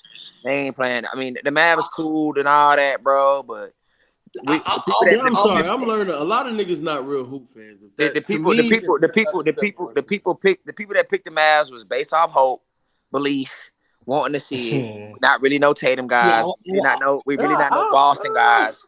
Who gives? I think it was the fact that. So people truly felt like Luka. I truly think people believe Luka's the best in the world, and after seeing him conquer, exclamations around conquer, the Wolves, people felt like okay, he got something for the Celtics. Like the Celtics not going to be able to really fuck with him. I think people just a lot of people picked the best player in the series. Yeah, and Jay Will, I will agree with you here. There were some crazy agendas for people who picked Boston, especially like because it was agendas on both sides. Agendas for Luka being the best in the world, so they needed him to, win this series so he could overtake Jokic. Agendas for people who had Tatum like not being that guy, and boy, agendas for people who had JB being. I can't. I'm I ain't gonna still lie, my gobsmacked that agendas is niggas still had on JB. live. Niggas had JB as the fifth best player in the series. I Yep. still can't believe I was actually seeing that, bro. And I said that in the moment. It's not Wait, you religion. for real? Was I'm I dead Bro, here ass, for that? bro. I'm nah, dead she ass. serious. I think, like I said, if this would have been the Nuggets, bro, this would have been different. This was. I just think it's what it Gotta is, bro. blame So I Nip, think man. I'm not gonna what lie. If it was 3-0 the other way, I think it'd also been really different too. Like, nah, not 3-0. I say 2-0. no, If I'm saying if it was 3-0, if it was 1-1, this would be more interesting. If it was 2-1, I'm or saying no, I'm saying if it 2-0. was 3-0 Dallas, because I No, no, do. no, no, no, no. I think you'd be in extreme. I'm saying because Wes is talking about after each game, it has not been the energy there to talk about. I'm saying if it was 1-1, or if the Mavericks would have took 1-0, Yeah. then this would have been all right. No, Let's no, get no, into no, no. this shit. For sure, I agree with Like, that. But if I'm being fair, I do think a lot of people wanted to see Boston lose. Right. And a lot of people are disappointed that not only are they not losing, but the series has mainly been non-competitive. One-sided. Yeah. So, I mean, yeah, that's what it is. That's what I'm saying. That's what it is. One-sided series, people don't like talking about them, bro. That's just what it is. They rather talk about some other shit. So, but I will say this: when it comes, they gonna be like, because everybody is basically like, what's the point of something if it's not? What's the point of it if we know what's gonna happen? That's how when that's the case, people don't want to talk about shit. no, I agree. I get that. I will say this: the only disappointing part is that it felt like when a team puts up the kind of historical numbers and stuff that Boston did this season, you did kind of want to see, all right, let's see in the playoffs, are they really like that? And obviously the numbers will say, sure, they were, but they didn't really get tested like that, right? So it was like, take the 17 Warriors, right? Like, cool, everybody knew how good they were or whatever, but shoot, at least you saw an elite team on the other side, right? I'm talking about in the finals? No. No. I'm not saying You said people didn't know how good the 17 Warriors were? No. That's not what I'm saying. What I'm saying. I'm talking to Jay Will. Why you say no, sir? He's talking about they played an elite team on the other side in the finals. The 17 Cavs was an elite? Bro, it don't matter though. Like, nigga, people wanted to see the names on the court. That's what it was in the series. They wouldn't think about that's part of it. But that's what it is, bro. Because that shit's but what I'm saying is the Warriors proved their dominance in the finals, right? And then what I'm saying is, I guess you could say this series, but it was just like, all right, they proved something niggas knew they was gonna do? No. Stop. Stop. Nah, I think it's a little different. Man, nah. You just a Warriors fan. I get it, bro. No, I'm just saying, like, when you have an all-time great team, you at least want to all right, cool, going in, this team is not as good as you, but this team is elite. Let's see what they can do type shit. And it's like, all right, cool, if you dominate them. And hell, even the Warriors-Cavs games in 17, like you said, the names on the court, there was still high-level hoops on both sides, kind of. Just, one team had more than the other, but shit, this shit, I mean, the games don't even look the games itself don't even, like, am I wrong? Like, the game, like, even within the game itself, not even the aftermath, but the games itself don't even feel like. See, that's why I disagree. That's why I disagree. I felt like last night game felt like that for sure. And then I felt like game 2, it got like that within 5. I don't know, bro. I'm gonna be real. I'm disappointed in Luka, in my opinion. Especially last night's game. Like, I agree with that. I couldn't believe, like, boy, that nigga missing point blank bunnies. I mean, straight up, just like, bro, if you play better, dude, like, man.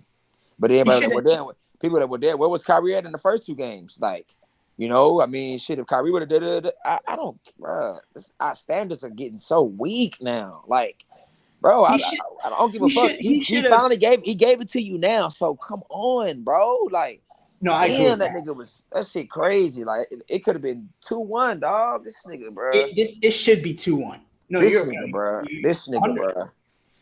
He gotta own that, bro. I'm sorry, he gotta own that, bro. Then you add in the complaining and the crying, and then it's just it was tripping yesterday, bro. Nah, but it's crazy because he started out hot. And then I'm looking at the Celtics. I'm like, bro, you niggas are finna blow 21 in what 3-4 minutes? Oh my god, bro. you niggas be tripping for real, bro. I ain't gonna hold you. I ain't gonna hold you. If that doesn't win my boy Jaylen Brown Finals MVP alone, I don't know what to say. On everything, I love. Luka finishes that game. It's a 2-1 series.